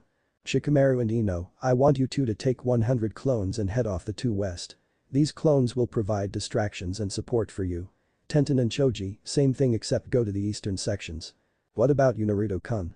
asked Tenten with some worry. He was giving them all the clones and that had to have been taxing on him. "Don't worry about me," Naruto gave her a reassuring smile. He did not have as much chakra as he would have liked, but this many clones wouldn't drain his reserves too much. "I still have a lot more chakra left." Now go. The others looked at him for only a moment before shooting off with 100 clones following them. Naruto's eyes hardened again as he took off towards the ninja academy, his instincts were screaming at him to head there. After all, the best way to ensure your enemy cannot fight back in later years to come is to get rid of the future ninja the opposing village has. Iruka along with several dozen other Chunin had barricaded the academy entrances in an effort to protect the students there. The evacuation order had come to them too late. Orochimaru had already foreseen that the academy may be evacuated before the invasion took place. And so he had given the order to destroy the academy the minute they tried to leave. The moment Iruka and the others had attempted to evacuate, they had been ambushed by several squads of Odo ninja. Many of the Chunin had already died in an attempt to protect the students as they made their way back into the academy, and many more students had died because there were simply not enough Chunin to protect them all. Turning around, the scarred Chunin looked towards one of his comrades. "How are things looking?" The Chunin slowly shook his head. "Not too good. We've only got about a dozen of us and 6 or 2 injured to fight. We lost nearly 50 students in that surprise attack, nearly 100 are injured, and there is no way for us to get to the shelters." "Damn," Hiruka muttered, things were not looking good. Those Odo ninja had expected the evacuation, almost as soon as it began they managed to storm us. "Things are starting to look hopeless," the other agreed. A little ways away, Konohamaru and his 2 friends heard what they had said and were looking both worried and afraid. Looking around, the young Sarutobi saw that many of the other students were also afraid, even more so than he was. Standing up, Konohamaru peeked out of the window he had been hiding near. When he did, he saw something that began to bring hope back to him. "It's the boss," he shouted, causing everyone else to look over at him. "Naruto Nai's come to rescue us." The other students and even the teachers looked out of the second-story window and saw the shocking sight of nearly 100 copies of a spiky blonde-haired ninja plowing through the enemy shinobi that had decided to remain behind. Naruto was crouched on a roof as he looked over at the academy, using his talent for remaining hidden to avoid enemy detection. He moved the binoculars as he did a thorough sweep of the academy grounds. There are a lot of dead instructors and many more students, along with nearly 40 shinobi who were surrounding the grounds. Seeing all the dead students made his blood boil. Konoha had allowed these people to come in here and participate in the exams, and this what they do. He shook the thought off for the moment, getting angry would not help him here. As he looked at the 40 enemy ninja, he wondered why they had not attempted to attack the academy yet. Were they expecting some kind of trap if they entered? Or did they just feel that there was no need to rush things? "Whatever, I need to find a way to get rid of them," Naruto said to himself. "Damn it, I wish I had not told Shikamaru and the others to go off," Naruto mumbled under his breath. In hindsight, it might not have been the best idea. However, there was simply too much ground to cover in Konoha, and his clones would dispel with on good hit, so they could not protect the population as well as Shikamaru and the others could. "Well, I guess there's no helping it then." Not wasting a second, Naruto came up with the best plan to defeat them. Taiju Kage Bunshin no Jutsu. 100 more Naruto clones puffed into existence, 50 of them jumped off and charged into the enemy ninja. They began to fight using fist, feet, knees, elbows, headbutts and kunai as they tore into the surprised Odo ranks. It took a while, but soon the Odo ninja began fighting back, dispelling the clones faster than Naruto would have liked. However, their job was not just to fight against the enemy ninja, but to herd the enemies into a single spot so that they would be trapped for Naruto's planned jutsu. So in the end, it did not matter how many of them dispelled, so long as there was enough clones to execute his plan. The other 50 Naruto clones used as much stealth as they could to make it to the academy walls. A few were dispelled, but most managed to make it in front of the door, which by now was littered with dead Odo ninja. The clones took up a defensive perimeter around the academy's main entrance. Meanwhile, Naruto had jumped in the air, using his wind chakra to boost his height so that he was above the Odo ninja and his currently fighting clones. He made another clone in midair and both began doing hand seals. Gyuuten. Atsugai. Heian. Gakuku no Jutsu. The clone expelled a large fireball from its mouth while Naruto shot a tornado at the fireball that compressed the fireball before releasing a white-hot torrent of flame. The flames shot right into the midst of the enemy shinobi, incinerating them in seconds. An explosion soon lit up the area as Naruto landed on the ground. The blonde dropped to a knee while panting a bit. Grimacing, he reached into one of his kunai pouches and pulled out a chakra pill. Normally he would never eat one. In fact, Naruto had never had to eat any kind of supplemental pill in his life since he had such large reserves and Kyuubi healed everything before it became a serious problem. However, he had been fighting in a tournament since this morning and had now made 300 clones and had pumped in more yaki into those tojutsu on top of the amount he had already used during the exams. So he did not have much of a choice right now. He popped the pill in his mouth and chewed. After swallowing the bitter-tasting pill, he sighed in relief as he felt it do its job and help Kyuubi restore his yaki. He was nowhere near full, but it should be enough for this. Turning around he made his way towards the academy entrance. Naruto. Naruto nai boss. The door opened to reveal Iruka, Konohamaru, Mogi and Yuden had come near the door, with the many academy students and Chunin instructors behind them. "I'm glad to see you guys are alright," Naruto said, smiling in relief. "Did Hokage-sama send you?" asked Iruka. Naruto shook his head. "Kakashi-sensei ordered me and a few other genin to help assist in the evacuation. I decided to come here just in case, and it looks like my instincts paid off." He looked at Iruka with a rare serious expression on his face. "Are there any injured?" Iruka looked somewhat taken back by the serious expression on Naruto's face, but gave a nod. "Half of our Chunin instructors are and about 100 students." Naruto grimaced. "Can they walk or do they need assistance?" "Most of them can walk, however several will need help," Iruka answered. Nodding, Naruto came up with a decision on what to do. Kage Bunshin no Jutsu. Around 50 clones popped into existence. Naruto winced as he felt half of his reserves leave him, but knew it was necessary. "These 25 will help carry any of the injured, while the other 25 will protect you as you make your way to the shelters in the Hokage Monument." "What about you?" asked Iruka with a frown. "There's an enemy that has been dispelling quite a few of my clones for a while now. None of them have been able to touch this one. I have to deal with him personally." Iruka gave his former student a concerned look. "Are you sure that's wise?" Naruto shrugged. "Maybe not, but if I don't deal with him he'll attack and kill more villagers, and I can't let that happen." Knowing better than to try and change Naruto's decision, Iruka nodded. "Well, good luck then." "Thanks." Naruto ran off, jumping over the fence and leaving the academy students and instructors staring after him. Shikamaru caught another shinobi in his shadow, allowing one of the Naruto clones to kill him by slicing his neck open with a kunai.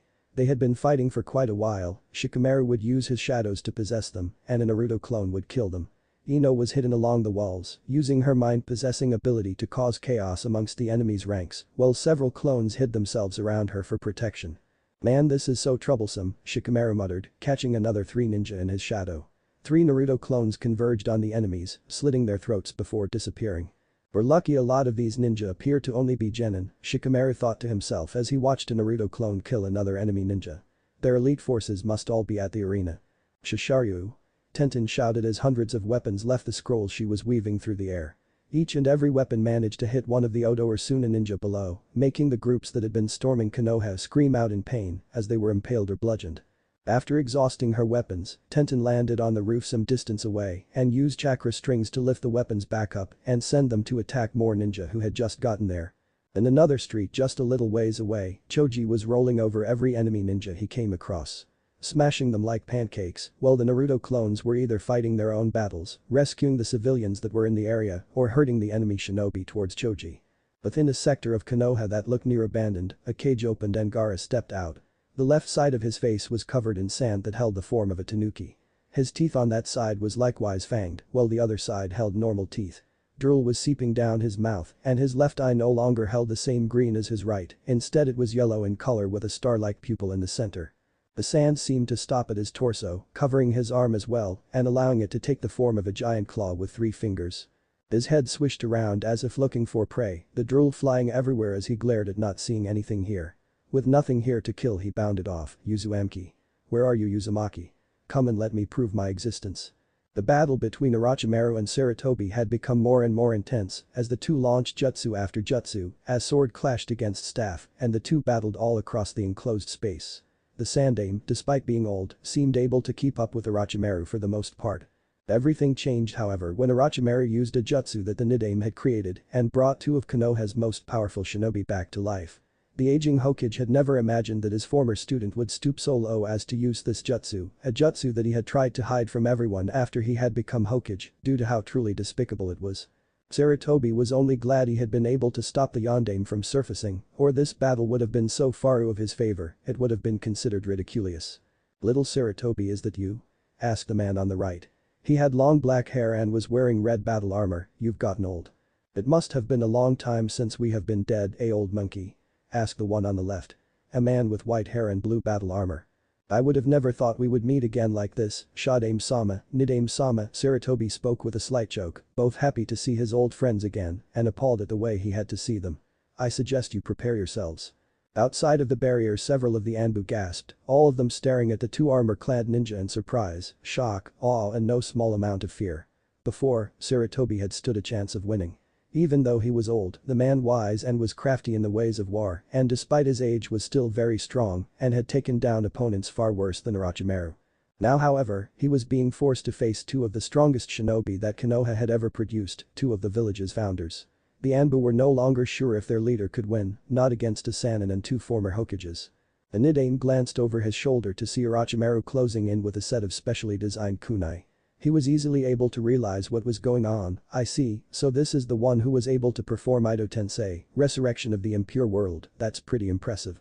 The Shadaime looked over at the Sandaime Hokage, if this is true, then I would assume we are here to battle you little Saru. I am correct. Yes it is. Now if you three old fools are done reminiscing let's get started, Orochimaru stated as he put the two specially tagged kuna into the backs of the Nidaimes and Shadaime's heads. I want to watch the leaf burn. The Shadaime sighed, it seems no matter how much the times change, there will always be battle. Yes, but you like the idea don't you? Orochimaru chuckled. Using the dead as tools, Orochimaru, you have lowered yourself even more than I thought possible, Sarutobi clenched his fists. Orochimaru smirked, say what you want, but the times have changed and I've waited too long to watch this village burn to the ground. But don't worry sensei, I'll give you the privilege to watch your beloved village get razed before I end your life. However much to Orochimaru's surprise, Sarutobi merely smirked, that will not be happening today my foolish student. Since you plan on using two cages to fight one, I believe it's time I even up the odds. Pulling out two scrolls from his pouch, Sarutobi threw them into the air before going through a set of hand signs. The two scrolls fell back down, but Sarutobi caught them and set them on the ground where he unrolled them. It was then that Orochimaru saw just what was on the two scrolls and felt his eyes widen. Fuchius no Jutsu. There were two puffs of smoke, and when it cleared Orochimaru could not hold in the curse, as the tides once again turned and possibly, not in his favor this time. Orochimaru I don't believe you were properly introduced before. I would like you to meet the Raikage of Kumagakure and his brother, Kurabi. Yo, I float like a butterfly and sting like a bee, that because I'm the eight-tails Jinchuriki. Sarutobi, the Anbu, Orochimaru and even the puppet cages all sweat dropped at the man's rapping. The coughed, well now that bee has gotten that out of his system, why don't we start this battle? I couldn't agree more, Orochimaru said, deciding to ignore the man's rapping, since even he thought it was weird. It did not matter if Sarutobi had help, he would make the leaf burn. Chapter 26. Cage level battles. Orochimaru looked in anger at the two ninja that had appeared from the ceiling scrolls. Truth be told he had not even expected the pair to help, they were under no obligation to assist Konoha, and Kumo had been with Konoha for a long time. That had been part of the reason he had continued with his plan to attack regardless. Now his two greatest tools would be taken away to battle against the Raikage and his younger brother. A most frustrating turn of events as it meant the mental warfare he had planned on his sensei was no longer valid and he had lost two powerful shinobi to help him. It still did not mean anything to him however. His plans remained unchanged and he was sure that this battle would still be his in the end. I did not expect the Yondaime Raikage to actually come to your aid sensei, Orochimaru said in amusement. Still, this changes nothing. The Leaf Village will burn by the end of this battle. I think you are overestimating your chances Orochimaru, Sarutobi shot back. The old monkey is right yo, this battle is no longer in your favor since me and Big Bro have come onto this show. Aside at his brother's rap and resisted the urge to facepalm, thankfully having been dealing with it as long as he had, was able to ignore it, I believe my brother is right. This battle will no longer be as easy as you think. Fukuku, perhaps, Orochimaru chortled. Though I am curious you are not allies with Konoha, so why side with them in this fight? You would greatly benefit from its destruction. The Raikage shook his head, that's only a possibility. Their destruction does not guarantee my village more missions. In any case, when I heard I would get rid of a certain snake. One who has caused quite an uproar in my village when he had his right-hand man kidnap several children with Kekkei Genkai from Kumo, I was more than happy to help him in this battle. I see, I suppose you would still be upset by that, Orochimaru hummed, not seeming to be bothered with admitting he to the particular atrocity he had committed. Well, it doesn't matter in the end. Hokage-san, I will take on the Shadai, since I get the feeling you wish to battle your old student, the Raikage said. Thank you Raikage-san. Sarutobi replied, you are correct. I so wish to finish what I started so many years ago. Yo, the Shadai is the man in red, or am I getting mixed up with the two who are dead? Asked Kurabi. No, you are correct, Sarutobi did his best to ignore the man's raps by imagining it was no different from the times when Naruto would say Dadabeo. Then I guess that means I get the one in blue, he looks like he would be fun to fight too. Let's just get this battle started, the Raikage commented as he saw the two former Hokages charging in. The Karabi immediately leapt in front of the pair and with a twin shout of lariat, kicked two of the strongest ninja ever produced in the village away. As they ran after the pair of reanimated cages, Sarutobi continued glaring at his former student. Sarutobi watched the pair move off to fight his two former senseis.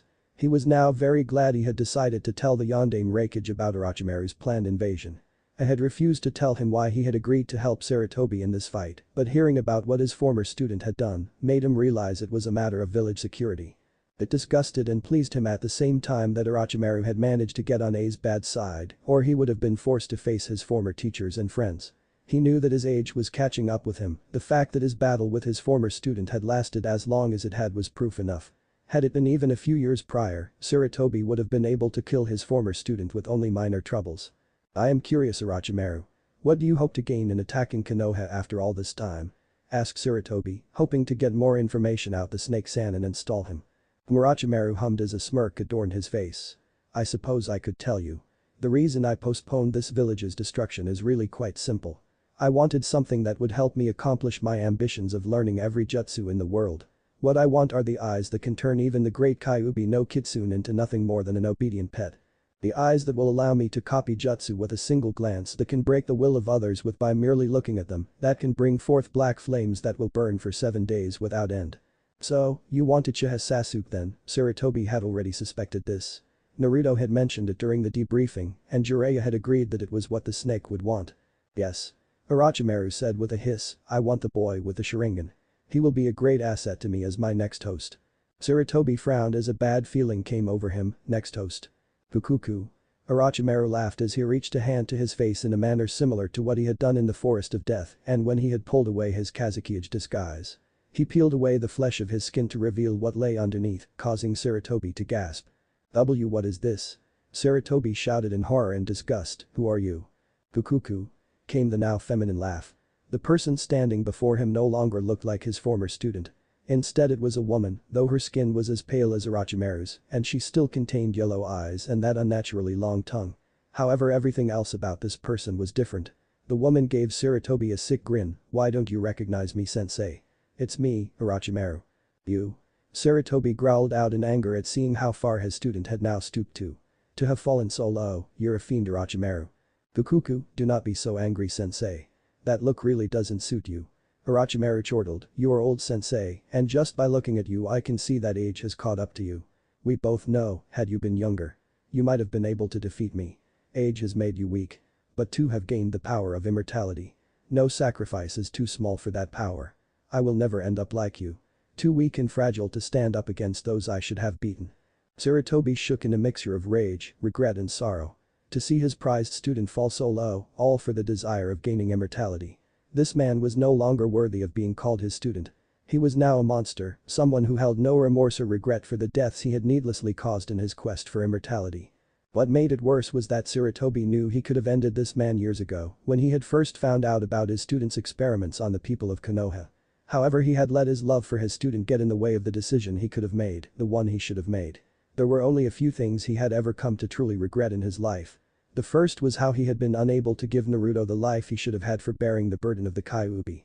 The second was not being able to help Minato and Kushina when they had decided to make their son a Jinchuriki, not being able to sacrifice his own life so that they could have raised Naruto as he should have been. And the third was standing right in front of him. However, he would no longer run away from this decision.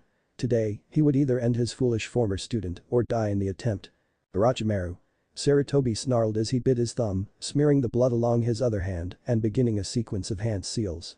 It was a mistake to let you live all those years ago. However, today, I will rectify that mistake. This is the day I end your ambitions, my foolish former student. Kuchius no Jutsu. Sarutobi slammed his hand into the ground, an array of seals appearing under it. There was a puff of smoke to signify the Hokage summoning something. When the smoke cleared, it was to reveal a large white ape with ninja attire and a Konoha headband secured around his forehead. The ape observed his new surroundings briefly before his eyes locked onto the gold-slitted eyes of Orochimaru.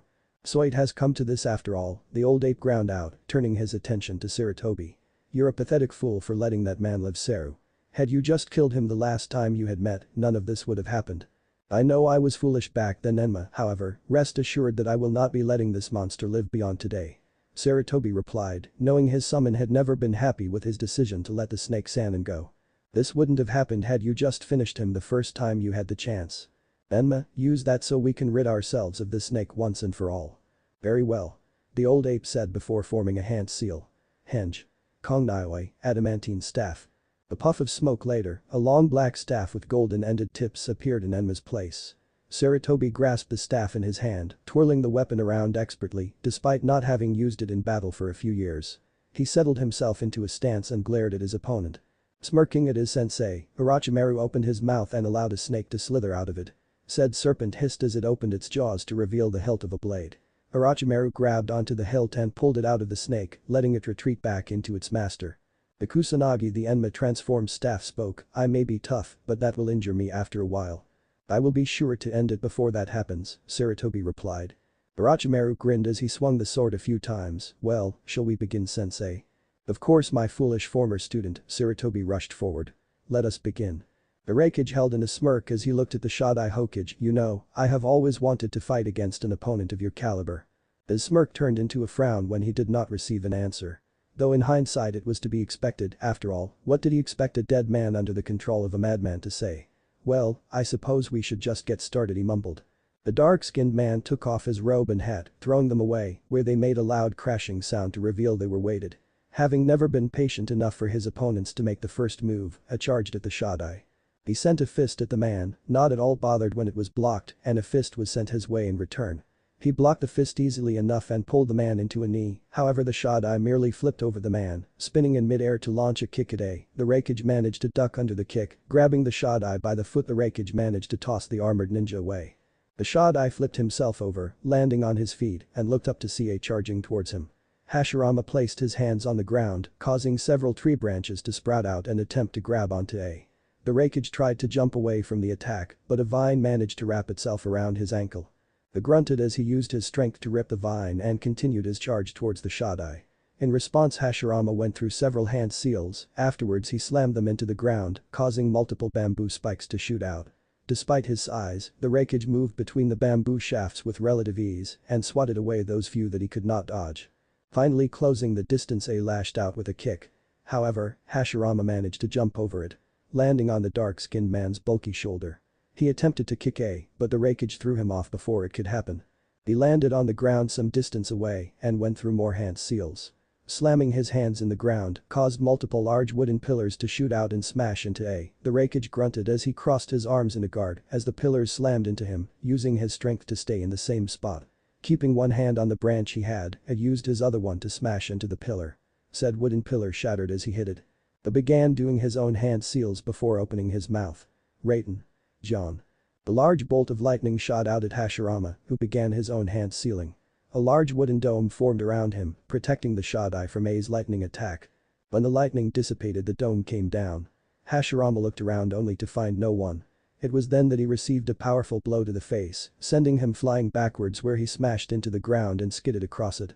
Knowing that a cage would never be defeated by only one hit, the Raikage began doing more hand seals. Raiten. Kaminari no Kami Ken, lightning release. Lightning God Fist. He thrust out his fist, causing a large blast of lightning to shoot out at Hashirama. It soon took the shape of a fist, right before it crashed into the Shodai, causing him and the area he was in to explode in a shower of lightning. The Raikage frowned as he waited to see what had happened, knowing better than to let his guard down. His decision was soon shown to be a prudent choice as several wooden stakes shot out of the dust and debris his jutsu had kicked up. The Raikage charged lightning chakra into his fists, bashing the stakes as they came towards him, destroying them. It was then that the Shodai came out of the dust himself, rushing towards the towering Raikage as he attacked. He blocked the fist that came his way, then lashed out with his own fist. Hashirama dodged the attack, jumping back a little before he came in with a kick. The Raikage managed to grab the kick, keeping Hashirama in place before he lifted the man above his head and slammed him back into the ground. He then jumped up and flipped himself over as he attempted to heel drop the Shodai.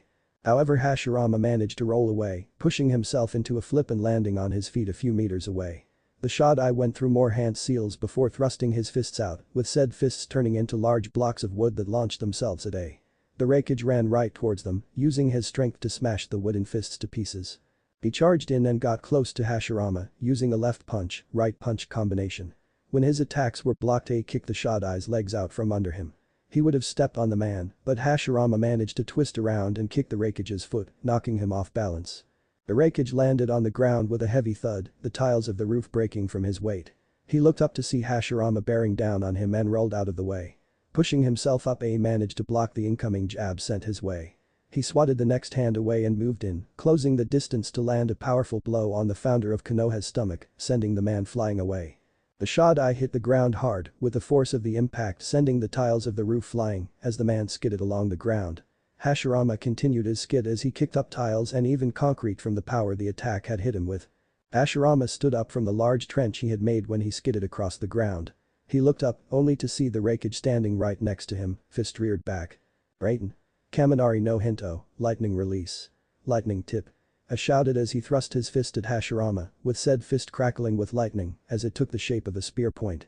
The fist plunged right into and through Hashirama, sending several thousand volts of electricity through the Shodai's body. Hi. The hole that A had made when he plunged his fist into Hashirama's chest exploded in a shower of electricity. The Shodai was sent flying backwards as the blast destroyed half of his body, though oddly enough no blood came out of it. He landed on the ground with a thud several feet away from the wreckage. And nodded to himself as he saw the damage done to his opponent. He was about to breathe a sigh of relief when he stopped, looked at Hashirama's body again, and then gaped. The area that his jutsu had destroyed was slowly reforming as ash began to cover the area, crawling along Hashirama's skin and leaving behind unmarred flesh, as if the wound had never happened. When all of the damage A's jutsu had done was healed, Hashirama stood up as if he had never been injured. Oh, what the fuck? I swore, this is great. I'm fighting an undead cage.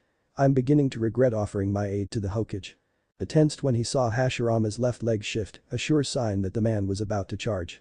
His theory proved to be correct when the Shodai began speeding towards him. The Raikage growled in annoyance as he set himself in a stance, waiting for the Shodai to get near him. When the man was in range, A launched a fist at the man. It was blocked of course, but A had anticipated this and grabbed onto the Shodai's forearm, using it to pull the man into a knee. Though, that too proved unsuccessful when Hashirama managed to block the attack with his own knee. Still, it proved useful in getting close, and the Raikage was able to launch several successful hits on Hashirama. Using his powerful physical strength, A pummeled the man with his fists with bone-jarring force. If the Shodai was not already dead and incapable of feeling pain, he would have been howling at the amount of abuse his forearms and joints were taking. The amount of power in each of A's strikes were more than enough to break the bones of all but the most powerful of Taijutsu users. Having had enough of the man blocking his attacks, A grabbed both of Hashirama's arms in his next combination. The Raikage then proceeded to jump into the air and launched a devastating double stomp kick on the Shodai's chest. The force of the assault was enough that Hashirama's arms, which were still in the grip of the Raikage, were ripped off at the sockets and the man himself was sent flying back, where he once again crashed into the tiled roof with enough force to send tiles and grout several dozen feet into the air. Through the arms he now held away and looked towards where Hashirama was. He quickly let out a frustrated snarl as he saw the man once more getting up from his lethal attack, the Shodai's arms having already been regrown. I realized that he was going to have to really go all out on the guy if he wanted to win, quite possibly, it would take having to destroy Hashirama's body entirely to defeat the man. He watched as Hashirama went through a set of hand seals and then slammed his hands on the ground. A large number of thick trunk-sized vines shot out of the ground, launching themselves towards A, who had already begun his own hand seals. Raiden. Ryuuden, lightning release. Lightning dragon jutsu. A large dragon made of lightning appeared in front of A, letting loose a fearsome roar before it charged towards Hashirama. The roots and vines that got in its way were utterly destroyed as it made its mad dash towards the Shodai. Before it could hit, a large dome of wood covered Hashirama's form, taking the brunt of the attack. However, unlike the first attack this jutsu blocked, the lightning dragon was too powerful to block entirely and it ended up drilling straight through the wood dome. The explosion that followed was nothing short of spectacular as lightning arched out in all directions from the point of the jutsu's impact. When it cleared, it revealed the dome had been utterly destroyed, with chunks of wood lying around the area and a large crater showing on the roof. But was already looking down at the destruction his jutsu had caused. Seeing there was nothing there, no corpse or anything, he was positive he had won. Still, he knew better than to let his guard down until he was sure that victory was his. His actions were shown to be a wise course of action when seconds later several vines shot out of the ground and began to wrap around him. He tried to break free of course, but he was surprised enough that he had let the vines grow in numbers that even his strength could not break out of. Instead they managed to wrap around his boy until he was entirely covered in them and then they began to squeeze the life out of him. Only for A to explode in a shower of lightning, destroying most if not all of the vines that had been around the now revealed dry buncheon. A few seconds later Hashirama appeared next to where the clone had exploded, looking for his opponent. Raiden. Raikou Nami no Jutsu, lightning release. Lightning wave jutsu. A voice called out. Less than a second later a large wave of lightning burst from the left in a decent-sized explosion. Hashirama jumped into the air in order to avoid the attack, but it was then that another attack was called out, this time from above, Raiden. Raikou. Hashirama only had time to look up as a ball of lightning shot towards him, smashing into his body and sending several thousands volts of electricity through him as he plummeted to the ground. He hit the ground with a loud crash, sending tiling and concrete in all directions as the lightning exploded against him. He landed on the ground when the lightning attack ended and saw, much to his disgruntlement, that there was nothing there except a pile of wood. Moku Bunshin, wood clone. He wondered as he stared at the pile. His mental question remained unanswered as he was forced to jump back when several large wooden stakes shot out of the ground at his former position. Looking up he saw Hashirama staring at him, his hands still on the ground. If fate could have cursed, he would have, but as it was he had no time to get enough breath for such a thing, as he was forced to dodge a number of large wooden stakes that continued shooting out of the ground at him. Deciding he had enough. He began channeling lightning chakra through his entire body, letting it pour out of him. Lightning began dancing across his skin, sending jolts that arched away every now and then, a testament to the amount of lightning chakra he had begun channeling. Soon enough he was covered in lightning, making it look like he was covered in a living, light blue armor. Without preamble, he held his ground and when the wooden stakes shot at him again, he merely used his fists to destroy them. None of the stakes stood a chance as he pulverized them, smashing them into oblivion as each time he struck. A large blast of lightning came off him. When the stakes stopped coming, he looked up to see Hashirama charging towards him. That was when it disappeared, leaving nothing more than a streak of light blue to signify where he had been. It was in that same split second of A's disappearance that the Shodai received a powerful punch in the jaw, enough to shatter it and send him flying back. Before he could hit the ground, he received another blow from behind, launching him into the air. Then he received a blow to his gut, sending him falling back into the ground where he landed with a large crash. Despite the massive pounding he had just received, Hashirama stood up as his wounds healed completely. He looked over to his left to see the Raikage standing there, his armor still around his form and crackling with repressed energy.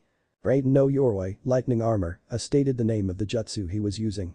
He then disappeared again and began pounding away at the Shodai, hoping that if he beat the man down enough he would kill him.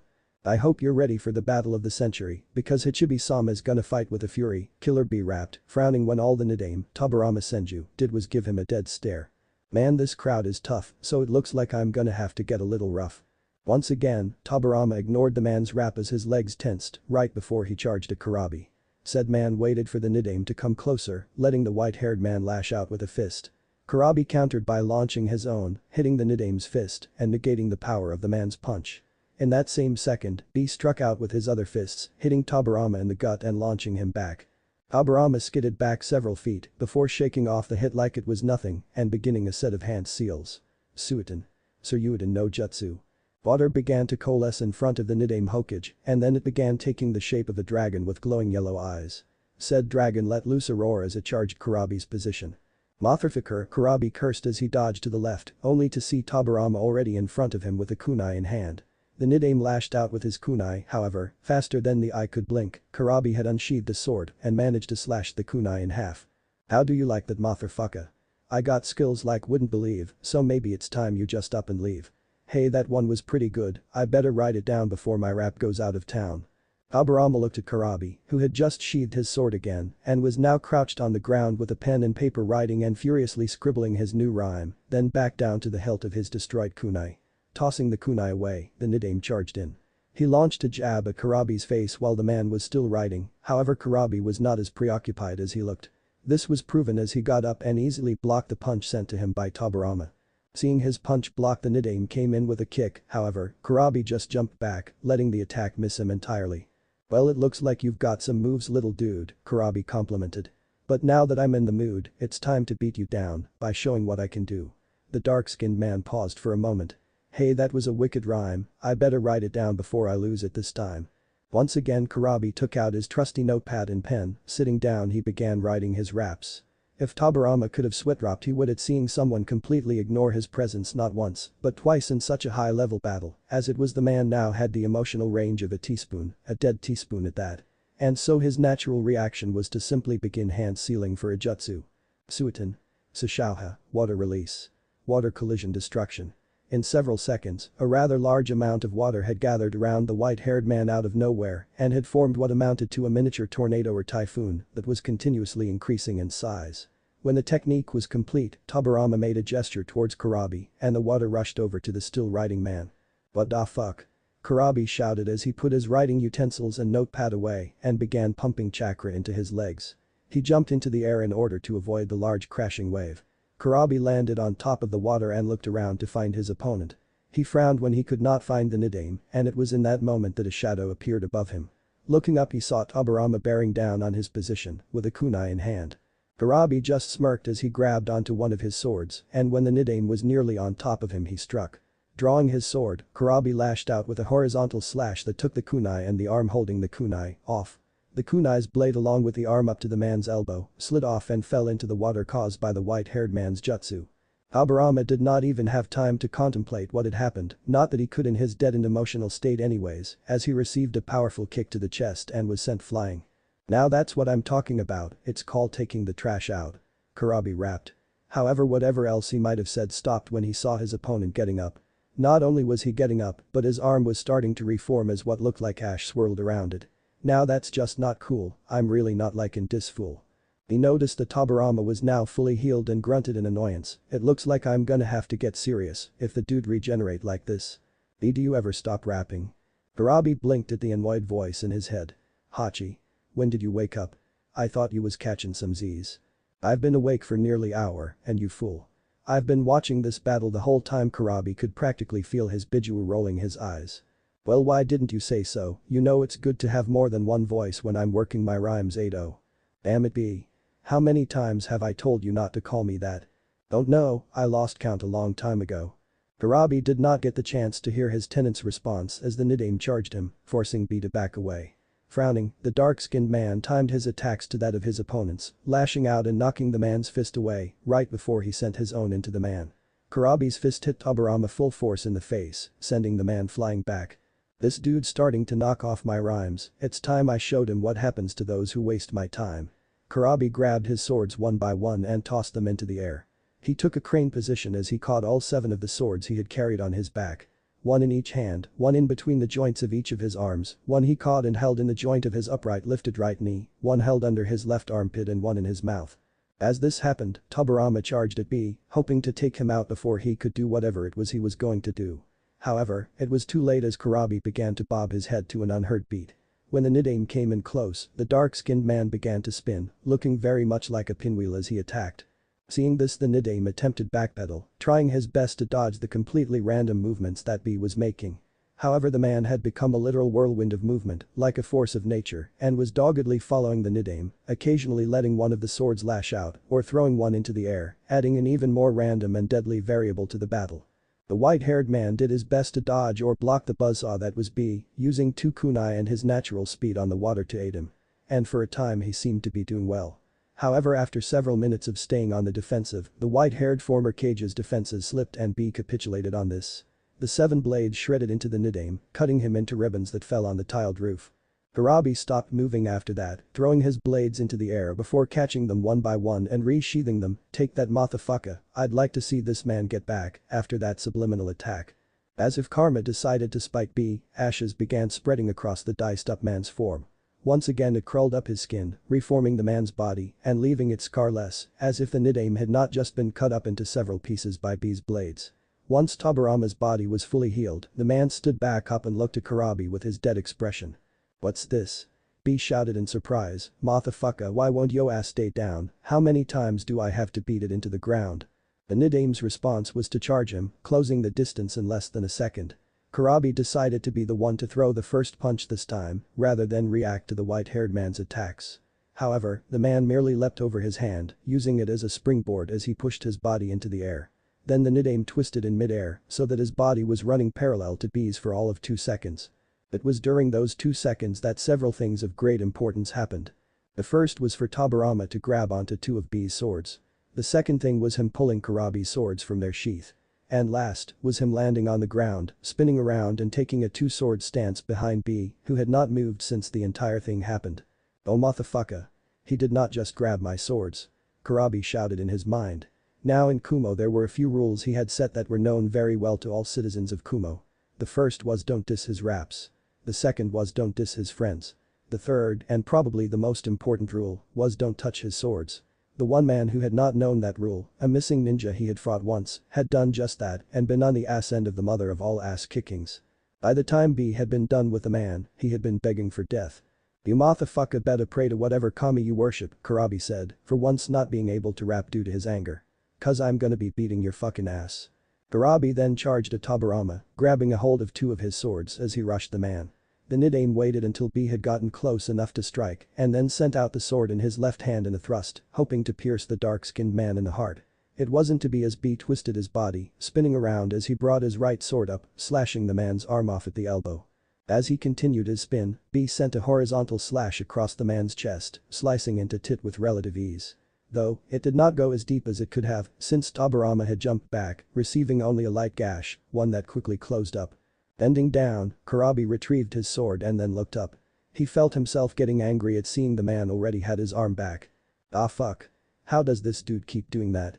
It's that ash-like substance around him B. You say it's da ash hachi. What is that shit anyways? How should I know, you idiot? All I know is that it gathers around him after he receives an injury. So this motherfucker is like some kind of invincible fool. So how do I kill him? He's already dead, moron. I don't think you can kill him. What you talking about, 8-0? Anything can die, if he's already dead, I'll just as kill him again. B heard a sigh in his mind as his inner demon went silent. It was just a little after talking with his inner demon that he heard the sound of a jutsu being called. Suiten. Sugaden, water release. Water fang bullet. A circle of water spikes surrounded B before closing in, attempting to impale and crush him at the same time. However, B was already unsheathing one of his swords, channeling lightning chakra through it as he spun. He released the chakra, creating a shockwave of lightning that decimated the water spikes. Karabi looked over at the Nidaime with anger as he saw the man, a hand on his sword, and taking a stance. B grabbed and pulled out another blade and charged at the man. In response to this, the Nidaime charged him as well, meeting the dark-skinned man in the center of their battlefield. The sounds of steel clashing echoed throughout the area as the fierce Kenjutsu match picked up. The sound of steel on steel echoed across the battlefield as the two continued their fight.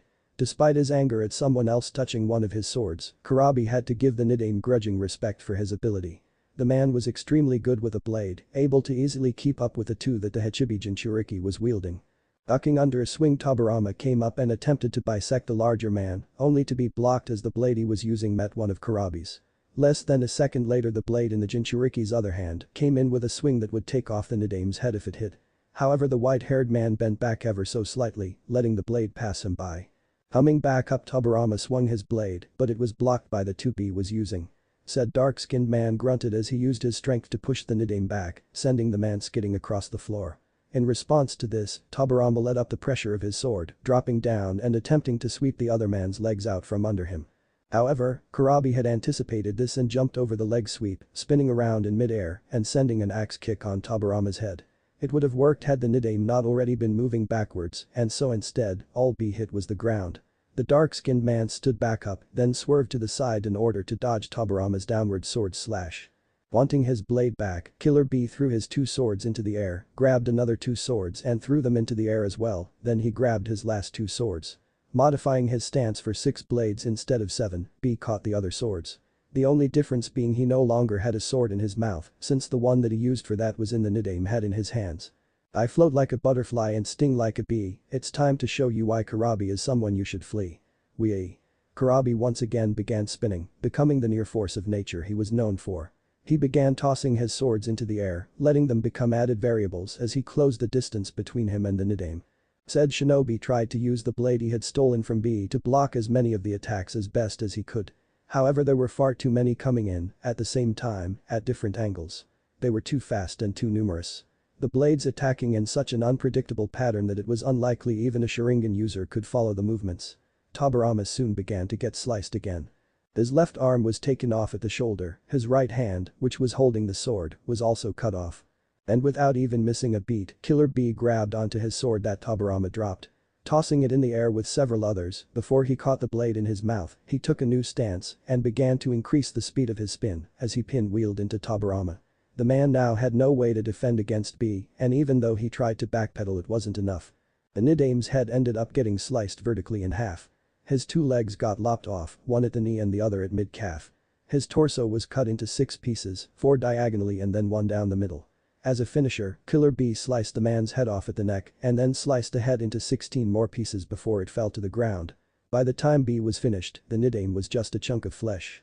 That had to have gotten da motherfucker, if it didn't, I don't know how I'm gonna beat this sucker. B had to hold in a growl of annoyance as he saw Tobirama once again healing. This battle was getting utterly ridiculous. No matter what he did, that stupid white-haired prick with the dead eyes kept getting back up like some kind of zombie. That's pretty much what he is. B, I can't believe I got sealed into an idiot like you. Man, this is getting sick, and not in the good kind, but the kind where I'm starting to get ticked. You'll never be able to beat him like this, B. So what would you suggest?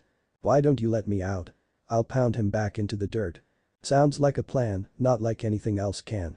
B resheathed his blades and let out a sigh.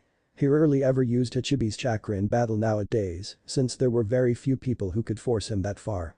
Nowadays he usually only let his tenant out at his vacation spot on Raikyo, Valley of Clouds and Lightning, where his Bijuu could rampage all he liked and not kill anyone on accident. Raising his hands into the air, Killer B let out a howl that, if Tobirama had emotions, would have had him shaking. Since the man didn't, he just charged, hoping to use this as an opening to defeat the dark-skinned Kumo ninja. However, as he charged forward, he soon found himself being forced back as massive amounts of Yauki began pouring out of B. What was more shocking was that the amount of Yauki was so large that the water around B began getting pushed back, creating a small circle around him as green Yauki formed into a cloak that covered his entire form. As the dark-skinned man's chakra began rising well past the level that any human could ever hope to produce, it began to take a form around him. The Yauki behind him began to take on the shape of tails, cephalopod-like tails that were reminiscent of an octopus. They formed one by one until there were 8 of them, swaying behind the man in an invisible breeze. The last touches were the 2 horns that were added on top of B's head, bull horns that swept around in a circle with the tips ending at the back. This should do it, don't you think, Kado? Kurabi asked. After all, there's no need to go full out on this guy. I couldn't go full out anyways, not with that shield still surrounding us. Well, unless I wanted to destroy the village. Outside of the shield, the Anbu who were watching the battles taking place all gasped. Another demon. Here. Shouted an Anbu in a weasel mask. What the hell was Sandaime-sama thinking? Letting a monster like that even enter our village, let alone fight beside him. A tiger mask Anbu yelled. Shut up. Both of you. Their commander, a man in a cat mask, ordered. Do not question Sandaime-sama's orders.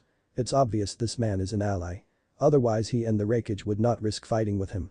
They could just be hoping to gain our trust, the weasel-masked Anbu pointed out. The cat-masked commander shook his head. I doubt it. Had they wanted to, they could have used the confusion and chaos of the fighting around here to gain the Byakugan or whatever other bloodline they wanted. Neither of them had to fight this battle or help Sandaime-sama. And had they not, I am sure Sandaime-sama would have lost this battle in the end, especially fighting against Orochimaru and 2 former Hokages. The other 2 were silent after that, realizing that what their commander said made a lot of sense. They turned back to the battle, wondering what would happen now that the known Jinchuriki was using what looked to be all 8 tails of his Bijuu. He growled in absolute frustration as he watched Hashirama get back up, his caved-in face and chest re-healing again. This fight had been going on far longer than the Raikage had hoped it would. No matter what he tried, no matter how much damage he had done, the man just kept getting back up and coming for more. But the information A had managed to get on Orochimaru, he had expected to see many strange and bizarre jutsu. But having to fight an undead cage that would continue fighting and healing at a rate that would make a Jinchuriki jealous was by far the weirdest. Not to mention the most goddamn frustrating thing he had ever done. Why the hell won't you stay down? He yelled as he charged back in, his Raiden no Yoroi still activate. He pounded his fists in the Shodai. Each hit sending a powerful jolt of electricity through the dead cage, not that it actually affected the man. Though it did give him extensive cosmetic damage, leaving dents, smashing bones, burn marks and was even taking off several chunks of flesh. He finished his attack by sending a powerful double fist into the Shodai's chest, launching the man back where he once again crashed into the nearly destroyed ground. The lightning that crackled around the Raikage fizzled out after that. He had been holding the jutsu for nearly 2 hours and the constant drain on his reserves finally caught up and he was no longer able to keep it up. If that didn't finish him, I don't know what can. He said, breathing in rather heavily. It was much to his displeasure, though no longer his surprise that he watched Hashirama get back up with his wounds already healed. As the man charged at him, he grunted and began his own charge. He was beginning to regret lending aid to Sarutobi. He had originally done it as a small form of compensation for A. Allowing him to watch the Chunin exams. B. Actually informing him about the coming invasion, since the man was in no way obligated to actually do so. C. Get revenge on Orochimaru for stealing several children with Kekkei Genkai from his village. And finally D. To in some way make up for the Hyuga debacle that his father, the Sandaime Reikage, had created. However, he felt he was getting far more than he had bargained for in this battle. Sure, he actually kind of had some fun at first. It had been a long time since he could simply go all out on his opponents and having them get back up from the beating he gave so he could give another. But now it was just annoying. He was tired, he was nearly out of chakra, and this son of a bitch kept coming no matter what he did. Therefore it was fortunate for him that the Sandaime arrived when he did, jumping in front of the charging Hashirama and latching onto the man's shoulders. Much to the surprise of A, the Shodai stopped all movements and emotion flickered into the man's eyes for the first time since the battle started. "I am sorry old friend," Sarutobi apologized as he began to pull the soul of his sensei out of the body. "Do not be, little Saru," Hashirama said. "I am pleased to see you are willing to go so far to protect our home." With those parting words, the Shodai collapsed into ash and the body of an Odo shinobi fell out. "What the hell?" the Reikage muttered in perplexed confusion.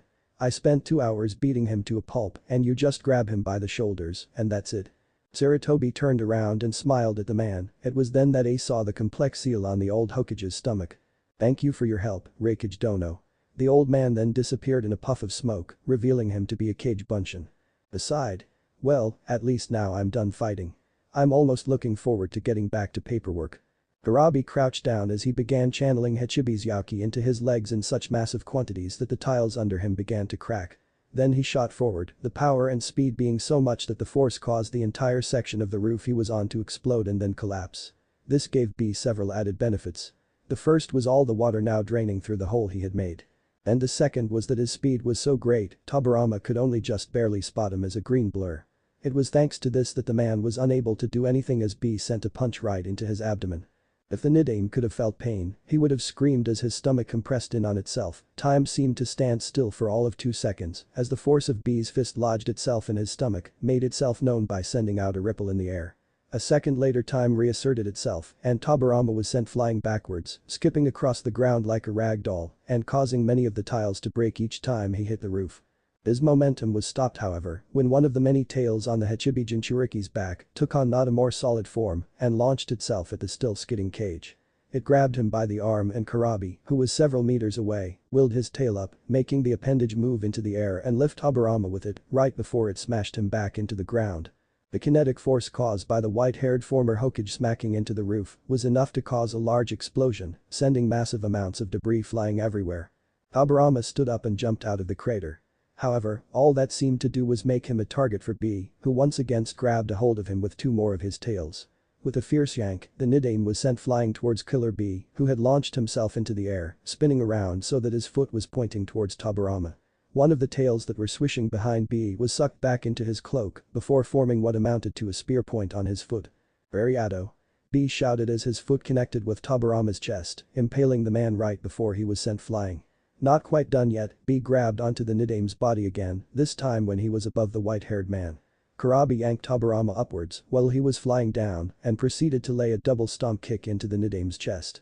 The sheer force of this attack not only sent the Nidaime back down, crashing into the ground with such force that it created a large crater, but also hard enough that Tobirama had lost nearly 2/3 of his body in the attack, leaving only his head and half of his torso and right arm. He landed on the ground and looked at the destruction he had caused with a smirk.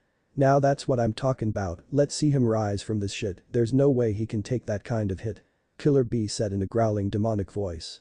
Suiton. Tepidama, water release. Gunshot. B cursed as several powerful water bullets were launched at him. Using the Hachibi's Yaki, he swatted at the jutsu, causing them to disperse on impact. Suiton. Suryuiden no jutsu. B looked up as he heard the voice and was just in time to see a water dragon form in the air and launch itself at him.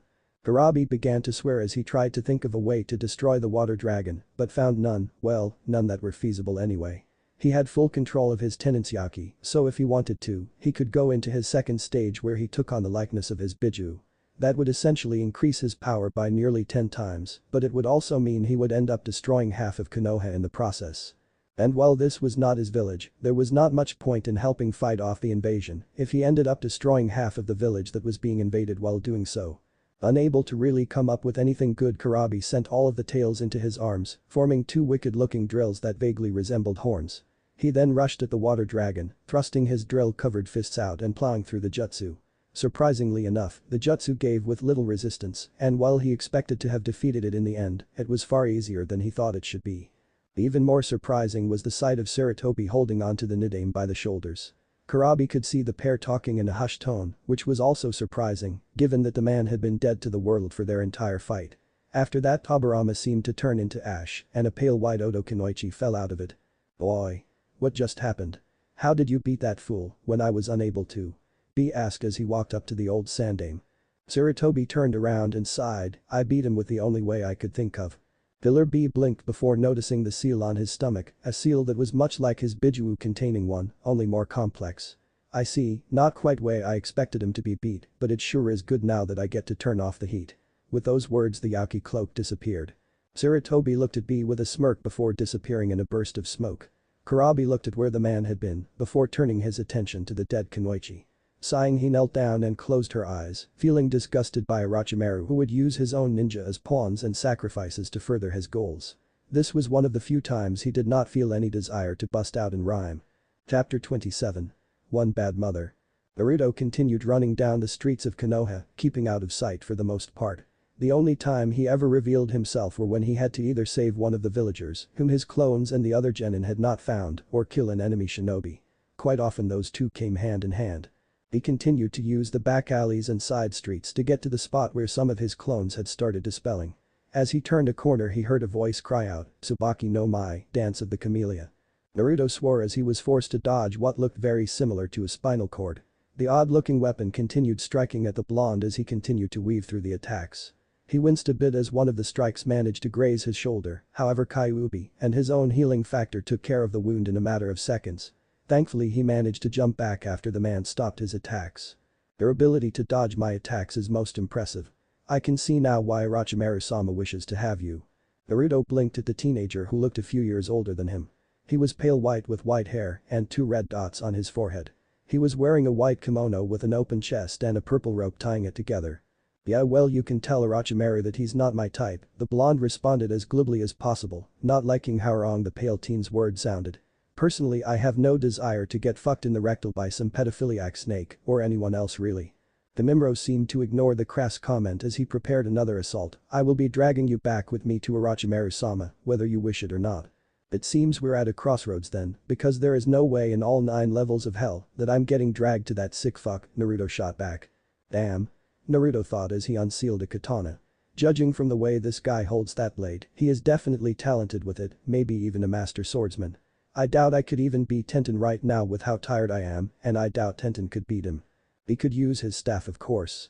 However, he also knew that using his staff would not work as well against this one. The key to successfully using the bow staff while in single combat was in the ability to keep an opponent out of range while you bombarded them with fast yet fluid attacks. Despite having been caught off guard, Naruto had seen the way the bone sword had dislocated themselves and given the white-haired teen a longer reach. Meaning keeping his distance with this guy would not matter as his sword could just extend to attack him. "You know, it's normally tradition for 2 warriors to give their names before their epic clash." Naruto slid into a Badajutsu stance. "The name's Uzumaki Naruto, I suggest you remember it since I'm the one who's gonna kick your ass." Kamimaro took up his own stance as he looked at the blonde. "My name is Kagaya Kamimaro." With that, he attacked. Naruto cursed as Kamimaro appeared right next to him and sent several powerful swings and jabs at him. Thankfully, while the teen was fast, Naruto was nearly just as fast and had lightning-fast reflexes that allowed him to keep up. As Kamimaro came in with a slash, the blonde shinobi drew his blade from its sheath faster than the eye could blink. Naruto locked his blade with Kamimaro's and twisted it so that both blades were on the ground. Using the 2 grounded swords as leverage, Naruto snapped a kick at Kamimaro that smashed into the white-haired teen's head. Kamimaro stumbled back a bit, but not by much, and regained his balance in time to dodge several thrusts and slashes from Naruto. It became very obvious that Kamimaro was faster, his attacks were more precise, while Naruto's style was more fluid, moving in from attack to block to parry. Every move was designed to set the blonde up for another, flowing much like water. Kamimaro came in with several powerful and precise thrusts, but Naruto backpedaled and used his blade to divert the attacks from himself. When the man had finished his attacks, Naruto launched his own. He came in with a right diagonal swing, one which Kamimaro managed to block. However, Naruto pushed off against Kimimuro's blade and used the force of the swing to spin around in another slashing attack. When that was also blocked, the blonde pushed Kimimuro back while the blonde decided to disengage and jumped back. Not wanting to let up with his assault just yet, Naruto charged forward, sliding under an incoming swing from Kimimuro's bone sword. At the same time he slashed at the white-haired teen's legs, hoping to take them out. But it was not to be, as Kimimuro jumped over his attack and came down with a powerful blow. Naruto was able to roll out of the way and push himself up just in time to block the next sword stroke that came his way. Jumping back to gain a bit of space, the blonde shinobi began to channel wind chakra into his blade. He rushed back in and made a thrust, hoping to impale Kimimuro in the chest. However, those hopes were dashed when his opponent used his own blade to knock the thrust off course, sidestepping at the same time, before spinning around in and spinning his bone sword in a swing that would likely take his head off. Naruto only just managed to duck under the swing, grimacing when he felt some of his hair get cut off to let him know just how close he had come to losing his head. He came back up and with an upward swing, one that Kimimuro dodged by jumping back. Naruto followed, however, staying on the white-haired teen's tail as he continued making several slashes and jabs at Kimimuro. In response, Kimimuro slid into a stance and began to dance around the blade, letting his own sword take the brunt of the damage. Seeing that he was going nowhere, Naruto jumped back and frowned. He looked at the bone blade, then at his glowing green sword in consternation. He had been channeling his wind chakra through his blade, so that should have been able to shear through that bone sword like it was paper. He knew he had to find whatever the reason was for his wind chakra not affecting that sword like it should, otherwise he would be at a serious disadvantage. With that mindset, Naruto began attacking again. The two continued their battle, yet neither was able to land a hit on the other. Whenever Naruto got the upper hand, Kimimuro would slip away before coming back in to attack. When Kimimuro seemed to have the advantage, Naruto would pull some trick out of his ass and force the bone user back. Finally, Naruto saw a small opening and parried the next attack before lashing out with a kick. It was only instincts that saved Naruto, making him stop as Kimimuro tried to grab onto his leg. It was then that Naruto saw the bony point sticking out of his hands and his knees, elbows and shoulders. "What the fuck is that? Are those bones? This is my bloodline," Kimimuro said as he studied his bony protrusions. "It's called Shikatsumayaku, dead bone pulse, and it allows me to use my bones as weapons and change their density." So that's how his bones were able to withstand my wind chakra. Naruto narrowed his eyes. He was able to change the density so much that it was simply too hard for even wind to cut through. I have to admit that is one freaky ass bloodline, and considering I know this dude with red eyes, another one who uses bugs, and another kid who has wide eyes, that's saying something. Naruto grinned cheekily as he got back into his stance. "Well, come on, albino boy, show me what you've got." Very well, Kimimuro moved forward, intent on defeating this boy so that he could become Orochimaru's newest tool. Page Bunshin no Jutsu. Several dozen clones popped into existence and charged the Kagaya. Normally Naruto would never resort to spamming clones and just sending them in, he much preferred to throw himself into the midst of battle and fight in one-on-one combat. However, like when he had fought Neji, Naruto knew he needed to know more about this enemy's fighting ability before he could come up with a solid plan. In hindsight, it was an excellent idea, since the moment Naruto's clones reached Kimimuro they were dispelled. With the new bones that Kimimuro had sticking out of his body, it was like sending his clones into a woodcutter factory. The Kagaya managed to cut and hack into the clones like a buzzsaw, seemingly walking straight through them without any noticeable effort. Naruto frowned and was just about to attack again when a yellow, black and purple blur shot out of one of the streets and smashed into Kimimuro. The Kagaya was launched away and crashed into a building several feet away. That was when the blur stopped and Naruto saw who it was. "Yugi-chan." A large smile broke out across Naruto's face. "I thought you would have still been back at the stadium." Yujiro looked at the spiky-haired blonde and gave him a grin. "I figured Haddock-san and the other Jonin could handle the ninja there. I decided to see where I could help the most." She put her hands on her hips and gave Naruto a small pout. "You know, it was pretty damn difficult to find you. I got out of the stadium looking for you and lo and behold, what do I find but nearly 300 Narutos running amok.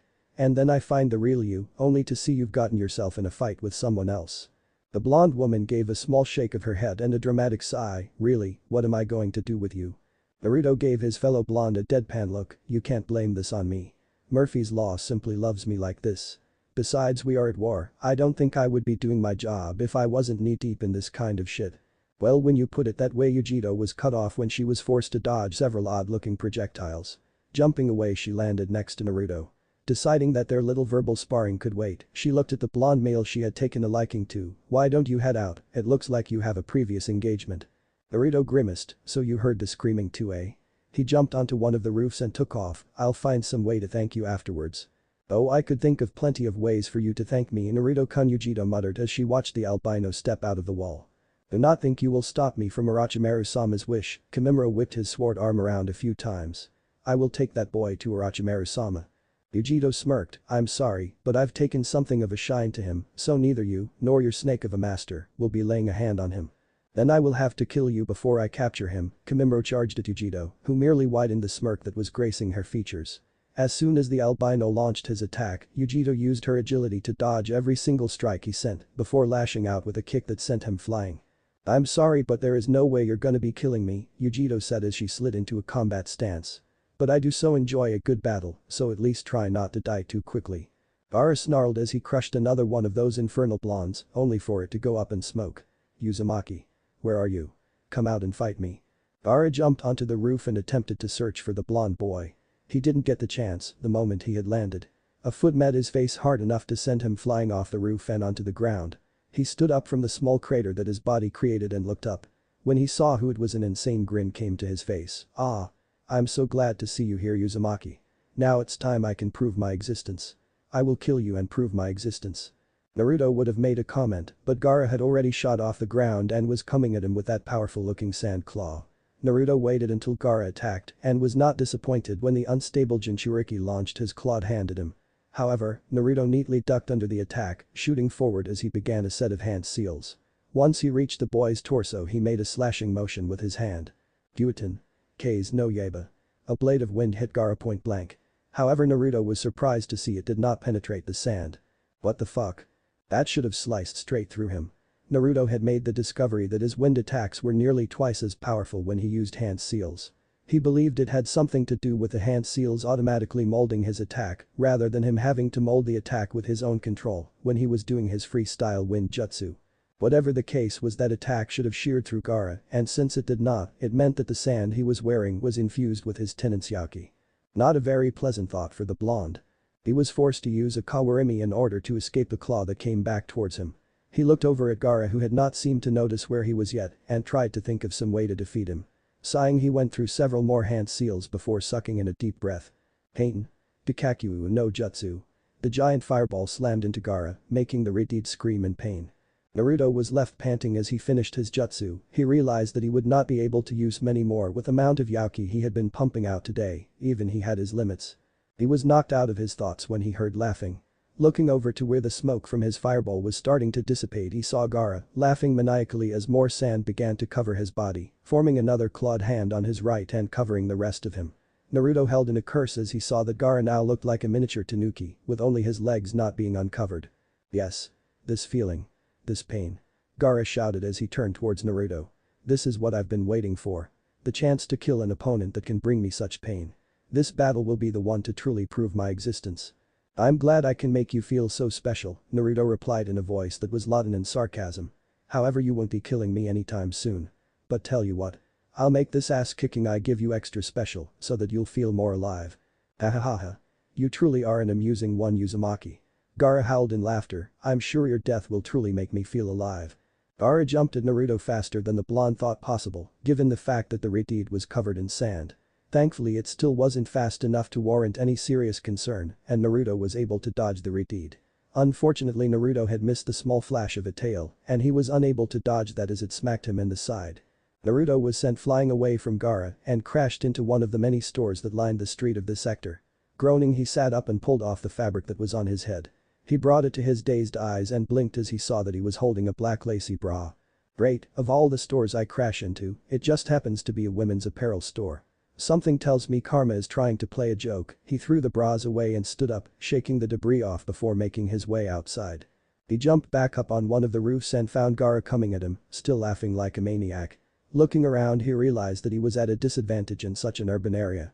He needed a place where he could set loads of traps since he was unable to really use any jutsu. Decision made, he took off towards one of the many parks in Konoha. Kimimaro grunted as he was kicked away from the blonde woman again. He was quickly becoming frustrated with her. Nothing he did seemed to be capable of defeating her. So far, he had tried everything he could to get in close and eliminate the blonde Kumo Kunoichi. Yet she seemed to be far faster and better than he was, since none of his attacks thus far had worked and he had only received more damage for his troubles. The narrowing of his eyes being the only sign of his frustration, he attacked again. However, like the last dozen times he had attacked, nothing he did seemed to do anything. Yujiro weaved in between the attacks, using her great flexibility to dodge at seemingly impossible angles. As the attacks increased in intensity, Yujiro waited for the openings that always appeared when people got frustrated. She finally found one and weaved herself under a powerful sword swing, right before she lashed out with a kick to Kimiro's chest. However, she became surprised when a ribcage jutted out of his chest and caught her foot. Kimimaro spun around, taking Yujiro with him as the woman tried to get out of his grasp. She did and was sent flying towards a building for her troubles. Luckily for her, it seemed that having a cat demon sealed inside of her gave her the ability to always land on her feet. She channeled some chakra into the soles of her feet and clung to the wall, looking over at Kimimaro. "Haramatsu no Mai, Dance of the Larch," Kimimaro exclaimed as he ran towards the blonde. Yujiro jumped off the building and landed a few feet away from the albino. Seconds later the pair clashed and Yujiro narrowed her eyes as she found it much harder to get an attack in with the new bone protrusions jutting out. She was forced to dodge the attacks and jump away to gain some distance. She went through a few hand seals as Kimimaro came back at her. Raiden. Raikyu, Lightning Release. Lightning Ball. The cannon-sized ball made of lightning appeared in front of Yujiro, who launched it at the Kagaya. Kimimaro was forced to roll to the left in order to dodge the attack, letting it sail on to hit a store and explode in a shower of sparks. He got back onto his feet and surged forward. When he reached Yujiro he began to spin, lashing out with not just his feet and fists, but also using the protrusions on his body to attack. Yujiro had to backpedal since nearly every part of the Kagaya was now a weapon.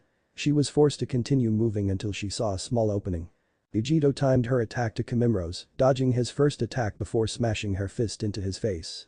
As the Kagaya stumbled back, Yujiro gave him a kick to the ribs before spinning and launching a snap kick to his shoulder. As Kimimaro tumbled back, Yujiro came in with another kick, this one to the head.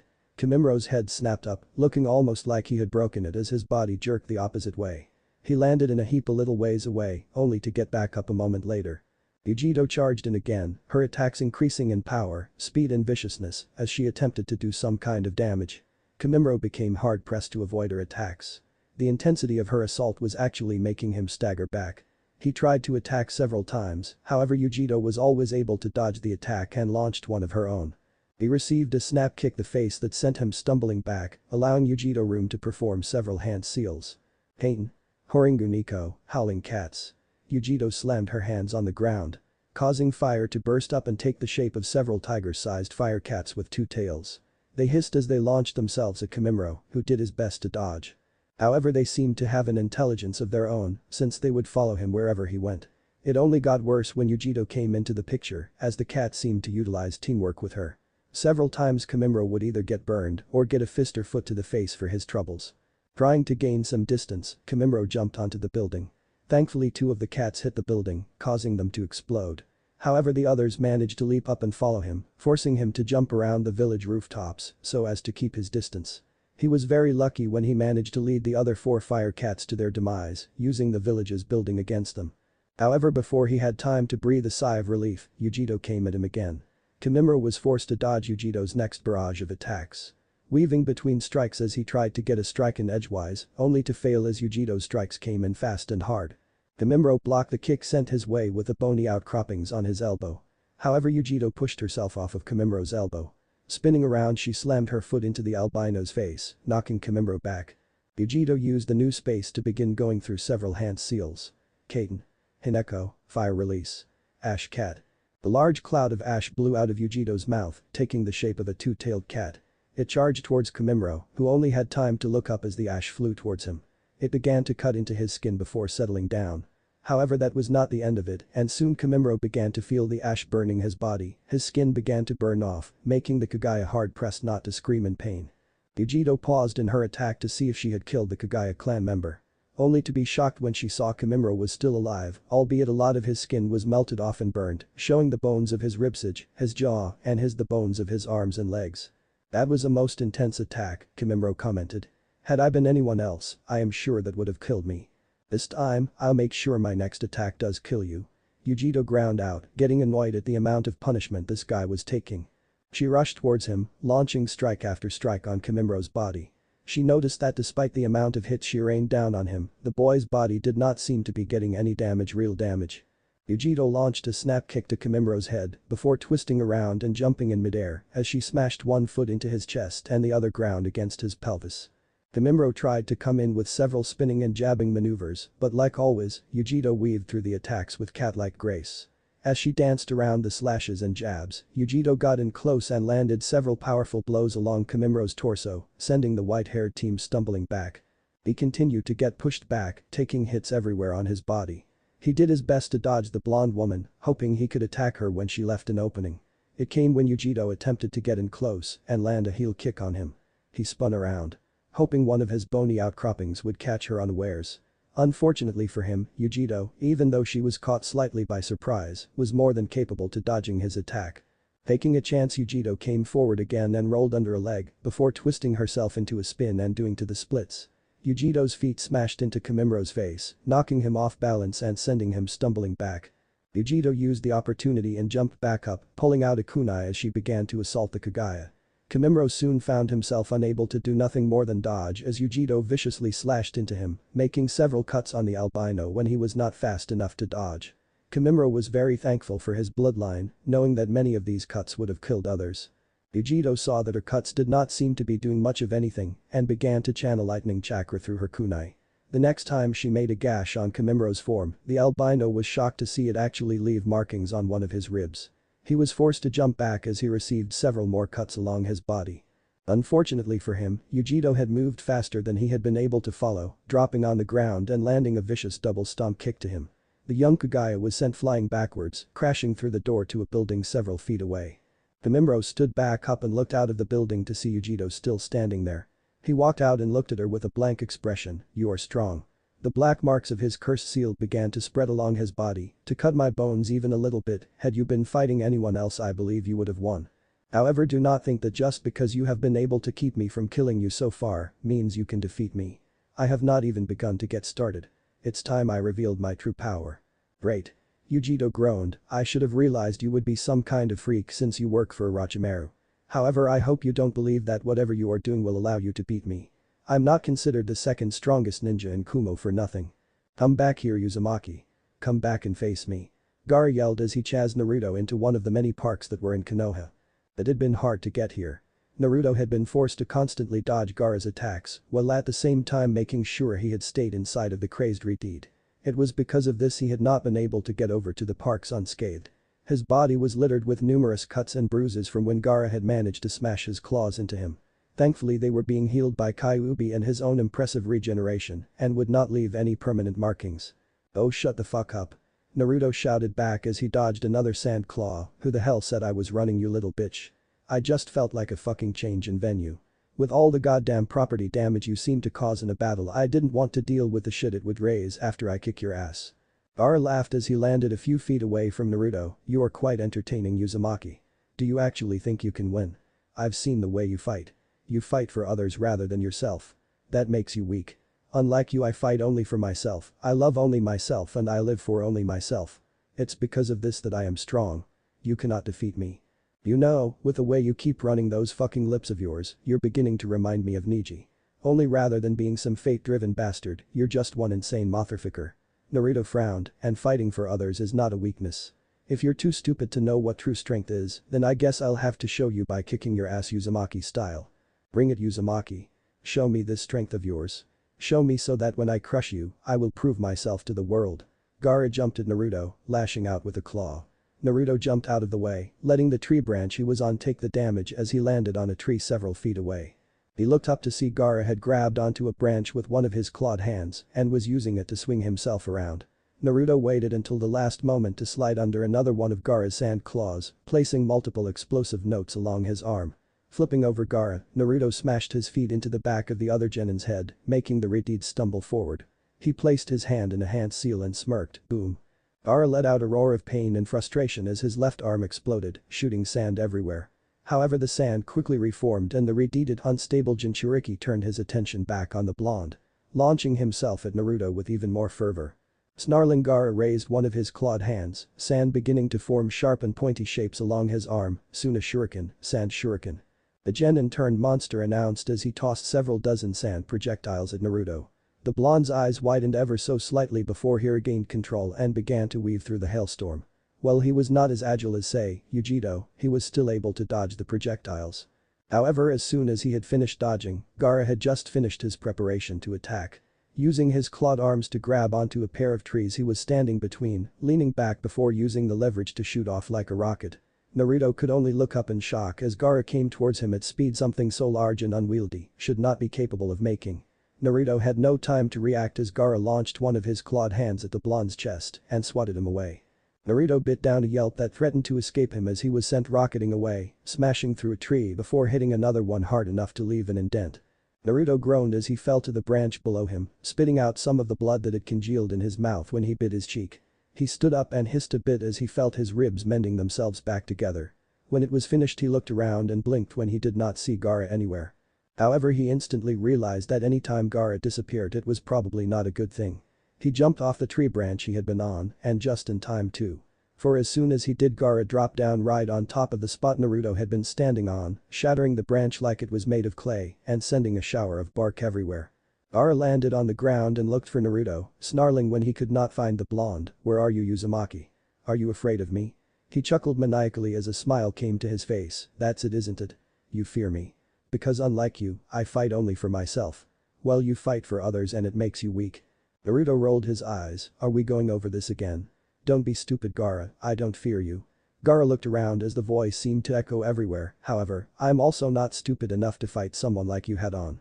The basic shinobi rule has always been for ninja to fight from the shadows, a lesson that seems to have been forgotten long ago when flashy jutsu came into the picture. That's why I've decided to kick it up old school to kick your tanuki ass." Naruto came up from the ground behind Gaara and slapped an exploding tag on his back, "Sayonara, bitch."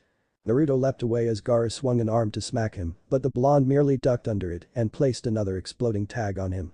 Growling, Gaara tried again, spinning around and hoping to catch the blonde off guard, but Naruto had predicted this and placed his hand on the other arm as he jumped over, leaving another exploding note on the reed. Naruto closed the distance and put an explosive note on Gaara's chest before leaping over him when the sand-covered genin attempted to swipe at him. As a last act, Naruto slapped an explosive note on the back of his head before jumping away and forming a hand sign. Katsu. Boom. A large explosion consumed Gaara's form and the sound blocked out the redhead's cry of pain. An entire 20-foot radius around the reed also disappeared, taking many of the trees with it and creating a shockwave that knocked down many more. Naruto landed several dozen feet away from the explosion and smirked as he took in the power of his customized explosive notes head. "Now that's what I'm talking about." The blonde crouched down on a branch and tried to look into the dust his explosion had kicked up. "Did I get him?" No, Kyuubi piped up for the first time since the battle began. "I can still feel that tanuki's yaki swirling and gathering around the redhead. You've definitely injured him, but he's still alive." "Damn." Naruto sighed as the explosion cleared to reveal Gaara. The red-headed Jinchuriki was definitely injured, the sand that had surrounded him was falling off in globs, making it look like melting skin. He was breathing fairly heavily and was hunched over. "Uzumaki. Uzumaki." Gaara shouted as he turned towards the blonde genin, "I will kill you. I will. You will die by my hand and prove my existence." "You've been saying that for the past several hours, yet you have yet to actually come through on that threat," Naruto shot back. "Face it, all the power in the world means nothing without finesse. Which you, my tanuki friend, lack." This coming from the one who just blew up half a park, Kyuubi piped up. "Don't get snippy with me, Miss destroys entire mountains with a single swipe of her tails. The amount of mass destruction I caused was completely unintended and I only used those explosive notes because I can't use jutsu. Unlike you, who simply prefers to destroy everything she sets her sights on when she transforms into a giant nine-tailed fuzzy." "Oh, big words coming from such a small kid. Perhaps you should come inside the seal and we can settle this little account now and I can beat your ass in my human form just to show you how powerless you are in front of me. As tempting as it is to get smacked around by such a beautiful woman, we're going to need to hold off on that. It looks like our little tanuki is getting ready to attack again." Naruto was right as Gaara was now barreling towards him, using his arms to launch himself further across the ground. Naruto jumped deeper into the forest where he decided to continue playing his game of cat and mouse, though with how the battle had progressed, it was hard to tell who was the cat and who was the mouse. As Naruto continued to jump, he set an explosive note on one of the branches and the moment Gaara leapt onto that branch ignited it, letting Gaara be caught up in another, albeit smaller explosion. However, Gaara merely barreled through it, using his arms as protection from the explosion. Kaiu-chan, how's my Yaki, the blonde asked as he dodged a claw swipe from Gaara. Well, I've been pumping your reserves with my own, so I would say around 50% again. You know, you're very lucky you're a Hanyu, otherwise I would not be able to do this and you would be dead from overexposure to my Yaki. In the month-long training period, Naruto had for the most part come to terms with the fact that he was no longer human. While it still bothered him that he would outlive all of his friends and loved ones, and he doubted he would tell anyone of his status, he could at the very least recognize the benefits being a half-demon had. So instead of getting upset at the reminder of his status, Naruto merely grinned, then I guess I have to thank you for giving me such an amazing ability, Kaiu-chan. Well, when you're done with the tanuki you can come in here and thank me properly, Naruto-kun. Despite the situation, Naruto blushed a bit at Kyuubi's seductive tone. Somehow the blonde should have known the vixen would continue teasing him even if they were in a life and death situation. Shikamaru was right, women are troublesome. He shook his head to get his mind out of the gutter that her words invoke thanks to all of the sexual situations he had been in the past few hours. Instead he turned his attention back towards the mentally unstable Gaara. Gaara leapt towards Naruto, launching a claw at the blonde, who merely jumped over it and began to run across the arm. However, the Redeed wasn't about to let Naruto do that and sent out his other arm in the hopes of impaling his enemy. It wasn't to be, as Naruto used the tree climbing ability to stick under the Redeed's arm and continued running towards him. The blonde began doing several hand seals and as soon as he was right in Gaara's face, he thrust his linked fists towards the Redeed. Guiton. Kamikaze Seiken. Two wind-shaped fists pounded into Gaara's form, sending several gouts of sand flying off as two fist-shaped indents formed on his chest. However, other than make the Redeed stumble back, nothing else seemed to happen. Not that. That would deter Naruto, who had already begun another set of hand seals. Guiton. Su and Kamikaze no Tatsumaki, wind release. Double tornadoes of the divine wind. Naruto thrust out his fists as he jumped away from Gaara and two fist-sized tornadoes shot towards the redhead. Gaara brought his claws in front of his face in order to protect him.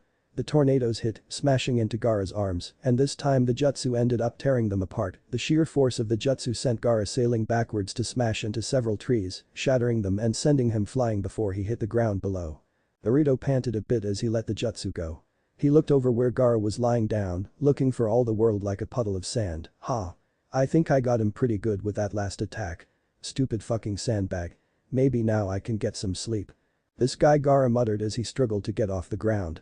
He looked over at Naruto, who was too busy cheering about how he would finally get some sleep to pay attention to the unstable Jinchuriki. There's no way I'll lose to a guy like that.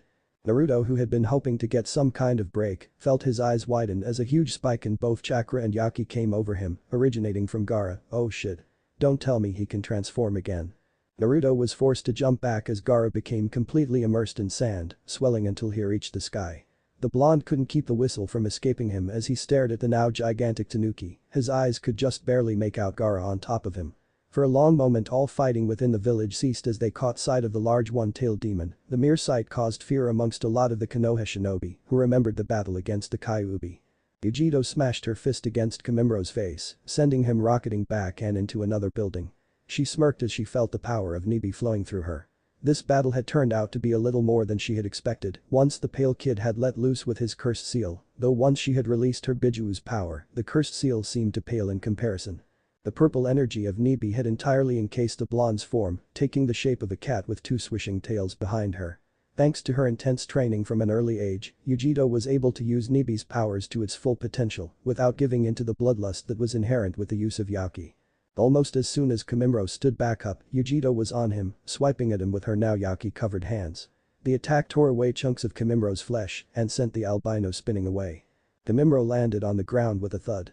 He looked up and was forced to roll out of the way as Yujito came crashing down, smashing a foot into the spot he had just previously been and leaving a small crater when she hit. Almost as soon as Kamimuro stood back up, Yujito was upon him. Her speed was nearly triple what it had been before and Kamimuro, despite his cursed seal, was completely unable to keep up. He tried his best, lashing out when the rare occasion presented itself. However, Yujito was able to either block or dodge the attack entirely right before she would lash out with an attack of her own. Her fighting style, despite being nearly 30 times more vicious, was just as fluid as it had been from the start. Yujito snap-kicked Kamimuro in the face, once again sending the boy rocketing back. As soon as he got up he tried to use his spine sword to lash out against Yujito. However, the blonde merely weaved underneath the attack before her hand grabbed onto it and pulled him towards her. Yujito smashed her fist into Kamimuro's chest, letting go of the bone blade as the white-haired teen was sent back again. Kimimaro resisted a groan as he stood back up. This girl was a major problem. Their battle had been going on for the better part of 3 hours now, and he had yet to do anything more than scratch her. Even with the power of his cursed seal, he had been unable to do anything since the moment he laid that one scratch on her. She had activated her Jinchuriki cloak, which acted as shield against most blunt damage. Not that he had been able to hit her again anyways, since her speed, strength and reflexes had tripled. Even though she could not use any jutsu without fear of overloading them, she was still kicking his ass. He thought about using his second stage cursed seal, but it was easy to realize that he would still be unlikely to kill Yujiro. Especially given that she had the entire village with which she could hide in. On top of that he had his illness to worry about, the more he used his cursed seal the worse it got. He could not afford to let himself die here when Orochimaru may still need him. All thoughts from the two of them were cut off by the appearance of Shukaku in one of Konoha's parks. It was then that Kabuto appeared next to Kimimaro. Orochimaru-sama has ordered your withdrawal, Kimimaro-san. What? Asked Kimimaro in shock, but I can still fight. I can still help cough. Kimimaro dropped to a knee as he began coughing up blood. No, not again. Why is it acting up now? Kabuto shook his head, you used the cursed seal's power too much, and on top of that, you are fighting the Jinchuriki for the Nibi. In any case the battle is, for the most part, over. We need to get you medical attention. To understand, Kimimaro stood up, only to cough up more blood. Kabuto placed a hand on Kimimaro's shoulder, and the two sank into the ground. Yujiro frowned as the pair disappeared. Sighing, she let her Jinchuriki cloak fall.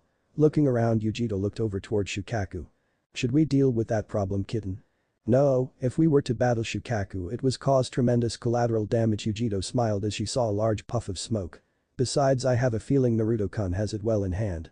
Oh, this is so not good, Naruto thought to himself as he looked over at Gaara. He looked at himself to see that he was covered nearly head to toe in sand. This totally sucks, how am I gonna get out of this? How the hell am I even supposed to fight something that big? I would need a— He stopped and blinked as an idea to beat Gaara came to him. Hey Caillou, can you give me a bit of Yaki? Within the seal, Kyuubi blinked in confusion. I don't see how my Yaki can. Oh. She said, paused as she realized what he wanted to do. Yeah, I can, here you go. Thanks. As Naruto felt a small surge of Kyuubi's Yaki, he brought his thumb to his mouth and swiped at some of the blood that had gotten there from when he was last thrown and began to make a few hand signs. Gaara held out his right hand. Sabakuso. Kuchius no Jutsu. There was a massive burst of smoke and Naruto found himself standing atop of Gamabunta. Jumping down on his nose, Naruto turned to the massive summon. Hey there, Bunta. You want help me out with Big Bad over there? Naruto jerked a thumb towards Gaara. I'd take him out myself, but he seems to have grown too big for me. Ichibi no Shukaku Hagamabunta blew out a large ring of smoke as he looked the giant San Tanuki. No can do, kid. Why would I want to go out of my way to fight a guy like that? Because if you don't, I'm gonna end up as nothing more than a bloody smear on the bottom of his foot, Naruto deadpanned. Besides, aren't summons supposed to help their summoner? Well, that's tough, kid. But I never accepted you as my summoner. We haven't even had a drink yet. Gamabunta heaved a massive shrug. Until we share a drink together I can't accept you as my summoner. You expect me to buy you sake? With amount of income I make? Asked Naruto. Are you forgetting that I'm nothing more than a genin? There is no way my sorry ass would be able to buy enough liquor to get you even slightly buzzed. I doubt I even make enough to get myself buzzed. As I said, tough, Gamabunta said in an uncaring manner. Tanae really didn't want to do this, but you leave me no choice, Naruto sighed before turning to Gaara and raising his hands to his mouth like a microphone. Hey Gaara. Gamabunta here says he can kick your motherfucking Tanuki ass back to the time of the Rikido Sannin. You dare mock me? I'll kill you. Gaara screamed as he went through several hand seals, Tanuki Nari no Jutsu, feigning sleep jutsu. The star-shaped pupils began to spin wildly on Shukaku as the Tanuki shouted, I'm free. Hell yeah. It's time to party. It looked over at Gamabunta, and look. There's something to kill. Fueton. Rinkuden. A giant bullet of air towards the giant toad summon. You know, I think I'm starting to hate you, Gaki, Gamabunta grunted as he jumped away from the bullet. Hey, if you had just listened to me and helped, I wouldn't have had to do that. Naruto looked at Gaara and rubbed his chin and thought, though, I'm not exactly sure how to beat an out-of-control Biju. Any ideas, boss toad? Shukaku inhaled a deep breath. Fueton. Rinkuden. He launched another massive ball of air at Gamabunta, who decided to counter with his own attack. Suiton. Tepidama. Ha! Why don't I give you a hand with that, Bunta? Naruto flew through his own hand seals, Fueton Rinkuden. He sucked in a breath before hitting his stomach, releasing a powerful cannonball of wind. Said ball hit the water bullet, increasing its speed and power nearly threefold as it smashed into the wind bullet sent by Shukaku. The wind bullet was destroyed, and the water bullet continued on and collided with Shukaku himself, knocking the giant demon back and sending it crashing to the ground. A little ways away both Kankuro and Tamari watched the fight in shock. When they had seen a fully transformed Shukaku appearing in the middle of one of Konoha's parks, they had assumed that it was going to start going on a rampage. However, they had been surprised when not only did Gaara not start smashing through objects, but that a giant toad would appear as well and was now fighting off Shukaku. More surprising still was that they had spotted the familiar form of the blonde who had beaten Gaara in the first place on top of the giant toad summon. "Who the hell is this kid?" asked Kankuro. "I always thought his first battle was more luck than actually being able to beat Gaara. But now he's going head to head with him again and winning." "Hey, that wasn't too bad, Gaki," Gamabunta complimented as he watched the great demon fall back. "Of course it wasn't. It was awesome." Naruto grinned as he watched the giant sand demon try to get back up. "So how do we do this?" "We need to wake up the host. The boy on his head is acting as a medium for the Shukaku. A good smack should do it. I could pepper him with one of my attacks," Naruto offered, though that would most likely kill him. "Then it's a no-go. Killing the medium during a full possession may very well release the demon. Since it already has a form, it wouldn't need the boy. So we need to get in close then," Naruto said. "Alright. Get me near that son of a bitch and I'll wake his ass up." "These hands aren't very good at grabbing things, Gaki," Gamabunto held up his webbed hands. "How would you suggest I get a hold of him?" Naruto scoffed. "I don't need you to grab onto him, just get me close, I'll take care of the rest." "Hey Kaiu-chan, think you can give me some juice?" "Of course Naruto-kun, just be careful, you've already used a tail once today and this will leave you drained, so no more strenuous activity after this." "Gotcha. Light me." Naruto felt Kyuubi's yaki running through him again and prepared himself for what was either going to be the most awesome thing he had ever done or get his sorry ass killed. Orochimaru grit his teeth as he looked at Sarutobi, who was currently holding onto his shoulders and had his sword pierced into the old man's chest. Behind the old Hokage was Enma, who was on the ground with snakes entangling his form. He was holding onto the sword to keep it from going any further into Sarutobi's back. It was at this time that the Snake Sannin was regretting his decision to let his old sensei use the jutsu he had told Orochimaru about, letting his curiosity for powerful jutsu override his common sense. It had only been after Sarutobi had gotten a hold of him that he realized just what the old man had done. Their battle had been intense and they had clashed across their little arena for several hours, launching jutsu, battling with staff and sword. Neither had really been able to get the better of the other. Sarutobi was old. His age had made him far weaker than what he had been. Had this battle happened several years ago, the aging Hokage would have no doubt won this battle, but his age had made him unable to keep up with his former student physically. However, the old man was also cunning and had used his experience and crafty mind to make up for this weakness, thus making Orochimaru unable to really kill him. Perhaps had the two resurrected Hokages been able to battle Sarutobi, the fight would have been different. As it was now, Orochimaru had only gotten a lucky shot when Sarutobi had decided to put an end to the battles that had been going on. The old man had known it would come down to this. The Ito Tensei was a jutsu that only had a few counters that worked. And the only strategy he could use was to seal the Shodai and Nidaime Hokages using the Shiki Fuijin, the same jutsu that had been used to help seal the Kyuubi inside of Naruto. The Snake Sannin looked up to see the robed and purple-skinned Shinigami floating behind Sarutobi, its hand plunged deep into the old Hokage's back, going through the man like a specter and into Orochimaru himself. Orochimaru could feel his soul leaving him as the seconds ticked by. It was the singular most painful thing he had ever felt, like his very being was getting burned by fires that were even hotter than the black flames of Amaterasu. He looked back towards his old mentor and mentally cursed the man out with every word he knew. "I will not let your ambitions ruin this village anymore, Orochimaru." Sarutobi panted out as blood began to dribble down his mouth. "Both of us will now be going into the belly of the Shinigami, where we will face each other in eternal combat as our souls are consumed. Curse you, old man. I will not be dying here." Orochimaru twitched his fingers, trying to make the sword in Orochimaru's back dig itself in deeper. It did not budge much, but he saw Sarutobi wince. He looked back down at the arm plunged into his chest and saw that his soul had moved back in a little bit. However, much to his displeasure, it was pulled back out again. "My ambition will not die here, you old coot. This will accomplish nothing. I will still watch this village burn to the ground. Everything will be consumed and I will not be satisfied until I have destroyed everything you have ever held dear. This village will crumble before the day's end." The elderly Hokage stared at his student for several long seconds before he smirked. "You should know better than to underestimate the shinobi of this village, Orochimaru. Each one of them is fighting to protect their home. Giving their all and letting the will of fire burn within them. They will not be defeated so easily. Even should I die, so long as there are still Konoha shinobi left to fight, you will not win." But in one of the market districts in Konoha, dozens of Odo ninja ran through the now nearly deserted streets. The place had become eerily quiet, however all that was about to change. Several hundred shurikens suddenly poured at them from above, killing many Odo ninja with strikes in the head and injuring many more. Those who had survived looked up to see a female Anbu kunoichi with purple hair and a cat mask, along with a dozen other Anbu ninja. The one in the cat mask raised her sword, this is for Hei-kun. Several dozen Suna and Odo shinobi were surrounding a man with long white robes and wide eyes, with veins popping out of them. He watched calmly while his enemies moved around him, not bothering to look behind, since his eyes already knew they were there. Come on. It's just one man. An Odo ninja yelled out. This had the effect of all the ninja charging at him. However, in that single second the man began to spin as chakra poured out of all of his tenketsu points. Hakashu. Kaiten. A large blue dome of chakra appeared around him, blasting the Odo and Suna ninja away with enough force that when the ninja smashed into rocks and trees, they ended up going right through them.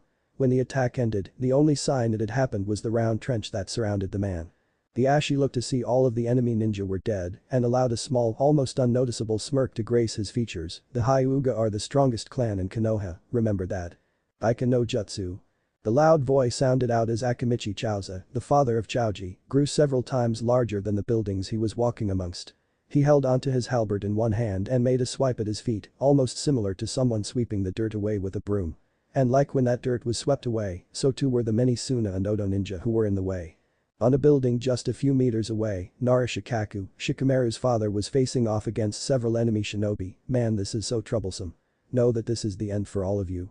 Kage Kubi Shibari no Jutsu, Shadow Neck Binding Jutsu. The four ninja who had been captured by the man's previous jutsu were now subject to getting their own neck snapped by their very own shadows. Shinranshin no Jutsu, Mind Derangement Jutsu. Came the shout of Ino's father, Yamanaka Inoichi. As soon as the name of the technique was called, one of the Suna shinobi he had been battling began to attack his comrades, lunging at them with a kunai. What the hell do you think you're doing? Screamed one of them as the kunai was plunged into his stomach. I don't know. I can't control my body. Soon the sounds of screams were all that was heard as the Suna ninja killed his own teammates before he himself was killed by Inoichi. But the attack finished, Shikaku appeared next to his longtime teammate while Chauza stomped over to them, still standing several dozen feet above his comrades. It's just like old times, isn't it? Chauza guffawed with a booming laugh. Shikaku smirked, you said it, nothing like the reunion of the old Ino Shikacho trio.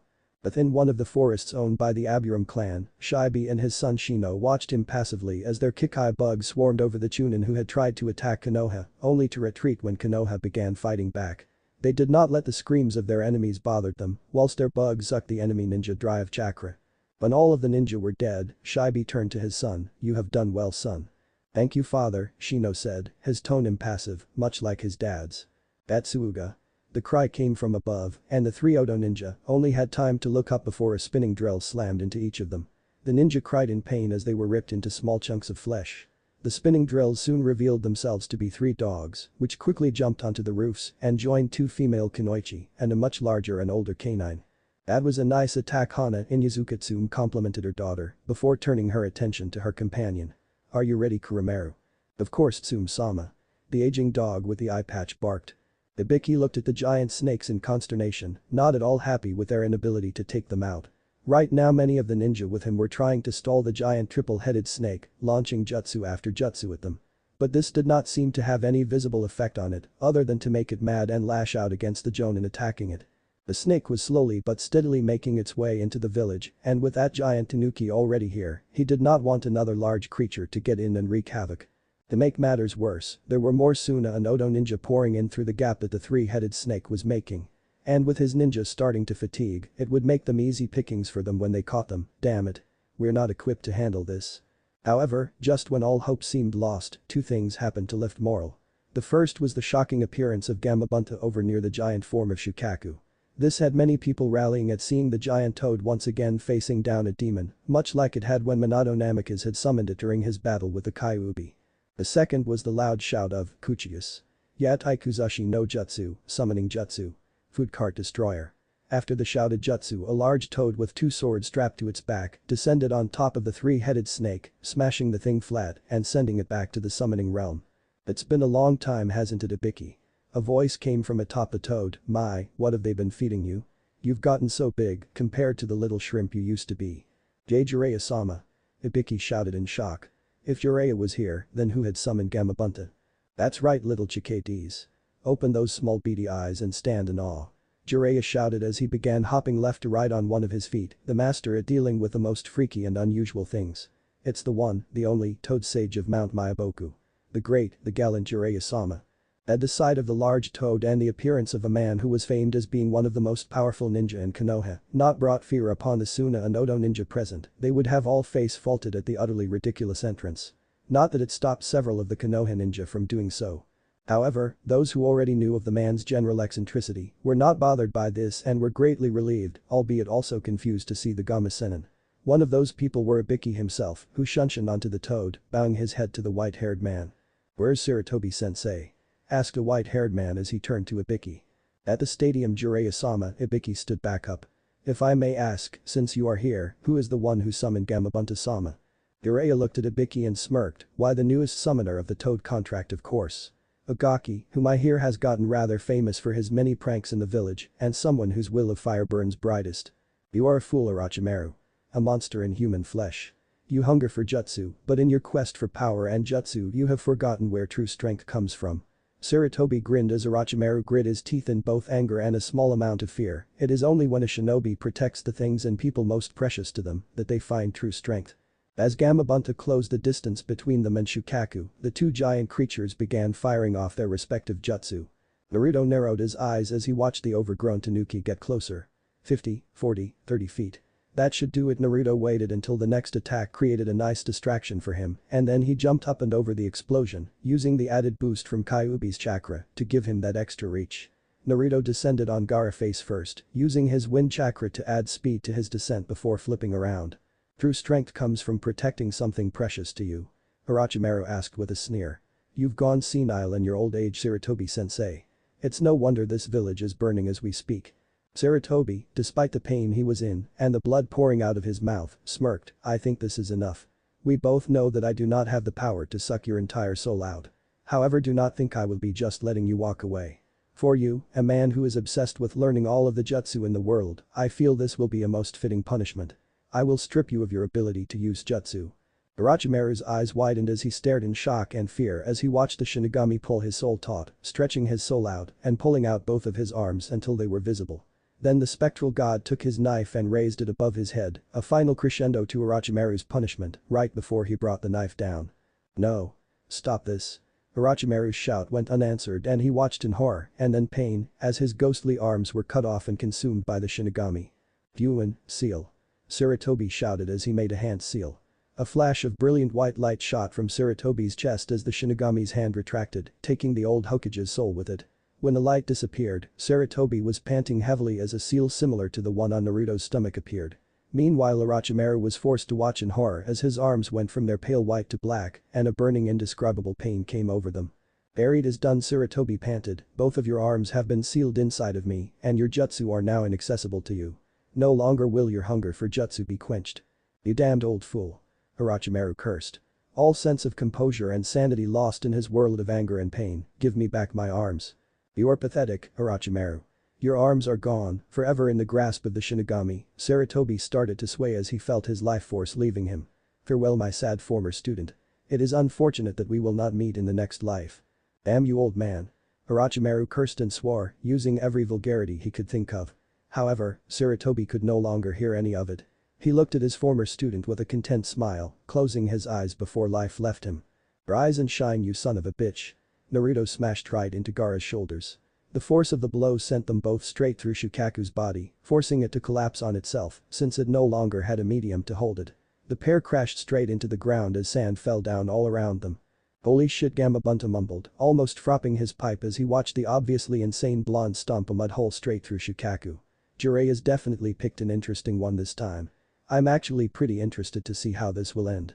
Unfortunately, I'm nearly out of chakra, but I look forward to seeing more of what this Uzumaki kid can do." With that, the giant toad disappeared in a puff of smoke. Naruto grunted as he dragged himself and Gaara out of the now giant sand pit, spitting up the sand that had managed to get in his mouth. "Kami, I'm beginning to fucking hate sand." Naruto spit up more sand as he dropped Gaara and watched the other genin back away. "No. Stay away. You will not end my existence." Gaara shouted as he tried his best to back away from the blonde genin. "Oh, shut the fuck up, you damn pussy," Naruto shouted in annoyance. "You're a shinobi, aren't you? You deal with death every fucking day. You son, you need to grow a pair if you're afraid of a little thing like death." Naruto began rolling his shoulders, listening to them crack. "Kami, I'm so fucking tired. If I don't make chunin from this, I'm just gonna say screw it. I need a vacation." Gaara looked at the blonde who had basically just trounced him and was now acting as if nothing out of the ordinary had happened. How? How are you so strong? I always fight only for myself, yet you beat me. What makes you so strong?" Naruto rolled his eyes. "That's easy. I'm strong because I don't fight for myself. I only fight to protect my precious people, my friends and those I've begun to consider family." Gaara looked confused, but I didn't understand. "Why would you fight for anyone other than yourself?" Naruto sighed, "Because they saved me from myself. You and I are a lot alike, you know that. Hated for something we had no control over, for something that was done to us by others. I remember the glares, the hatred, and the isolation I suffered because of my burden. However, unlike you, I worked hard and eventually gained friends, people who accepted me, who saved me." Naruto glared at Gaara, "And if you ever try to hurt my precious people or my village again, not even Kami will protect you from my wrath." Naruto shifted his attention when Gaara's two siblings jumped down from the clearing and got into fighting stances. The blonde just shook his head. "You really don't want to be doing that. I'm tired, I'm pissed, I've got sand in places I really don't want to think about, and I just beat the piss out of the guy who scares the piss out of you too. Mess with me, and I'll give both of you a beating that your ancestors will feel." The two Suna siblings glared at the blonde who had dismissed them so easily. However, the blonde noticed this and merely gave the two a grin. "Now then, we're all going to go back to Konoha proper, and I'm gonna take you two into custody. And by me, I mean we, and by we, I actually mean her." Naruto pointed behind the pair, who could do nothing as they felt the butt end of a kunai hit the back of their necks, knocking them unconscious. "Yo, Yugi-chan." Naruto grinned as he made 3 cage buncheons to carry the Sand siblings. "Come to congratulate me on my awesome fight." Vegito shook her head and smiled. "That had to be the craziest and most reckless attack I have ever seen in my life. At least it will give your grandkids something to talk about for years to come. I have a feeling this battle is gonna be something they put down in the history books." The blonde Konoha ninja tried to move only to fall flat on his face. "What the hell? Looks like those 3 cage buncheon you made used up nearly all of your Yakikai," informed him. "You've only got enough to keep you conscious." "God damn it, that sucks." Naruto complained. "I just got finished kicking ass, and this totally killed my awesome factor." "Perhaps you should learn to converse your Yaki more," Kyuubi suggested as she snickered at her container's plight. Sometimes it was the little things that could make her smile. "Shut up," Naruto grumbled before he felt himself being lifted off the ground. Looking to his left, he saw Yujito with his arm over her shoulder and her arm wrapped around his waist. He gave his fellow Jinchuriki a smile. "Thanks, Yugi-chan." Yujito looked at Naruto and smiled back. "You're welcome." She paused before giving him a grin. "Though I hope you don't expect me to carry you around after every battle you have." Naruto smirked. "Are you saying you don't like being this close to me, Yugi-chan? You seem to be pretty content feeling me up the last time we were doing this." When he saw her blush, Naruto added a point for himself. Deciding to take it a step further, he added, "Not to mention you pinched my ass, I still have to get you back for that, you know." Having gotten herself under control, Yujito looked at him with a smirk of her own. "Oh well then, be my guest." She bumped her hip into his. "It's right here waiting for you after all." She gave him a grin. "Of course, since you can't move, that's kind of a moot point, isn't it?" Naruto gave her a mock glare. "Once I recover, I'm seriously going to make you regret making fun of me, Yugi-chan." "Oh, don't be like that, Naruto-kun," the blonde woman purred. "You know I love you." "You sure don't act like it with how mean you're being," Naruto sniffed. "Meanie." The two continued their game of words as Yujito carried Naruto back into Konoha. Little did the blonde shinobi know that tragedy was waiting for him after the battle. Thanks for watching, Shinobi Squad. If you enjoyed this what if, hit that like button, subscribe, and ring the bell so you never miss the next twist. Drop your theories in the comments, I'm always reading. Want more Naruto heat? Check out the other videos on the channel. Stay sharp, stay awesome, and remember even shadow clones need love. Peace out, Shinobi.